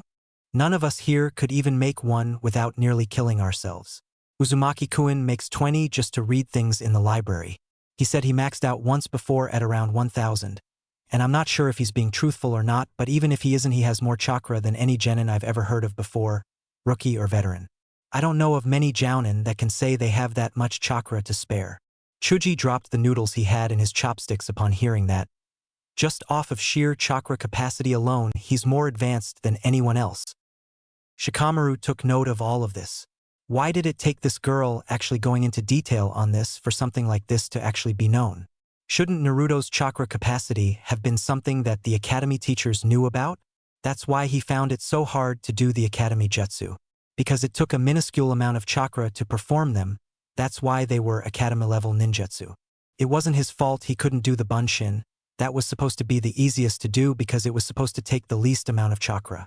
For Naruto, that had to have been like trying to isolate an eyedropper worth of water from a lake or something. Naruto slammed his pencil down and put the test in front of Shiho's face, scaring her. Done! He laughed to himself and looked over at Chuji and Shikamaru. That was so easy. How did I ever think any of that was hard? Shikamaru smirked at his teammate. Maybe that's because you didn't have a woman trying to force the information into that empty head of yours when we were in school. Good job, Uzumaki-kun. Shiho said with a smile. You got 80% of your answers correct. I knew you could do it. Naruto spun around in his stool. Yada, so that means I'm not stupid anymore, right? Shiho shook her head.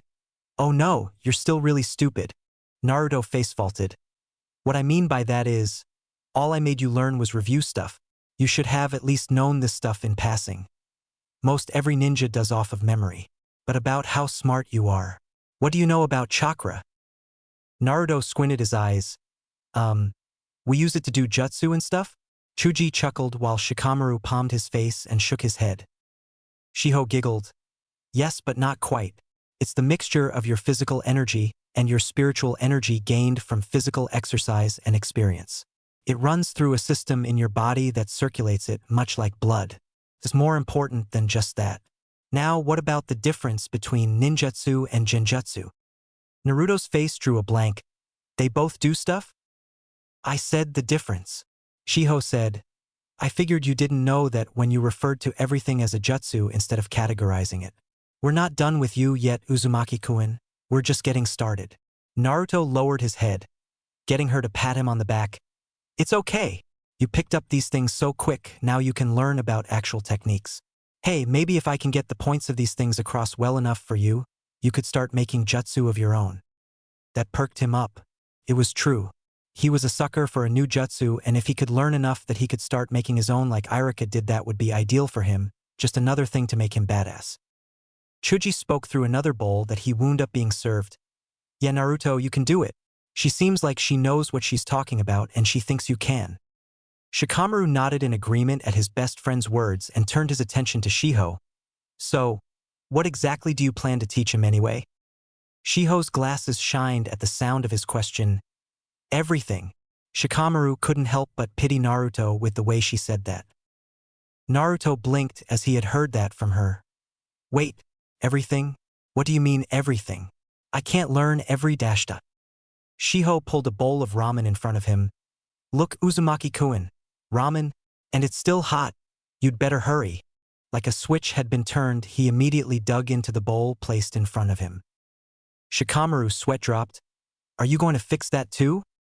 Shiho shook her head and chuckled awkwardly at exploiting such an embarrassing weakness. I don't think I can. But seriously, would you even want to?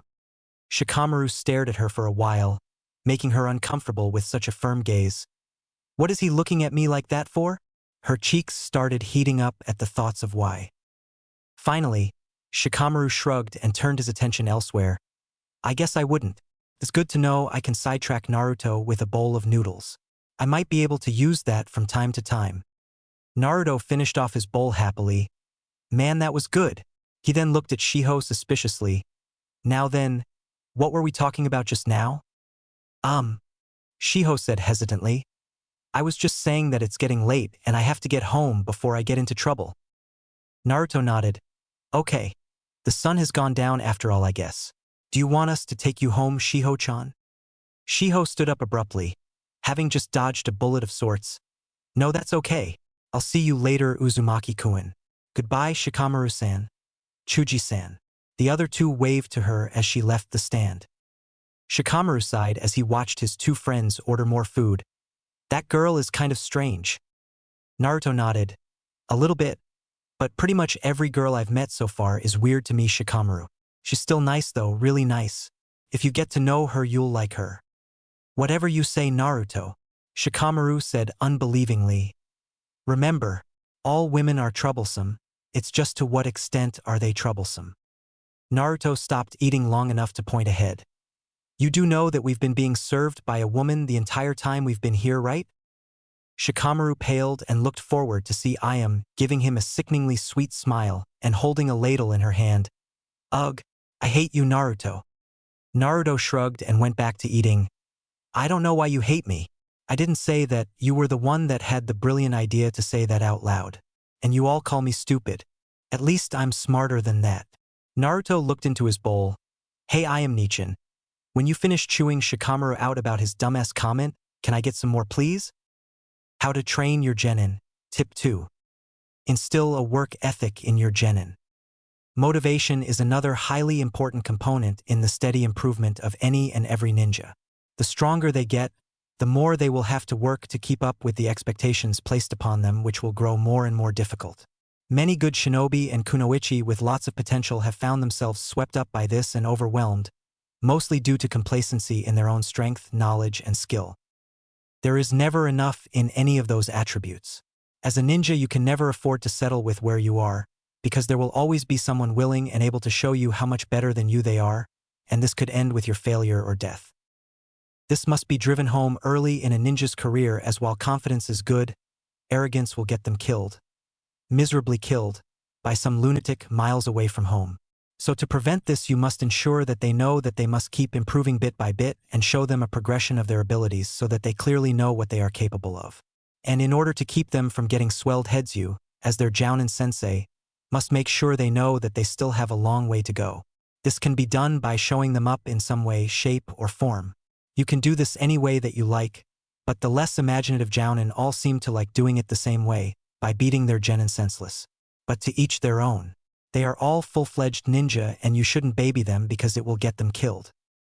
Just so long as you ensure that they're always working to improve, you're doing your job. Chapter 6. Step Up. It had been a little over 7 weeks since Team 10 had been formed and they had started finding their rhythm as a group. They had all been working hard, even Shikamaru, and had been getting accustomed to one another and how they all operated, especially after all of Asuma's training exercises, including the one he had them do today. Asuma looked at his team of genin as they were all sprawled out on the grass, scuffed up and exhausted. Well, that was good work, you guys. I thought you had me for a second there. Nice try with the decoys, Naruto. But you pulled the trigger on the trap too quickly. Ino, you let loose the Shintenshin no Jutsu, mind-body switch jutsu.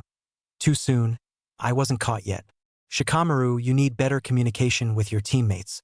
A good plan won't work if you can't readily adjust if there are hiccups. Naruto was the first to pick himself up off of the ground. What are we getting out of you kicking our asses twice every week, Asuma-sensei? Asuma grinned at the disheveled genin. Well, first of all, it's fun. He felt 3 glares of death on him. Second of all, you need the battle experience and hopefully I'll end up beating you guys up worse than any opponent you'll actually wind up facing. And third, this was a test. Ino sat up, still somewhat disoriented, even after recovering from her missed jutsu. What test? We're supposed to be done with all of the tests, aren't we? Asuma stroked his beard. It was to see if you were ready for the next level of missions. Shikamaru stayed on his back looking up at the sky. And what would that be? Walking dogs, finding cats, and picking up dog crap at the same time? Or how about we mix the babysitting missions and the gardening missions? That would make a real high-profile one, he said sarcastically. Asuma turned away from them all and began to walk away. Fine, and here I was about to give you all a C-ranked mission for all of your trouble. I guess we can keep doing D ranks then. Or maybe I can pitch Shikamaru's idea of combining them.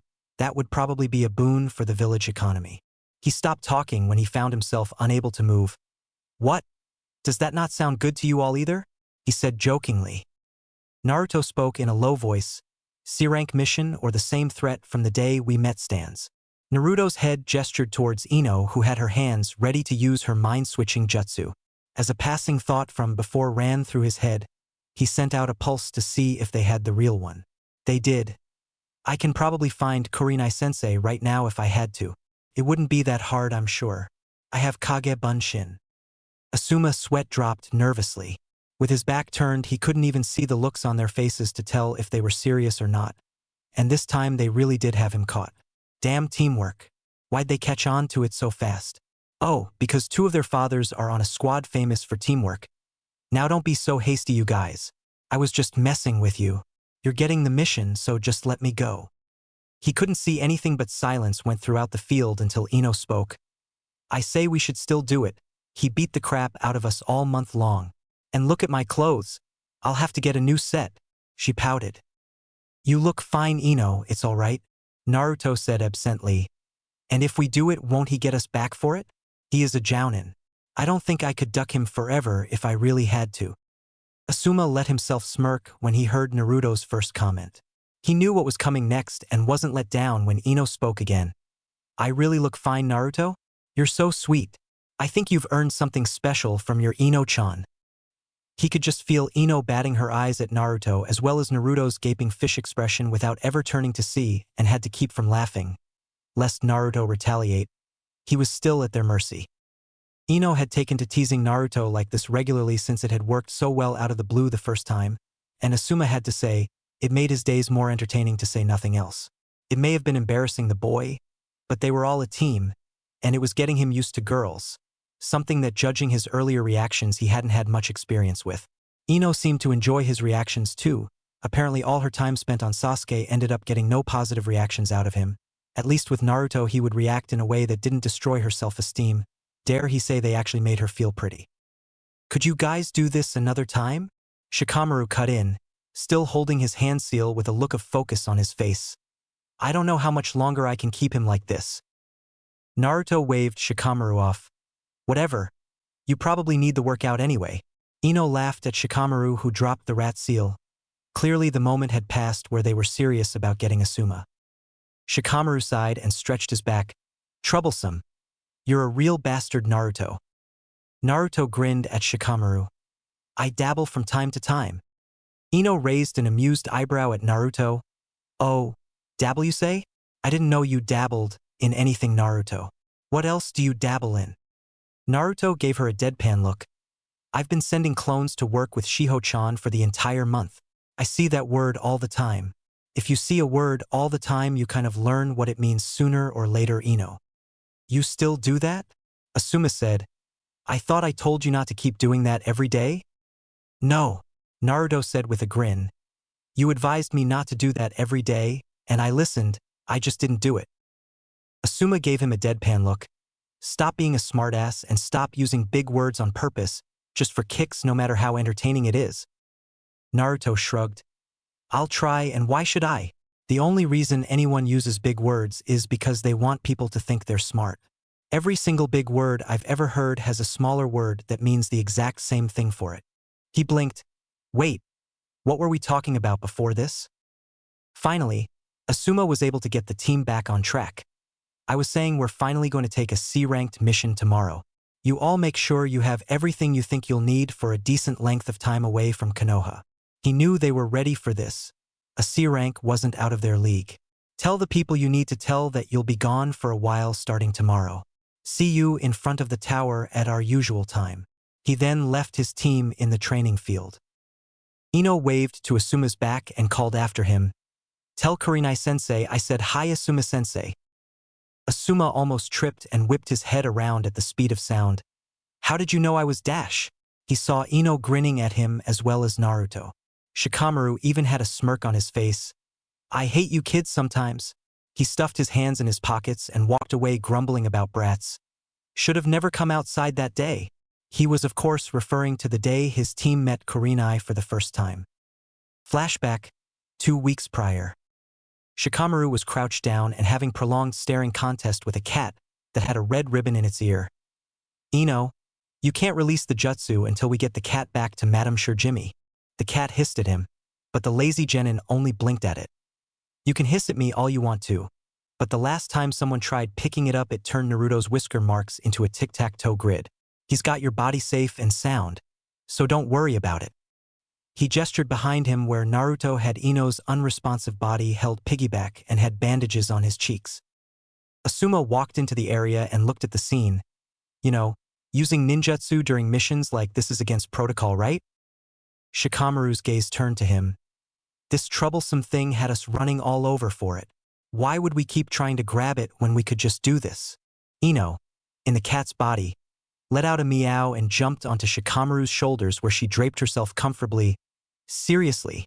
Another hiss was his reply. Fine, whatever. I'll carry you, you troublesome woman. Cat. Ugh. I don't even care anymore. Asuma watched as Ino rested on Shikamaru's shoulders in the cat's body. Alright then, mission to locate lost pet Tora complete I guess. Shikamaru smirked at Ino as the team walked out of the Hokage Tower after completing the mission. You should have released the jutsu a little bit sooner, Ino. Ino glared at him as she rubbed her ribs. Well, you said to keep it on until we gave the cat back. And how did I know that lady was going to crush the cat once she got it back? Poor kitty, having to take bear hugs like that. We should let it go if we ever get this mission again. Shikamaru let out a laugh. Poor kitty? Poor me and Naruto. You call me lazy, but me and Naruto had to carry you in both forms all across town. I feel sorry for Naruto actually. Ino took a swing at Shikamaru who ducked it and moved away. What are you trying to say, Shikamaru? Are you trying to call me fat or something? The female member of the squad said threateningly. Naruto's sweat dropped. I don't think he meant that, Ino, you weren't heavy anyway. Naruto was pretty sure he was referring to all of the weird looks that he had gotten from the villagers as they walked back through town, directed solely at him. From the way they looked at him you'd think that the villagers didn't know his teammate was a Yamanaka, and thought he had been attempting something indecent, but he was sure they knew. They were very famous in this village. It was more likely they were looking at him. People were always looking at him like he stole something. It pissed him off honestly. Becoming a genin didn't help much at all. Naruto reached into his pocket to fish around for something, while Ino reacted the way she started to whenever Naruto gave her anything that could be construed as a compliment. Naruto, you're so thoughtful, and you did take such good care of my body. It's good to have at least one teammate I can trust to know how to treat a lady. Maybe you should be in charge of my body more often, huh? Shikamaru scoffed, but she ignored him for Naruto, who then pulled something out of his pocket to give him an excuse to lower his head and cover his blush. Naruto, how did you get those? Naruto had in his hand a pack of cigarettes and had freed one from its confines to place into his mouth. What? Asuma-sensei has like one pack of these in each pouch of his vest/jacket thingy. He can let me get one. Ino raised an eyebrow. How did you even get a pack off of him? He's a jounin and we're genin. Naruto started digging around in his pockets for something else. I have sticky fingers, Ino. That, and he was busy staring at the rack of dirty magazines in the bookstore when we had to collect the Merchants Guild taxes. He grunted in disappointment. I need to buy a lighter. Ino watched Naruto place the pack back into his pocket. Are you really going to smoke that? Those things will kill you, Naruto, she said, displeased at watching her fellow blonde trying to light up. Shikamaru shrugged. Asuma does it. Naruto can do what he wants. Naruto looked at his two teammates, cigarette still in his mouth. He's not the only one I see doing this all the time. I just want to know what the big deal about them is. I can buy them myself anyway. I just didn't want to in case I didn't like them. That reason, and because maybe the stores would jack up the prices for him and call it a minor tax. Before he graduated, they called it a civilian tax. Shiho told him there were no damn taxes like that. What the hell was wrong with people? Ah, Asuma's team. Team 10 all looked in the direction of the voice they heard to see the pretty black-haired lady with the red eyes that had been there during team placements. Her team in tow. Kiba, Shino, and Hinata. Have you just finished a mission? She got nods from all of the kids, bringing a small smile to her face. Good, we're all here to get a mission ourselves. The two teams of genin looked at each other. They hadn't seen each other since they had graduated and had a few things to catch up on. But first dude, Kiba said, looking at Naruto. Since when do you smoke? Akamaru yapped on his head after his question. Hinata had a look of horror on her face. Naruto-kun smokes? Why would Naruto-kun smoke? Naruto shrugged. I don't know. Since he was going to say since 5 seconds ago, but the killing intent from Kurenai drowned out his response. Since. He couldn't rightly respond when he looked into her red eyes that seemed to be looking right through him. He felt like he was gonna die if he said one more word. Saved by Asuma is what he felt like when the man came out. Hey, you guys forgot your paychecks. Eager to get rid of that cat, huh? He said as he had money in one hand and the other sticking a cigarette on his mouth. He grabbed a lighter and lit it as his eyes panned around. Hey, Kurenai. Since Asuma-sensei started making it look so cool, Naruto exclaimed loudly, his excuse and his scapegoat found. Let no one ever say that Naruto did not know how to think on his feet. Too bad it had to be at Asuma's expense, but as the saying went, better you than me. Asuma looked at Naruto strangely, not knowing what he was talking about until he saw the cigarette in Naruto's mouth. His eyes widened and he pointed at Naruto accusingly. Oh Naruto, you're so full of dash. He was stopped by killing intent from 2 different sources. What the hell? He knew one was from Kurenai, but where was the other one from? No way. The timid Hyuga girl was trying to shake him up? He would have thought that was so cute if Kurenai wasn't scaring the hell out of him at the moment. How precious, the little Hyuga girl was upset at him for Naruto smoking. Man, even a cute little Hyuga like her could glare a hole through granite. It had to be the eyes. Taking advantage of Asuma's stunned state, Naruto snatched the lighter from Asuma's hands and after a few experimental flicks, he lit his cigarette and sighed deeply, exhaling smoke. Ah, you were right, Asuma-sensei. Bold flavor, and relaxing after a hard day's work. Honestly, it tasted like hell to him, but he was supposed to be selling this thing for his immediate health right now. So he took another Tokay like it was the best thing in the world, and exhaled again with more strain this time. Smooth, he said in a choked voice. Asuma, Kurenai said firmly. I know you remember the speech Hokage-sama gave us all when we accepted our teams. We're supposed to be role models and set good examples for them. What kind of example does smoking 2 packs of cigarettes a day set to your genin? Asuma was sweating bullets. To patronize friendly local tobacco retailers? He yelped in pain when Kurenai grabbed him by his ear and pulled him away. Naruto took the cigarette from his mouth and exhaled as he watched Kurenai drag off and scold Asuma with her team trailing behind her. And there you go. That's what you call taking command of the situation. And now, I've got a free lighter. He gave himself a mental pat on the back at his masterful performance until he felt the collar of his windbreaker and undershirt get tugged, pulling him back. He looked to see that Kurenai had doubled back and come back for him. Hi. She gave him a rather cold look of disappointment, him in one hand, Asuma in the other, one being dragged walking on his feet, the other being dragged from behind, heels sliding through the dirt. I'm going to give your sensei a little lecture on responsibility, and then I'm going to break you of that nasty habit before you can get started like him. Naruto and Asuma looked at each other with Naruto mouthing, I'm sorry to his sensei who just sighed in defeat and accepted his fate.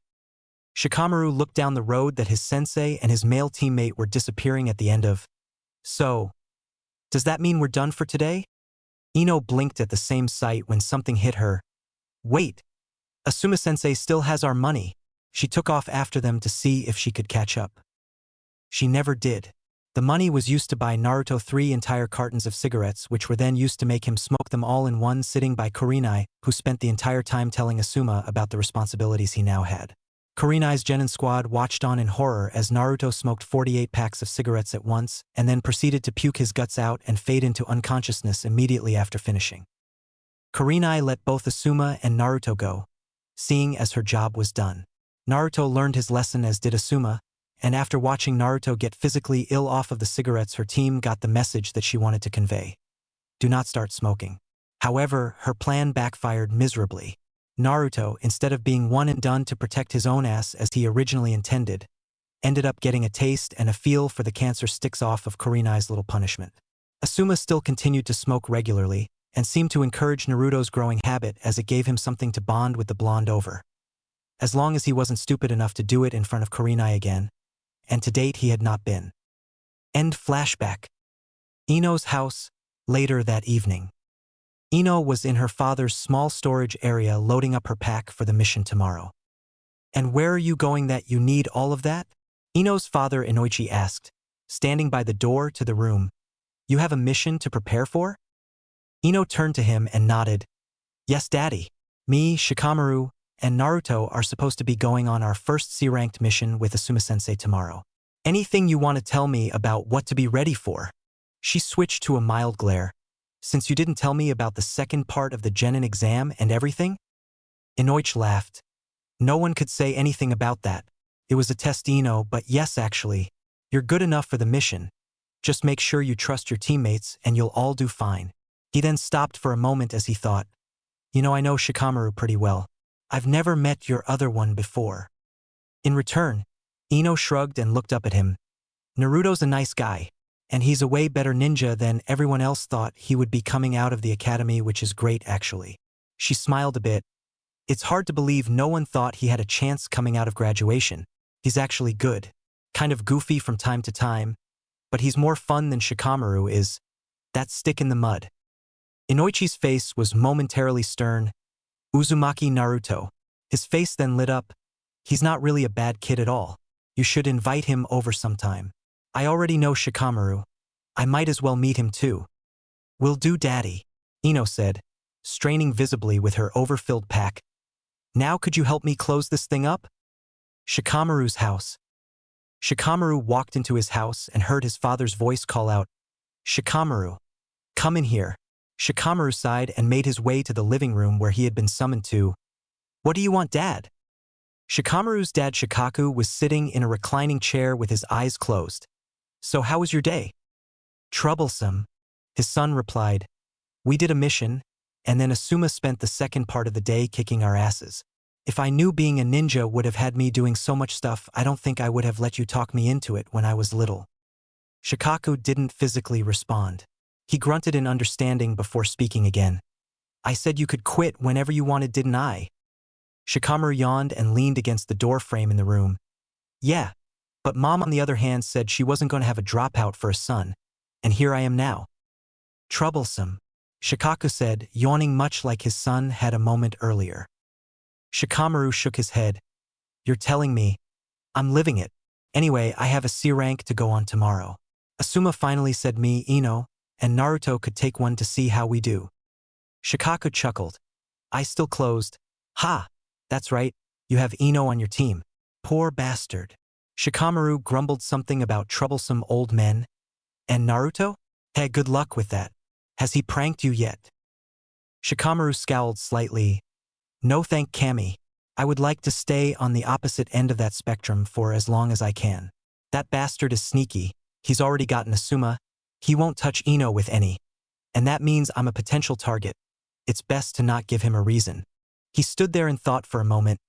Hey Dad, why do people seem to have a problem with Naruto? He isn't that bad of a guy. I've met way worse people and his pranks aren't that bad. Everything he does can be fixed in an hour.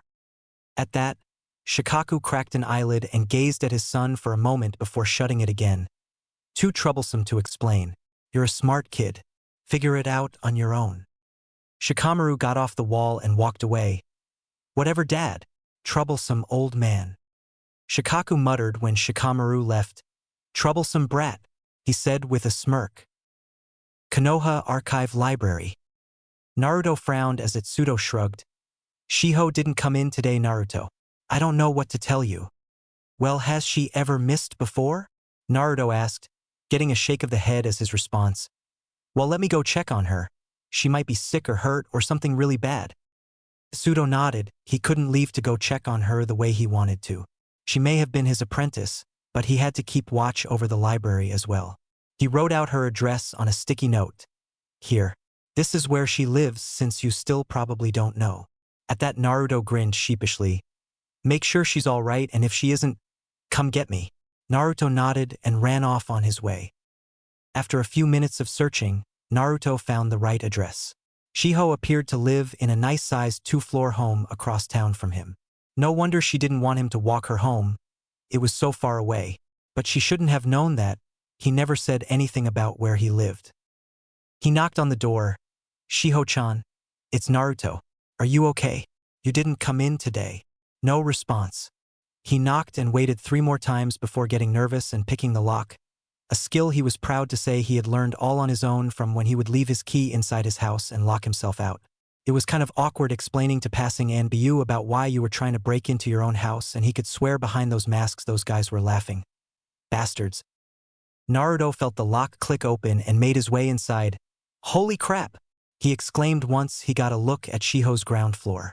The entire ground level was a maze of bookshelves filled with books of all kinds. How does someone live in all of this? He started making his way through, calling out her name, but getting no response. Something finally hit him. Duh! He crossed his arms and shut his eyes to let off a pulse of his location jutsu. He had gotten better with it now. He still had trouble with walls and things, but he could catch a person's presence in the woods pretty well if his training with his team was anything to go by and he didn't need the hand seals anymore. He got a signal and began to make his way over to where he sensed her, only to find a massive pile of books. Shiho-chan? I sensed you over here. Where are you? He heard a muffled cry from underneath all of the books.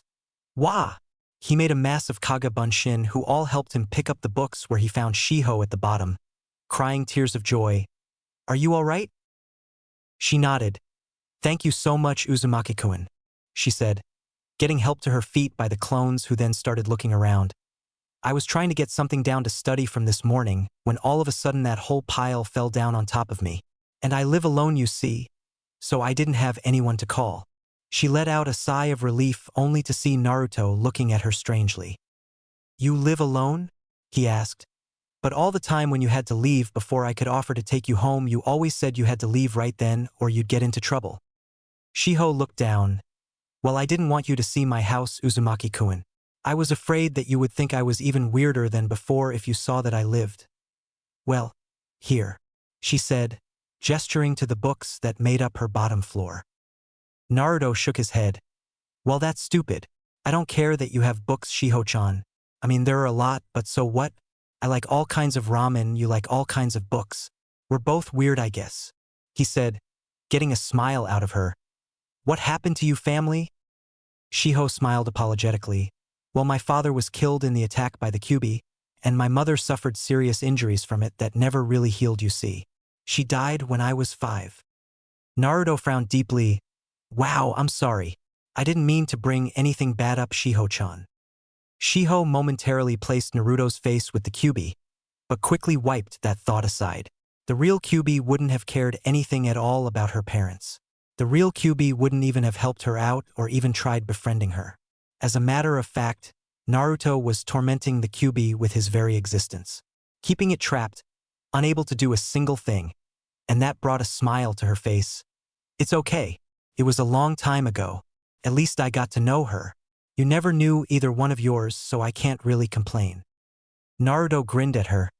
Ah, I got used to it when I was little. There's nothing crying over it will solve, so why waste time with it? Exactly, Shiho said cheerfully. But none of these books are really mine. They all belong to my mother. She worked at the Konoha Archive Library as a part of the cryptanalysis squad until her death, and she filled the house with all of these. She's the reason I do what I do now. She encouraged me when she realized I might be really good at it, so when Atsuto-sensei offered me the chance, I jumped at it. She cleared her throat. But anyway, what did you need to see me for? Naruto remembered why he came looking for her.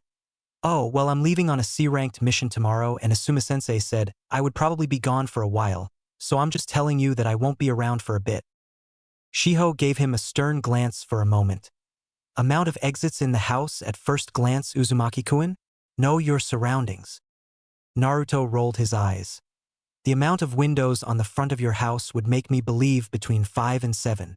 2 are doors, front and back. The others would be windows, but that's just for down here. I wouldn't know about upstairs. I didn't think about it. Very good, it's 7 by the way. You see, making you read that section of tactics on knowing your location did help. Now give me the number of choke points you can find in this floor, she said. Naruto looked around blankly before turning back to her with his eyes squinted. Really?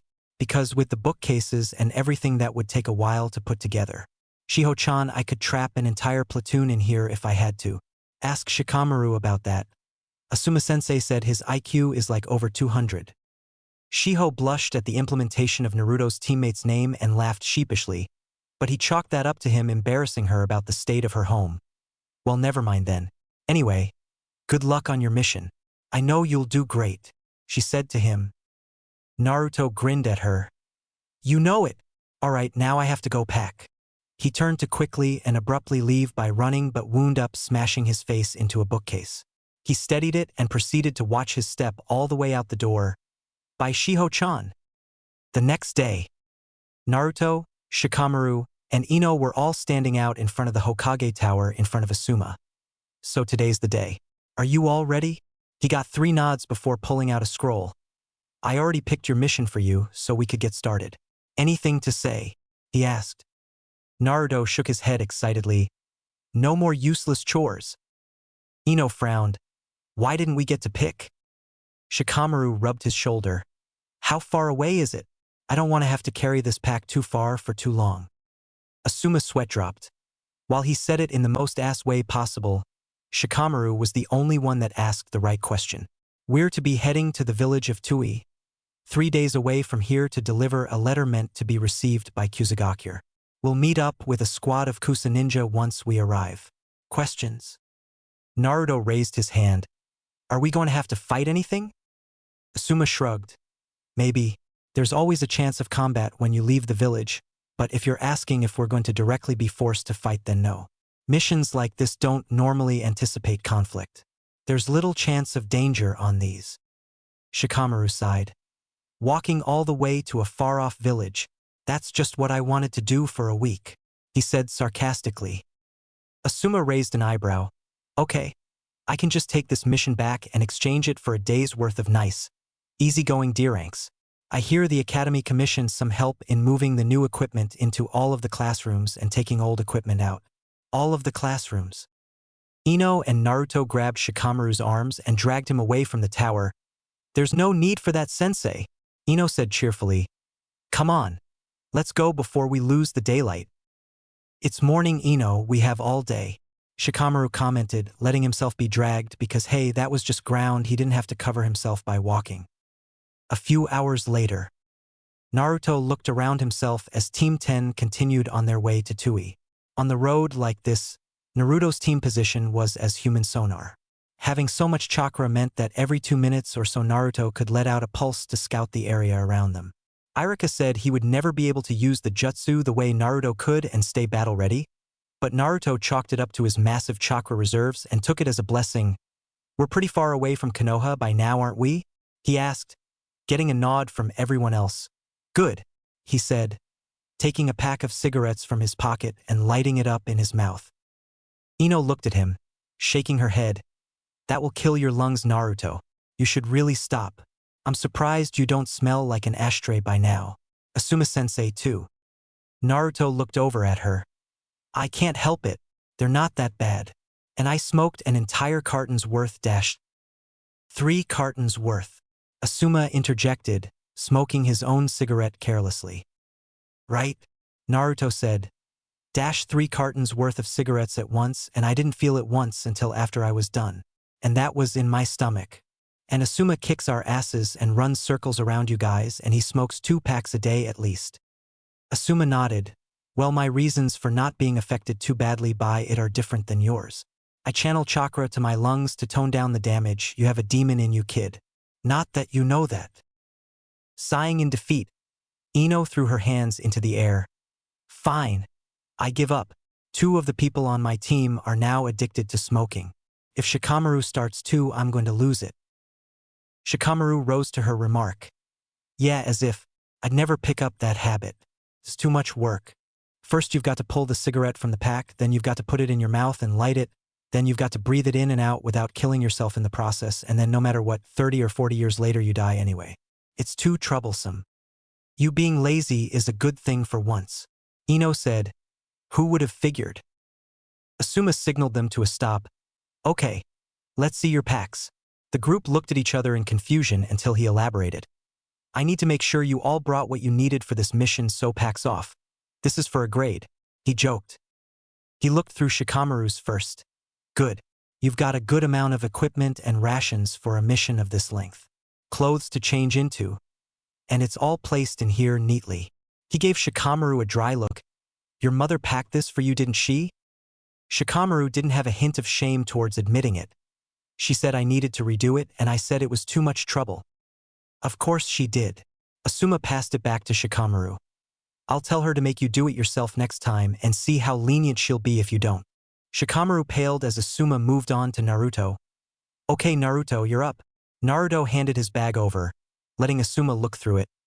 You have a good amount of clothes to change into, you have good rations, but a lot are instant ramen cups. Naruto shrugged. What? They're fast, easy to make, and they have energy. At least to me. And they're cheap. Fair enough, Asuma said as he kept checking. You went kinda Spartan on the weapons and tools though.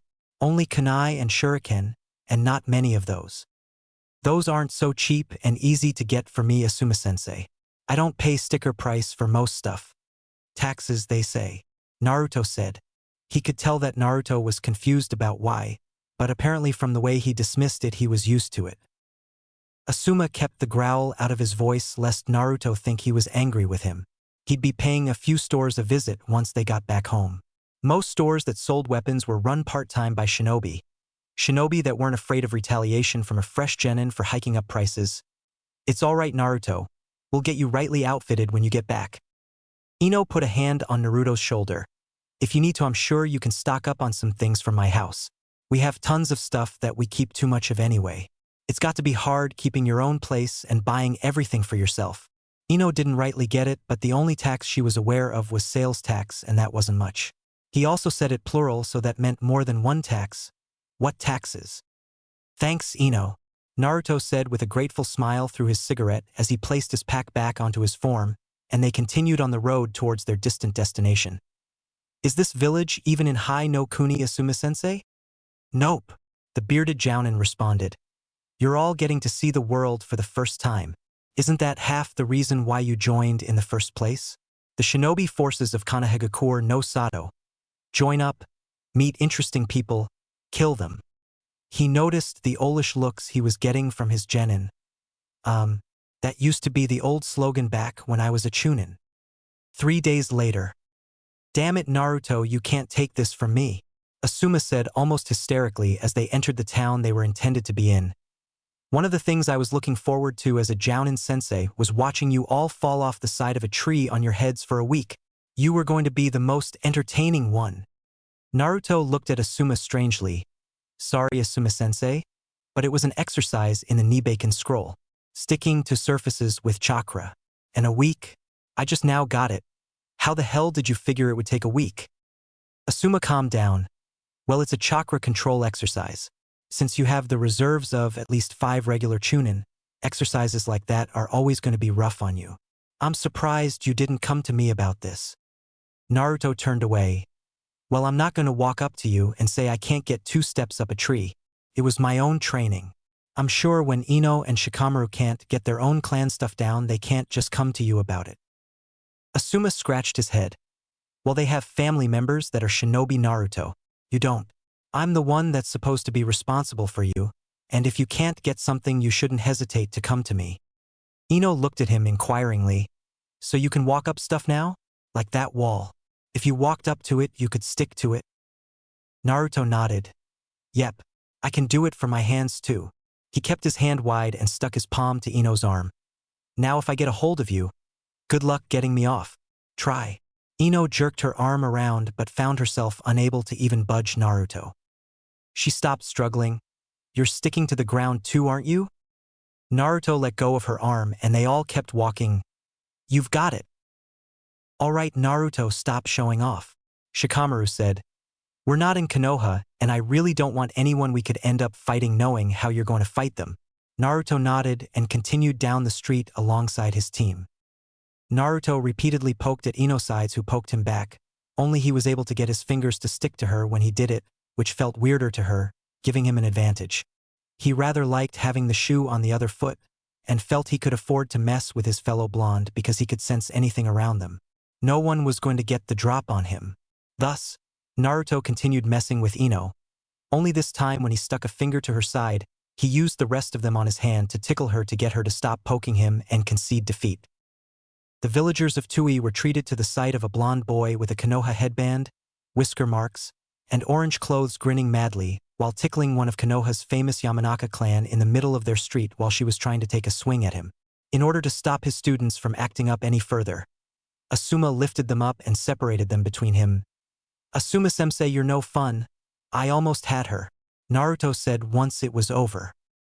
"As if Naruto," Ino said, regaining her composure and trying to glower, the occasional chuckle and small blush on her face blowing her poise. Asuma smirked. "Sorry, Naruto, it's work time. You can find Ino to play with after we're home and safe," he said suggestively, however it went over both of their heads. Naruto rolled his eyes and placed his hands behind his head as they kept walking. "Whatever. Ino's got better things to do than hang out with me when she's free. She does that enough already." "No, I don't. Not really," she disputed his statement. "It's kind of hard to meet up with the people I used to know in the academy now that we're genin. I see you guys more than anyone else these days. Sai, I can't even find Sasuke-kun around. If they're anywhere near as busy as us, then Forehead is hogging all the prime Uchiha time and I'll never get to see him." Naruto and Shikamaru shared a look of distaste before returning their faces to normal, lest Ino see them and chew them out. Naruto had gotten his ear talked off several times in the past for shooting down anything Sasuke-related. Asuma's face suddenly hardened over as his eyes caught something down the road. "Look alive, you guys!" Down the road was a group with Kusa headbands. All three, including the one perceived as the Jounin, were also looking at their Konoha counterparts with completely businesslike looks on their faces. The two groups met in the middle of the street, all civilians clearing out in case of a full-out shinobi dogfight in the middle of the village. Asuma walked forward, as did the leader of the Kusa team. Asuma simply handed over the scroll from earlier to the man, got a bow in return, and went back to his team, as did the other man. Asuma prompted his team to walk away, and they did, all the way out of the village. "Well," Asuma said, placing a cigarette in his mouth. "Mission complete," he said, getting all of his genin to face vault. Naruto jumped to his feet. "What the hell was that?" "That was it." "Yep," Asuma replied brightly. "What? Were you expecting fireworks or something?" Naruto blinked at him blankly at how he was just playing it off. To hell with that. This was his first real mission. He was pissed. "Yeah, actually I was," Naruto barked at him. "What was with the old-school showdowny face-off in the middle of town if we weren't going to fight? That was just a waste of good tension." My eye was almost twitching. Ino held her breath so long I thought she was going to pass out. He pointed at Ino, who was taking huge gulps of air while Shikamaru rubbed her back and muttering obscenities under his breath. Asuma laughed loudly at how his genin had interpreted the whole scene. "That?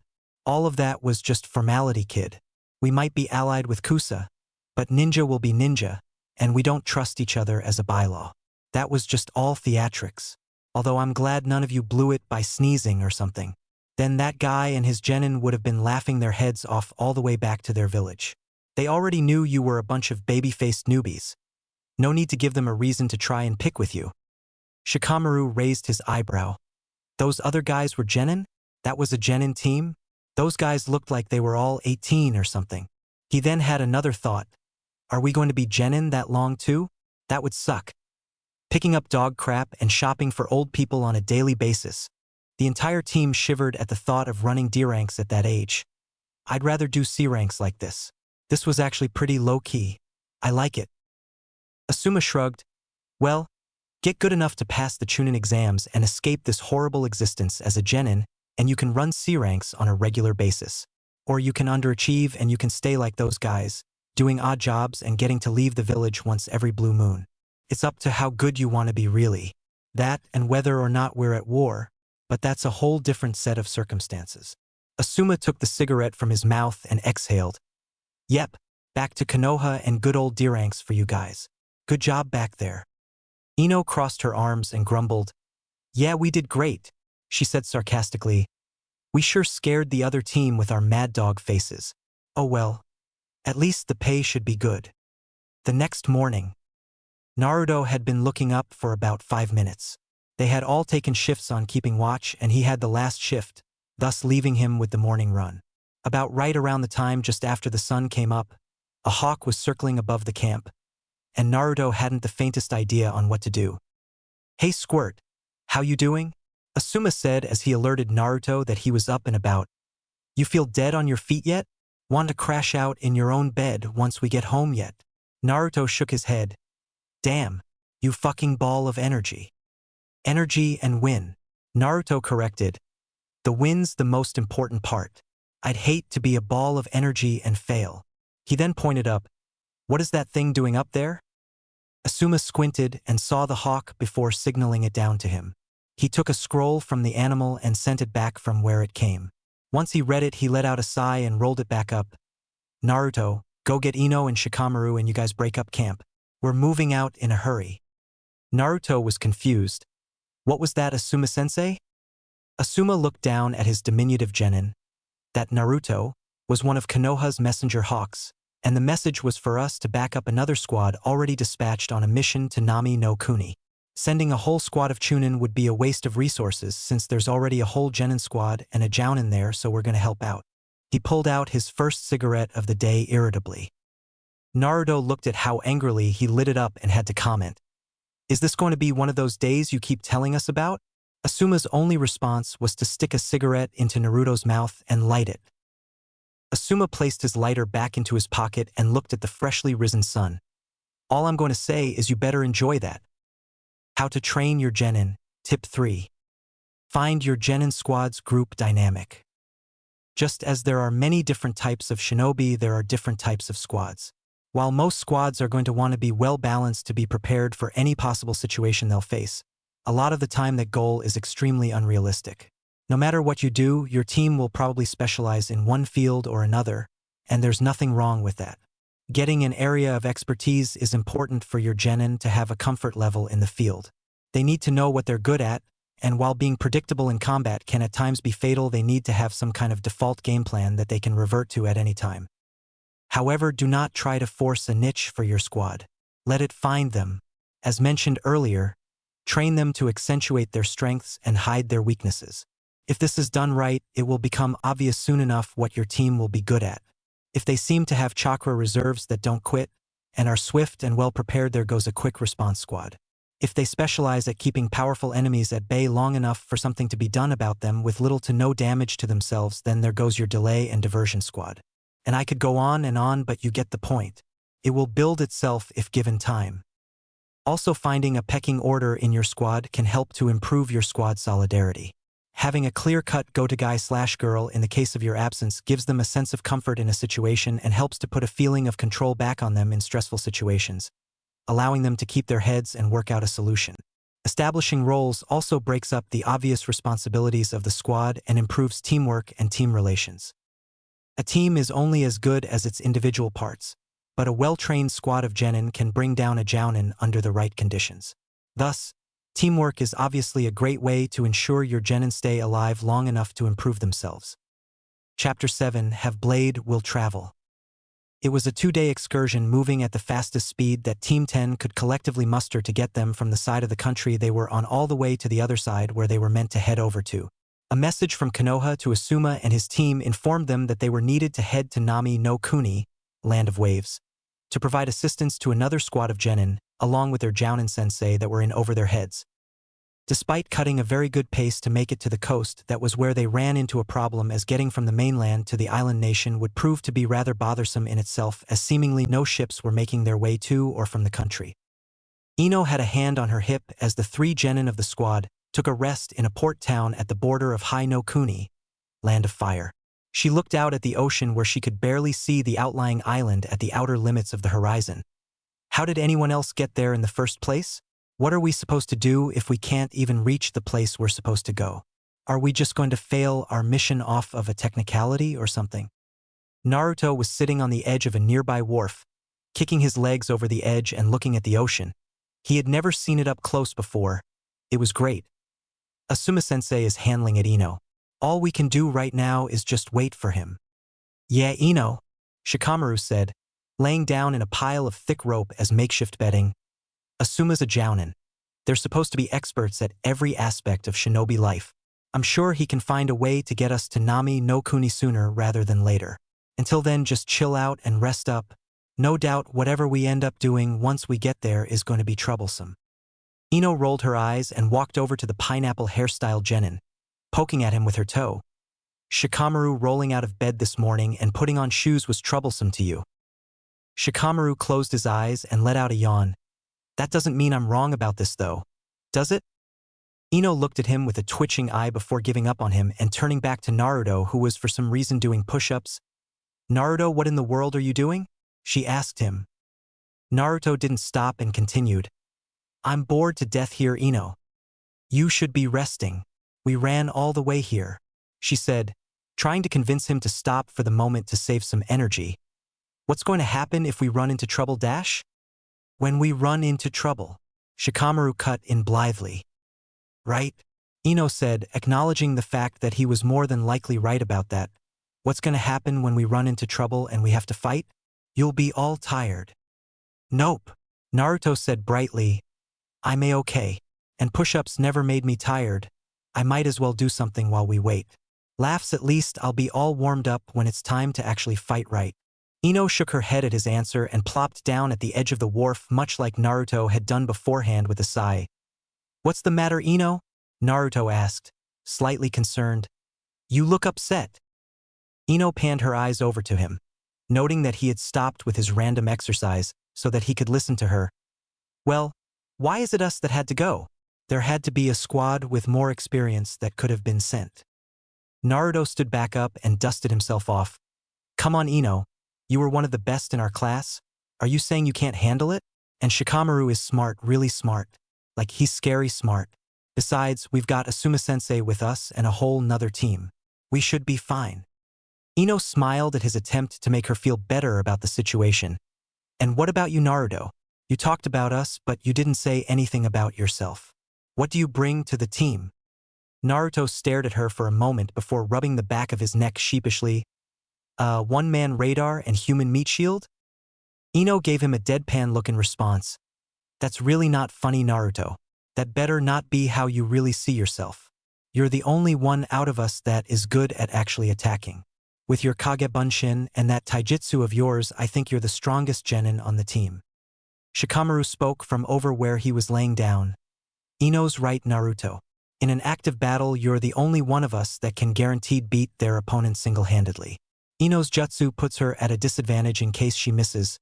My jutsu is good for trapping and I have to find other ways to beat people. Without you on this team, we'd be sitting ducks. You or your clones can watch Ino's body when she uses her jutsu, and you can finish off the people that I get with my jutsu. Ino lightly slapped the side of his leg and grinned at him. You're our teammate, Naruto? So stop it with the fluctuating self-esteem. Sometimes you think you're the baddest genin in the land. Other times you think you shouldn't have even graduated. Do you need me to go into your head and get you all sorted out? She said jokingly. Naruto rolled his eyes but returned her smile. Hey, you don't want to do that. Arika-sensei said that my mind is a scary place. That's because he saw your grades in school. She quipped right back at him, jokingly raising her hands in the seal needed to fire her Shintenshin no Jutsu, mind-body switch jutsu. Get ready to black out for a few minutes, Naruto.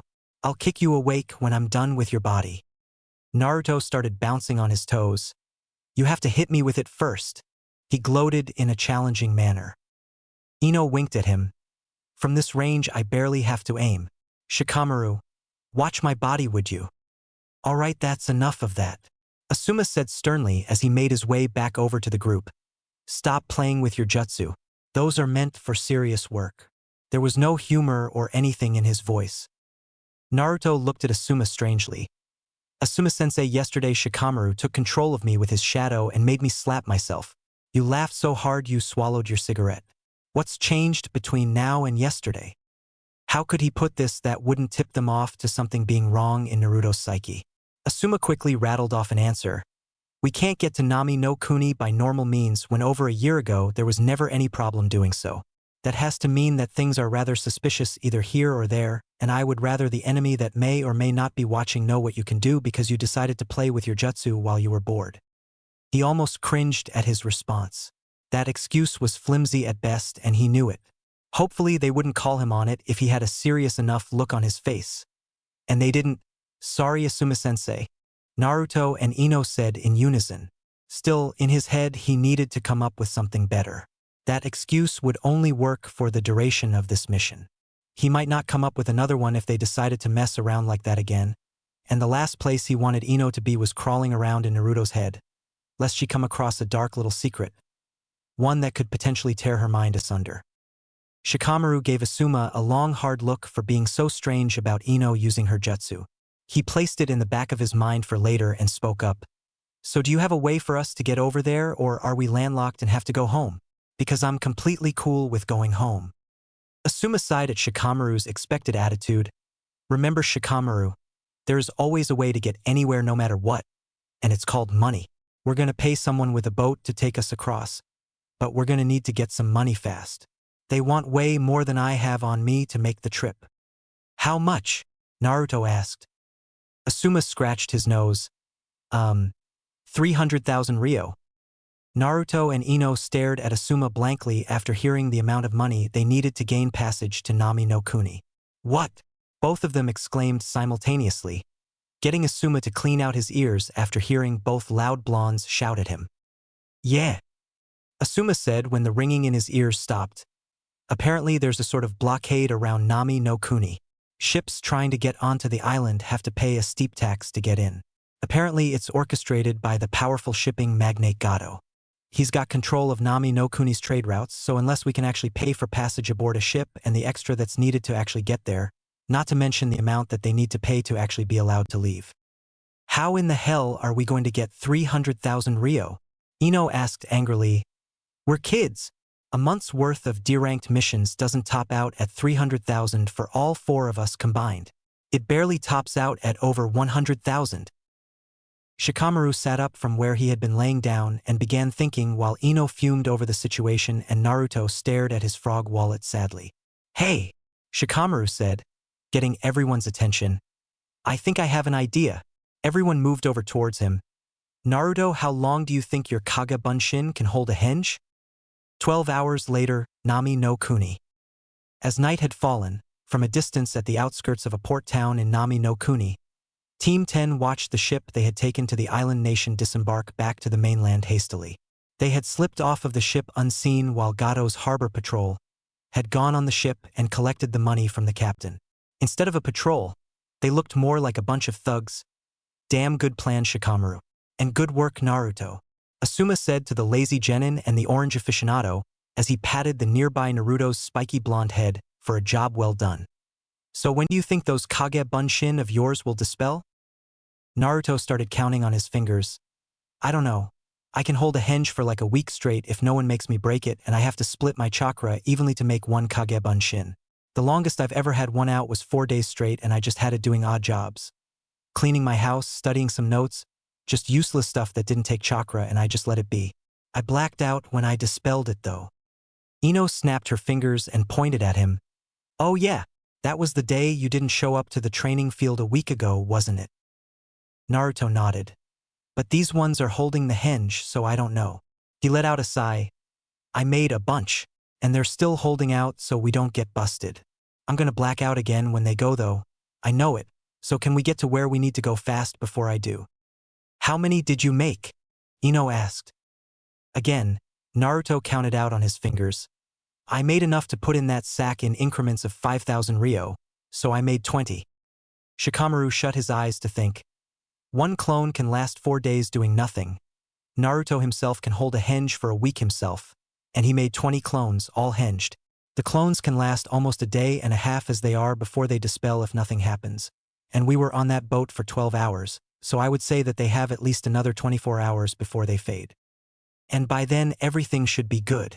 The boat should be back in Hai no Kuni, and the henge clones should be placed with other forms of money so that they can disappear. With any luck, it will be assumed that someone in the organization took the money. Asuma said, wrapping it all up. All right then. That's plenty of time for us to find the team we're meant to assist so we can get the full breadth of the situation. Shikamaru took it upon himself to ask the question everyone else had neglected to ask thus far. So who are we here to help? And what are we even doing in this country in the first place to help them out? All valid questions, Asuma said as he led his team along away from the village. He sparked a cigarette as Naruto, Ino, and Shikamaru looked at him expectantly. That I will answer once we get to where the team is shacked up at. We hate you, Asuma-Asuma-sensei. All three of the younger ninja said in unison as they followed behind with dry looks on their faces. Asuma exhaled a plume of smoke and walked along with a smile on his face. Ah, the sounds of teamwork. Such a beautiful thing, he said before breaking out in a run, prompting his team to follow behind swiftly. 2 hours later. Knock knock. Coming. A knock at the door garnered the attention of a beautiful dark-haired woman that made to open the door before being stopped by Sasuke, who pulled a kunai and went to answer it in her stead. Opening the door, keeping his weapon hidden from view, Sasuke saw 3 of the students from his class that graduated along with a larger bearded man with a cigarette in his mouth and a vest much like his sensei's. You must be Kakashi's student, Uchiha Sasuke, right? Asuma asked, blowing smoke at Sasuke as he did. Intentionally or not, he couldn't tell. Sasuke held back a cough and waved the smoke out of his face. Yeah, and I guess you guys are the team Kakashi sent for to help us, right? Asuma nodded. Correct, kid. Team 10 at your service. Sasuke looked back at the woman inside of the house and gestured to her to let her know everything was okay. At that point, she came to the door and greeted the new arrivals with a warm smile. Hello, my name is Tsunami. You all must be the group of ninjas sent to help the others protect my father. She bowed to them. Asuma smiled at the woman. Well, I am Sarutobi Asuma. He pointed behind him at the kids. The lazy-looking boy is Nara Shikamaru. The blonde girl is Yamanaka Ino, and the blonde boy in orange is Uzumaki Naruto. Shikamaru waved half-heartedly. Ino smiled brightly at her. And Naruto gave her a grin. Although the thing about him that got her attention was the thing she saw him holding in his mouth and trying to light at the same time. Well, it's nice to meet you all, she said before pointing at Naruto and Asuma. But I don't allow smoking in my house. I'm sorry.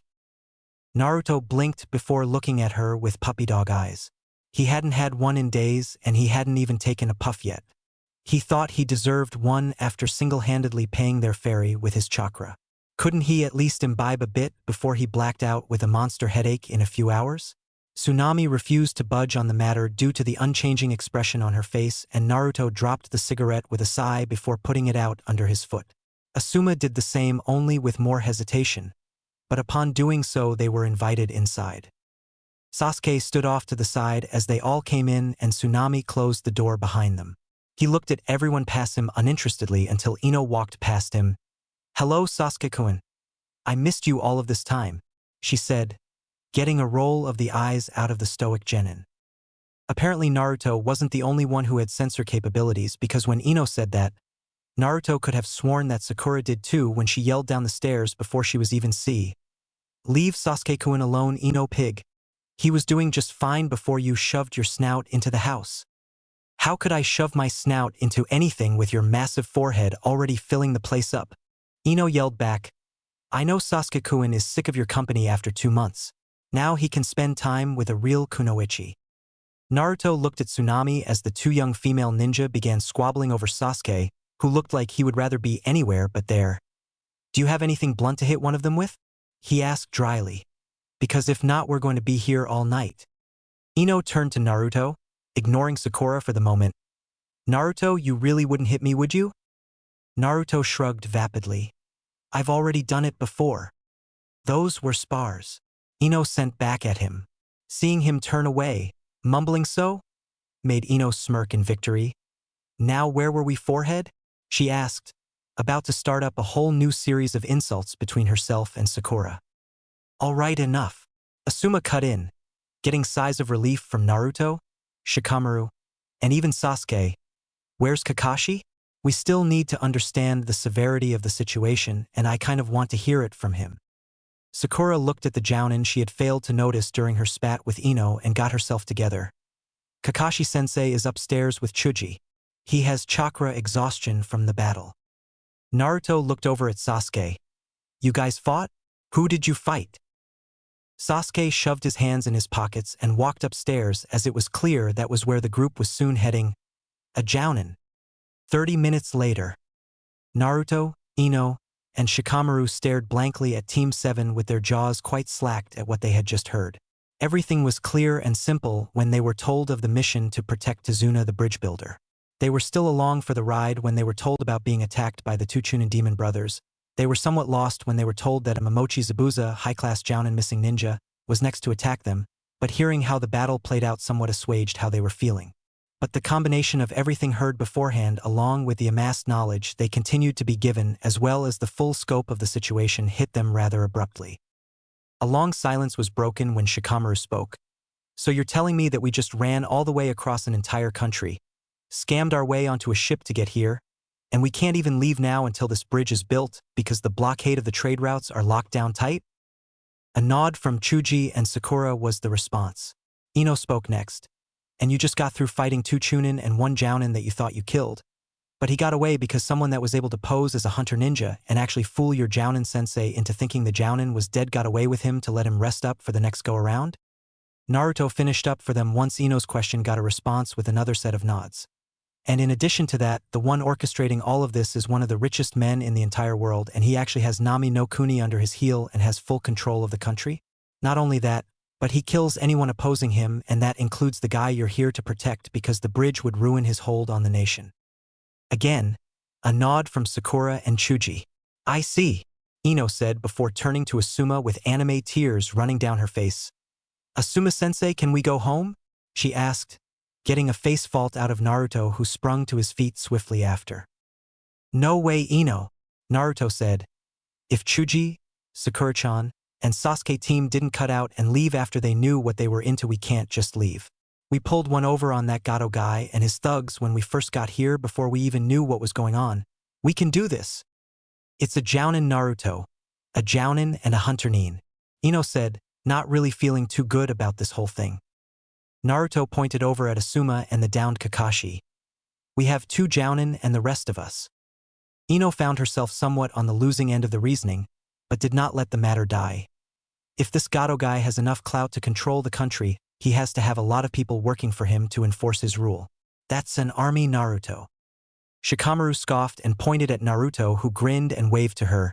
He's an army Ino, he said, getting some confused looks from Team 7. And he's right. We can do this. We just need to know what they know so we can be ready for the next time around. Well, yes, Kakashi said, still looking rather haggard from his battle with. Exactly. There isn't much we can do with us knowing nothing of where Zabuza is or where Gato is if we want to get drastic. However, there is one thing that we can do that will help us. The genin all looked at Kakashi expectantly, getting Asuma to chuckle. Kakashi's right, though it's one of my students' least favorite words. We're gonna train you kids up for the next time. Gato's headquarters. A man walked into Gato's office with a serious look on his face. The small businessman in a suit and diminutive sunglasses sat at his desk, flanked on both sides by two bodyguards. One, a young man with white hair, marks under his eyes, a dark purple hat on his head, and a blue hooded jacket. The other was a shirtless man with brown hair, an eye patch, tattoos on his body, and a few scars to go with them. Both of them were in possession of a katana to go with their bodyguard status. The man stopped in front of the desk and started speaking. Boss, our boys got some information from the ship that stopped here earlier today and left right after. Two of them disembarked and ended up telling us that a team of ninjas got off of their ship. We never saw them, but they are ninja, so I figured it was worth telling you. Gato let out a growl. What, are they coming out of the woodwork now? He said in a seething voice. That whelp Zabuza better get it together and get his ass in gear. Gore. I'm not paying him anyway. But he doesn't know that, and I expect him to get the job done. The man spoke to Gato again. Apparently 3 of them were just kids. Gato lifted his right arm to reveal a cast on it. Zabuza had a kid with him too, and the little bitch did this, but you might have a point. A few kids can't take on an entire contingent of my soldiers. The greedy little man smirked and laughed to himself. Something to think on, I guess. The next day, forest surrounding Tezuna's house. All right, kids, Kakashi said brightly from his place standing on crutches next to Asuma. Today we'll be teaching you all a very important skill that every shinobi learns over the course of their career, early on like the rest of you are now. Asuma had a grin on his face. I was looking forward to teaching this. He then gave a light glare to Naruto. One of you tried taking my fun away by already learning this. He then grinned again. But Kakashi is somehow making up for it by replacing him with 3 of his own genin for my demented amusement. Kakashi gave Asuma an eye smile. I'm so glad I could make your day, Asuma. He turned his attention back to the genin. But you will all be learning how to climb trees. Naruto raised his hand. Yo, Kakashi-sensei, Asuma-sensei, I can already do this. Sakura nodded in agreement. Yeah, we all already know how to climb trees. How is this training, Kakashi-sensei? She asked curiously. Shaking his head at the pink-haired girl, Naruto spoke again. No, you guys can't. I can though, he said, getting a tick mark to form on Sakura's head due to how he made the rest of them sound. We can all climb trees, Naruto Baka, Sakura said, fuming at him. What do you think you're trying to say, you idiot? Sakura's inner personality roared inside of her psyche. You might get the concept, Naruto dashed. Asuma interjected, trying to save his genin from a furious fisticuff, courtesy of Sakura. But the way this exercise is done is to accentuate the most difficult way you can possibly generate chakra through your body. You might have worked it out for your hands, but elsewhere would be a different story. Naruto looked between Asuma and Kakashi repeatedly before sighing and moving between them, pushing them aside to walk towards a tree. That was where all of the normal stuff ended, because Naruto started walking straight up a tree with a dull expression on his face. He then walked down and got back into the lineup with the others who were looking at him oddly. He ignored them for the moment and looked at Asuma. I learned how to do that from my Taijutsu scroll because I needed it to make my Taijutsu style more effective when I grab somebody like I told you. Well, I had to learn how to do it with every part of my body because I have some moves that need me to keep a hold with other parts of my body to make me harder to shake off. So you can do this? Kakashi asked. Naruto shrugged. In my sleep. He then took note of the stares he was getting from the others. What? Since when could you do that? Chuji asked, remembering Naruto having trouble with, well, everything in the academy. He and Shikamaru had never really talked about training when they hung out. He found it too troublesome. 3 weeks. At first I thought it was something cool that only I could do since I'm learning the style, but I found out it wasn't from Asuma-sensei during the last mission. Naruto responded with a grin. Ino asked a question next. You never did that when we were training, Naruto. Not even during spars, you didn't stick to anything. In response, he rubbed the back of his neck sheepishly. Well, I could get a good enough grip on my own during spars. Using chakra to stick would have been overkill. And using it with my feet for the moves I'm talking about. Well, those moves aren't as nice as the things you normally see me do. They aren't sparring moves.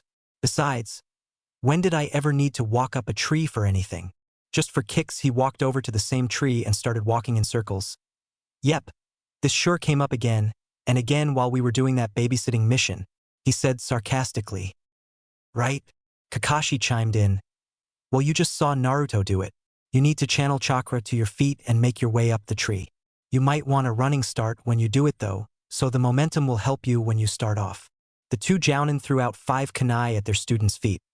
Use those to mark your place and try to beat it each time. All of the genin, sans Naruto, picked up their respective weapons and took off at the tree. Sasuke made it to his first and took a few steps up the tree before the bark exploded under his feet, forcing him to backflip off and land on his feet before he fell. Chuji's attempt was 7 steps up the tree before tumbling down and rolling back, ending with him sitting and looking up at the tree. Ino was feeling good about herself as she continued putting one foot in front of the other as she climbed the tree. The first branch was well in her sight and she reached out for it, but lost her concentration and wound up falling back to the ground, upset enough to kick the tree, which ended with her hurting herself and hopping on one foot cursing at the tree. Hey, this is easy. Sakura said as she sat up on a high branch overlooking the others. Naruto looked up at her and whistled. Wow, Sakura-chan? First try? It took me a few days to actually get it. With clones. He added to himself mentally, actually really impressed with her. After speaking aloud, good job! Sakura held up a V sign and stuck her tongue out before turning to Sasuke. How is that, Sasuke-kun? Well, it looks like my team's own Kunoichi is the first one to get this exercise, Kakashi said with amusement. Maybe someone isn't working hard enough for me to warrant going back to the house to pick up lunch for them? Chuji let out a horrified gasp and jumped to his feet to keep working. And maybe the Uchiha clan isn't all it's cracked up to be. Sasuke glared up at where Sakura was before going back to start trying again. Sakura looked at Kakashi incredulously. What? Now he's going to hate me. You talk too much, Kakashi-sensei. Shikamaru didn't immediately take off like the others did. Instead, he sat and watched the others take a few tries. Ino took 2 more tries before getting it along with Sakura, who took another trip up. The 2 girls glared and started jawing with one another once again. Chuji kept up at his work with a determined effort to show Kakashi he was trying hard enough to get lunch later. But he kept smashing the tree before getting very far. He then looked at Sasuke, who seemed to have the same idea as he analyzed what was going on. So if I use too much chakra, I'll end up being pushed off of the tree like Chuji and Sasuke. Is there a certain amount I need to generate? Do I need to generate a consistent amount and keep it? Troublesome. I need to figure this out and tell Chuji. Naruto let out a yawn as he stood watching everyone else. He thought of joining in, but him running up and down the trees repeatedly would have just wound up pissing everyone else off, and there wasn't anything he could really get out of it anyway. He placed his hands behind his head and began pacing about in a bored manner, getting Asuma's attention. Naruto, do you have anything you're working on that you could be doing right now? He looked at Asuma and blinked, surprised at being called out, before shaking his head. Asuma made a thoughtful noise. And you say you've got this exercise down pat? Naruto nodded with a grin and jumped at a tree before sticking to it back first. After a few seconds, he dropped onto his feet and rubbed the back of his head. Seeing as how he had smashed it into the trunk when he was trying to be facetious. Okay, smartass. I get it, he said with a chuckle. He turned to Kakashi. I'm going to take Naruto off somewhere to work on something, so he doesn't waste any time here. All right, Asuma, Kakashi said, pulling out his orange Ika book. I've got things here in the meantime. The others watched Naruto walk away with Naruto in tow for a moment before getting back to work. Sasuke's eyes lingered on him the longest before turning back to his tree and continuing to train, gritting his teeth determinedly. I am not going to fail and be left behind, he said to himself in an effort to get himself to step it up. Asuma led Naruto to the dock out front of Tezuna's house and stopped at the edge of the water. Naruto simply stared at the water and then at Asuma, waiting for the man to do something or explain something to him. Eventually, Asuma dramatically placed one foot out, getting Naruto's full attention. Not that the boy was saying anything, but his eyes were clearly interested in either seeing something awesome or something hilarious. The Jounin stepped off of the dock, but instead of a loud splash followed by Naruto rolling on the dock laughing as hard as he could, Asuma was standing on top of the surface of the water as if he were still on land. He took a few steps out before turning back to Naruto and making a grand gesture. Well, how? Naruto asked squeakily. Asuma quickly explained. Channel the chakra to your feet as if you were walking up a tree and go for it. But the amount you have to use to stay up will change consistently, making it harder than tree climbing. Get to it. Naruto nodded excitedly and did as instructed before falling into the water. Asuma broke up in laughter. Oh, Kami. It would have been funnier if I had them all do it at the same time. But this is why Jounin choose to become sensei. The precious moments like this. Naruto surfaced and pulled himself back onto the deck, sitting on the edge and staring at Asuma while still dripping wet, clothes drenched. Naruto opened and closed his mouth multiple times trying to think of something to say before giving up. Well, son of a bitch! His eyes widened and he patted around in his pockets before pulling out a drenched pack of his cigarettes. Son of a bitch! He looked up at Asuma. Asuma-sensei? No smoking while you're training Naruto, he said, walking back towards the shore. Once he reached the dock, he ruffled Naruto's soaked hair. Well, get to it. Oh, and can you send some clones to check on Ino and Shikamaru while I go with Tazuna today? I don't really want Kakashi's lazy streak to keep them from getting the finer points of their training down. Actually, one clone should be good. Naruto nodded and stood up before forming the seal for Kage Bunshin, making one appear in a puff of smoke. Naruto stood still after making the clone before it dispelled, and he fell backwards, almost into the water. Asuma moved swiftly and caught him before he could fall in the water and potentially drown. What happened, Dash? He asked before stopping himself as he remembered yesterday. Wow, those clones sure lasted a long time. He picked Naruto up and took him inside the house. The entire scene was witnessed from a window in the house overlooking the ocean by a small boy in green overalls and a white, blue-striped bucket hat. Hours later. Ow! Naruto whined, sitting up on a couch in the living room. Why does the backlash suck so much? He asked himself only to notice a small boy standing in front of him, looking at him rather angrily. Hello! You're going to die here, you know? He said matter-of-factly. Naruto just stared at the kid in shock before speaking. I don't think so. I just got hit with too much information at once and it kind of scrambled my brains for a bit. If I can get an aspirin, I should be fine. It's no big deal. The boy's glare on the young shinobi grew more intense.